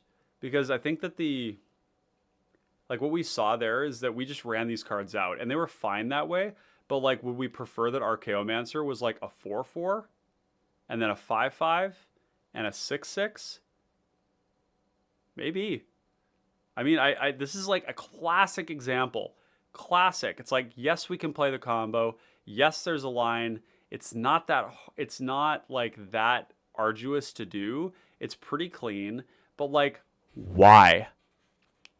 Like, I think I would rather have just a big ass beater. What's up, Fly Gem? How you doing, baby? How does the deck win? We apply early and consistent evasive pressure with unblockable or flying creatures. And we filter our draws with Elrond's ability, granting the ring to a small creature that draws cards every single turn. And we use our 21 interaction spells, 22 actually, to control the board, control combo players, control the problem, while we draw through our deck, smooth out our draws, and eventually we're snowballing into the ring, being stage 4, where we hit everybody for 3 every time we connect. We have a couple sources of evasion that can grant evasion to our commander so that it can swing. And we have a lot of ways to reuse our ETBs. We have like cards like Dreamstalker and these ninjutsu cards that can like return back, ETB creatures to reuse them again. And then we have this counterspell suite. It's just like it's like a mono blue tempo deck. And I think what we're looking at is that we're never really the biggest problem at the table, but we always have control of the initiative and the monarch. So that's the other thing, is that when we're playing this in isolation, we're not seeing that sometimes we're taking the initiative and the monarch, and when we do that, we have complete control over it. If it wins without combo, drop the combo. Yeah, that's kind of what we're talking about. You must have caught us right here in this little diatribe about that. Is like, it just, so here's the thing, Fly. It does have a combo, and the combo goes like this. You cast Peregrine Drake and Ghostly Flicker, so you have that out, and then you flicker them infinitely with your infinite mana to scry your next Archaeomancer on top. You go to combat with the ring, you loot, you draw that card, you make infinite mana again, you cast the next Archaeomancer. Now you have infinite spell recovery. You can actually get all your spells back from the graveyard. And if you have any creature in play that draws on ETB, you draw your whole deck. If you have any spell in your graveyard that can draw a card, you draw your deck. And you draw till you get to Boomerang or Aether Tradewinds, and you bounce all the permanents in play, and then you just kill people with combat. It's not that we can't kill people with combo. My thought, though, is because we're not tutoring for it, and because a lot of our draw isn't big draw, it's like more like refueling. We're getting like 2 to 3 draw triggers every turn. But that's more akin to just like keeping the gas going than it is like drawing huge amounts of cards, tutoring for our spell, casting this dedicated thing. This is a tempo deck. And so the reason we have Peregrine Drake is because it's a free cast where we can cast Peregrine Drake, untap, cast another creature, and tempt. But like, I mean, there's another argument here, which is like, would we rather just have like a 1-drop?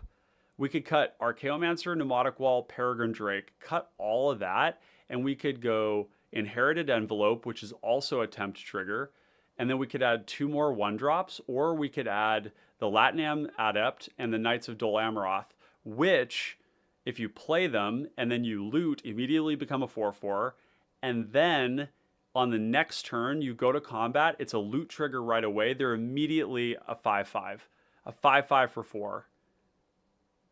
So I think that, like, I like that better. I just like sticking to a lane. I do this in so many decks. I just think it's important to stick to a lane and just like do that thing and do it well than to like dilute with like stuff that does other things. You know, the Pneumatic Wall and the Archaeomancer are expensive cards in a tempo deck.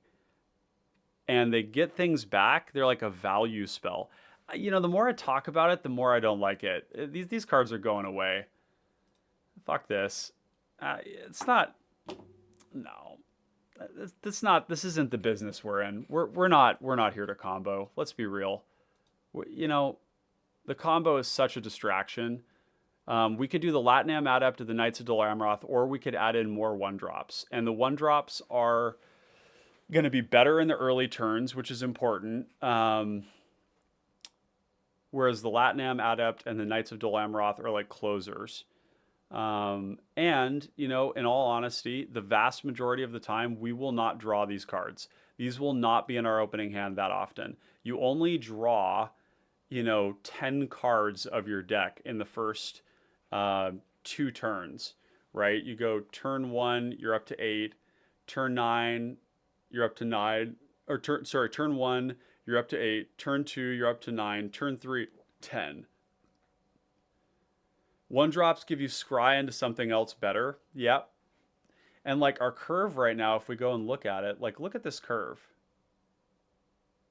We have 27, or no, we have 13 2-drops, 11 1-drops, and 12 3-drops.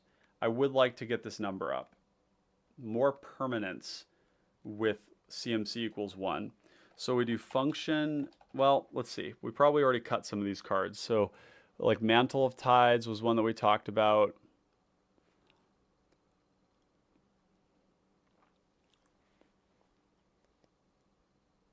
Network Disruptor is pretty good. I think we'll add this to the main deck.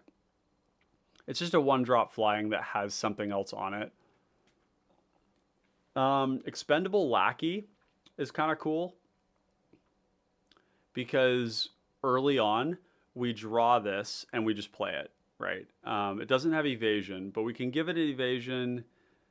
No, I don't think that's good. Later on, you can loot it away and then you can exile it to bring back a 1/1 unblockable fish, but that's actually like, that's still not good enough. We just need some generic 1-drop with evasion. CMC equals 1. Function, evasion, type creature, O, enter. Maybe there's something that has an enter the battlefield effect that we can prioritize.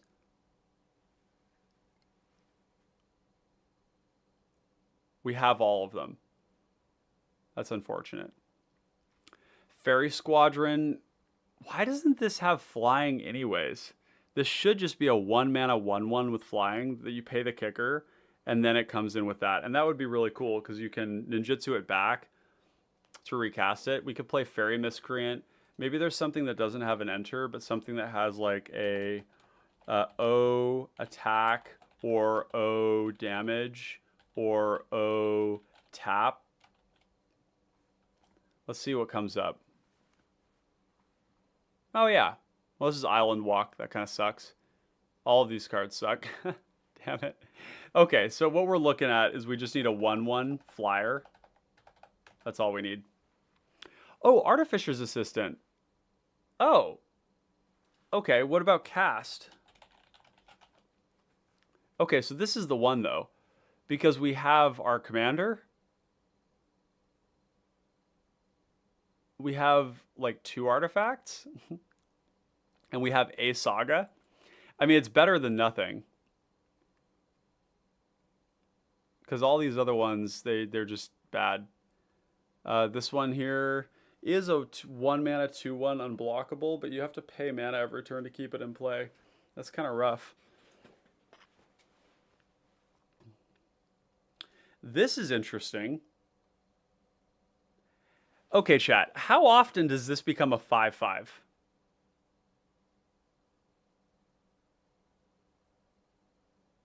Just give me a ratio. What do you guys think? How often is somebody going to have 10 or more cards in their graveyard? Because if this becomes a 1-mana 5/5 flying, Lord have mercy, we're going to be beating some cheeks in. Like, I would love to get this in alongside the Burb. Yeah, and Pauper a decent amount of the time. I don't know about Pauper Commander, but there's 3 players, so maybe it's more likely. I love the idea that I could draw this in the mid or the late game, and there'd be somebody with 10 cards in their graveyard, and we just cast it. And it's like, here's my 1 mana 5/5 flying. Like, this feels like I want this card alongside the other one. Did we miss anything? Oh, this is another 2/1 evasive creature that you pay mana to keep in play. That's kind of cool.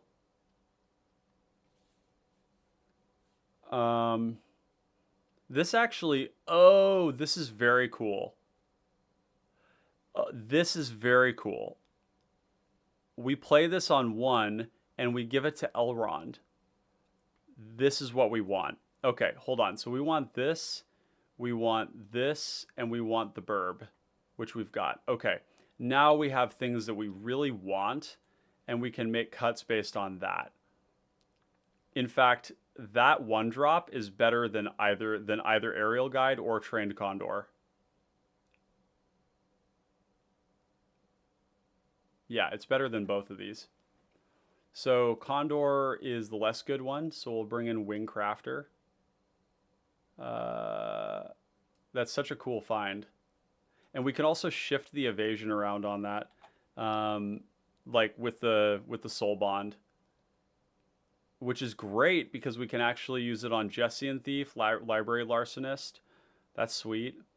Artificer's Assistant. This is going to be... We're not going to put it under draw because it's not really a draw spell. It's card selection, but it will work with our commander, which basically makes it the same thing as Silver Raven, except it'll get... Yeah. It's a little less good if you draw it off the top, but we do have some sagas. We have Modern Age. We have an artifact with... We have four artifacts, 1 saga, and our commander. So it's good enough. If it gives us some ETB as a 1-drop, that's great. And then Jace's Phantasm. How do we find room for Jace's Phantasm? Because look at what this did to our curve. Look at that. 15. I like that. Descending. 15, 13, 11. That's a thing of beauty. Like, look how much better this deck got when we just cut the fucking combo. So much nonsense around needing to play combo. I don't play combo very much at all, and I think I win plenty of games. Gush, could be in there. I didn't like what Gush did to our mana. It felt like it really set us back. I don't like being set back resources. There we go. All right, we're gonna give it another whirl here. This looks Network Disruptor. Don't cast anything on 2. Cast Elrond. We have two draws to try and find a 2-drop, but we have 3 lands, so we will cast Elrond. Let's do it. Tap down. Nothing. Okay, we didn't find it. That's fine. Okay, now we have both of our flickers, which is kind of silly, but we'll cast Elrond. This is a little derpy, this hand. I think what we're going to do is upkeep on turn 4. And I think what we want to do is displace. 1, 2, 3 on upkeep to get the tempt, which means we won't be able to attack, but that's okay. So we'll go displace on both of these, and we'll scry 1. Do we want this? We have better threats in the deck, but we also don't want lands right now, so we'll keep this on top. And this will be the ring target right here. And then we'll draw the Silver Raven. It's technically turn 4. So we'll play this.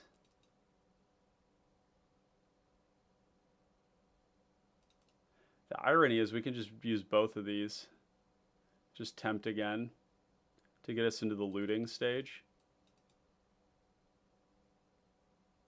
So we attack. And then what we'll do is we'll go 1 mana. No, we'll keep the Silver Raven. We'll end of turn, flicker these two.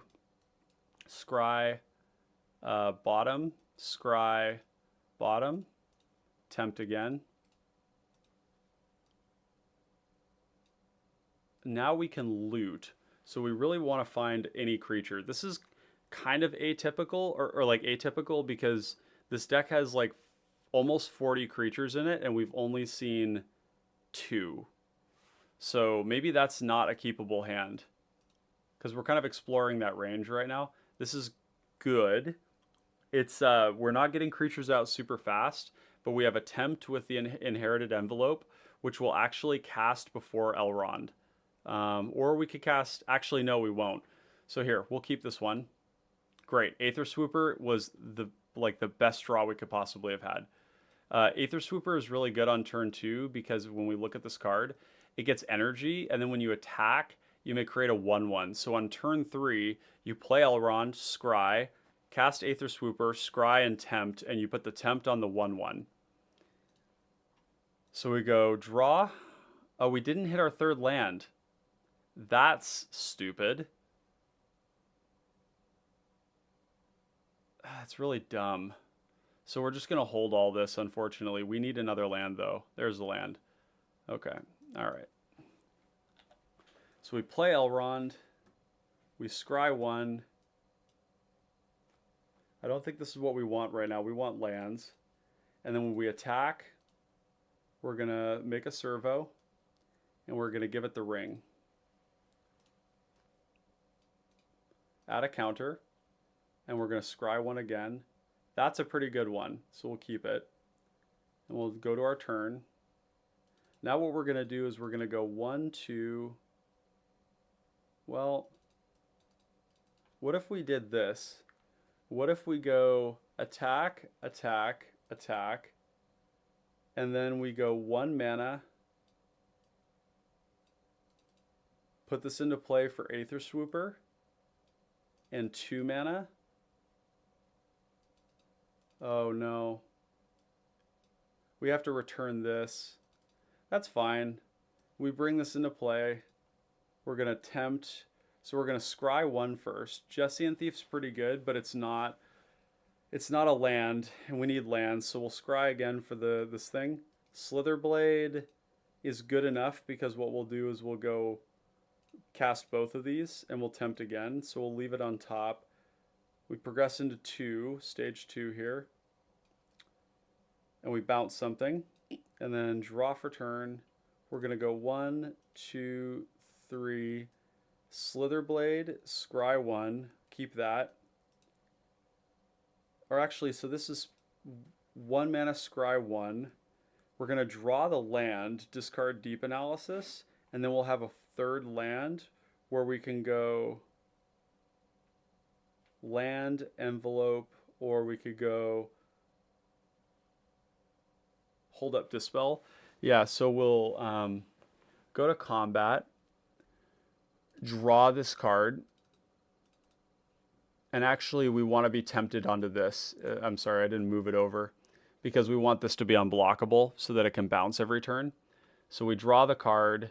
We're going to hopefully draw a card off this, although I think this is the last turn where we're going to get a draw off that until we can give it some form of evasion. So we play the land, and then we're going to go 1, 2, 3, because we played this turn, and because we drew the Fairy Seer, we can go Inherited Envelope, Tempt, tap this, cast this, scry off of this, keep the land. Oh, and we're going to discard this right here off of the loot. And then we're going to scry 2, and we're going to go to the 4th stage. This is the fastest we've tempted to 4 in any of these games, was 6. And that's pretty gross, because that means that every turn our tempted creature is going to hit the table for 3 every one. So if we're planning on a turn 10 kill, that's going to be a next turn, so 7, 8, 9, 10. That's 4 triggers. 4 times 3 is 12. We're going to hit the whole table for 12 damage in total, which is great. I don't think we need the second land. We can get rid of the second land. Bottom of library. Keep this one on top. And then we're going to draw for turn. Now what do we want to do? We probably, now that we're at 4, all of our creatures are just basically like extra scry triggers. So we actually can go 1, 2, 3, cast Falcon Abomination, scry 1. Alexi's Cloak is pretty good. We'll keep that on top. We'll scry 1 again, it's the same thing. And we're going to loot this away and keep Alexi's Cloak, I think. Or we could loot this away.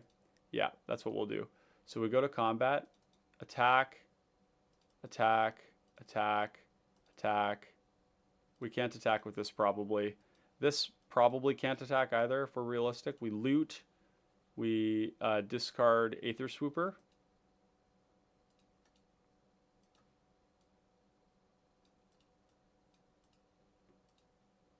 And then we've got a land, and we've got Dispel and Deprive probably. Deprive to bring back a land that we can loot away. And if they don't do anything to us, we can always just go Alexi's Cloak onto our commander.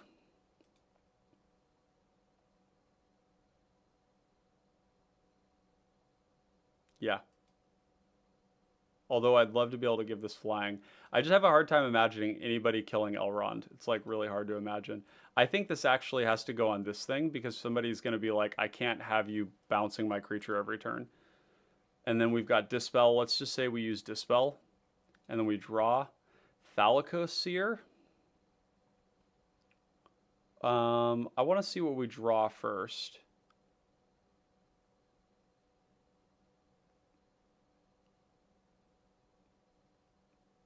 This is kind of gross. So let's go to combat. Oh, you know what we do though? We want to play beforehand. We want to play our creature because we want to scry to see what we get on top, so we can see if we want it or not. I don't think we want that. Bottom of library. Alternatively, we can say, yep, I'm happy to discard that. That's the other option. Because this card at this point is not going to be that good. And it just feeds our Logic Knot, which is nice. So I'll leave that on top. We'll go to combat, loot this away. And then let's say on the next turn we have to like use up our graveyard and bounce something to hand. Say we have to use both of them. And then we draw for turn. And now we're going to go 1, 2, Bone Splitter on probably Slitherblade. And we'll go to combat, draw. Oh, we want to loot that away, because this is what's going to kill the table for sure. Okay, I'm happy with this. 35 lands felt better. This rock, as weird as it is in the deck, is a tempt card, and this mechanic is somewhat parasitic. It wants to have all the other tempt cards with it.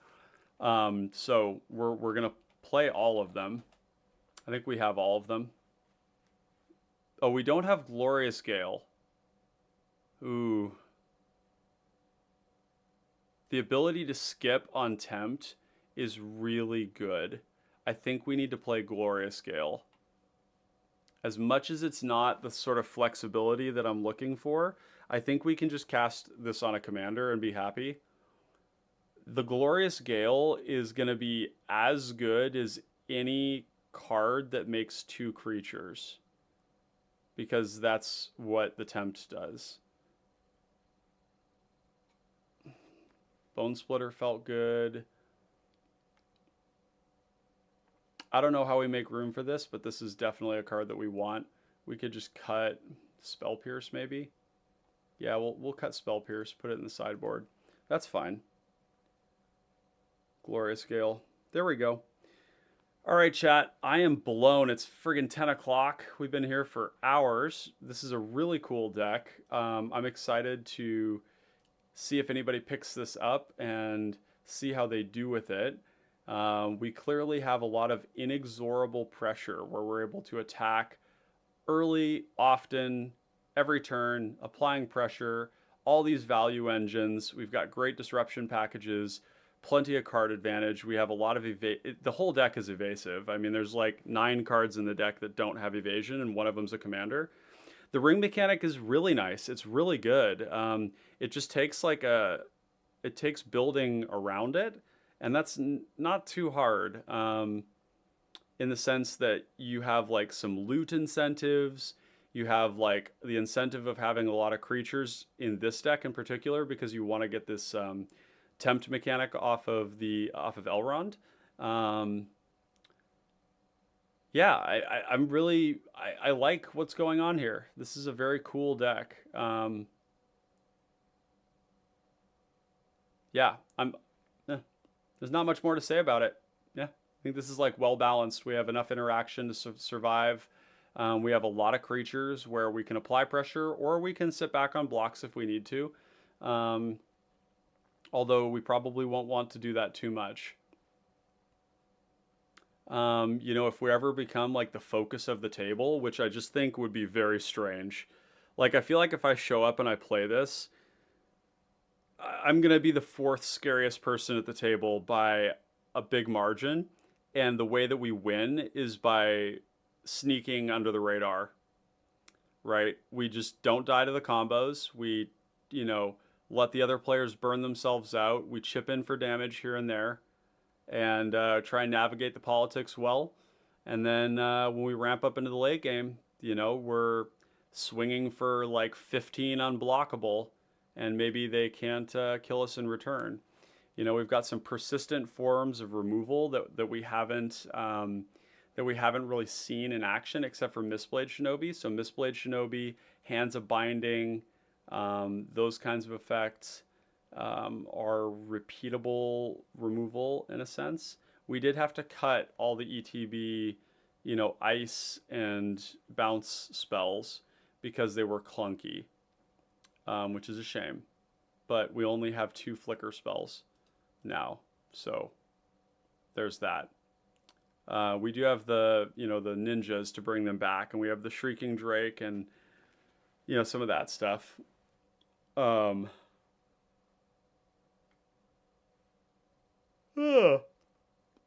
yeah, that's that. We're going to wrap things up. Quick moment to thank everybody who's been here and who's still here. I appreciate you all for sticking around and keeping me company and, you know, just continuing to support the channel with your eyes, ears, and attention. And of course, for the patrons out there, thank you so much for your financial contributions to making these sorts of harebrained, hectic, you know, thought experiments possible. It really does validate Clay and I a lot when we see that kind of support. So if you're interested in supporting us, you can go to patreon.com/common connoisseurs and find our $2, $5, $10, $20, and $50 a month patron levels, all of which deliver great things to you as a member of the community. But if you're not able to do that, that's totally fine too. Just make sure you leave a like on the way out. Leave us a comment for the algorithm if you want to do that, or just to, you know, provide any feedback, positive, negative, constructive, whatever.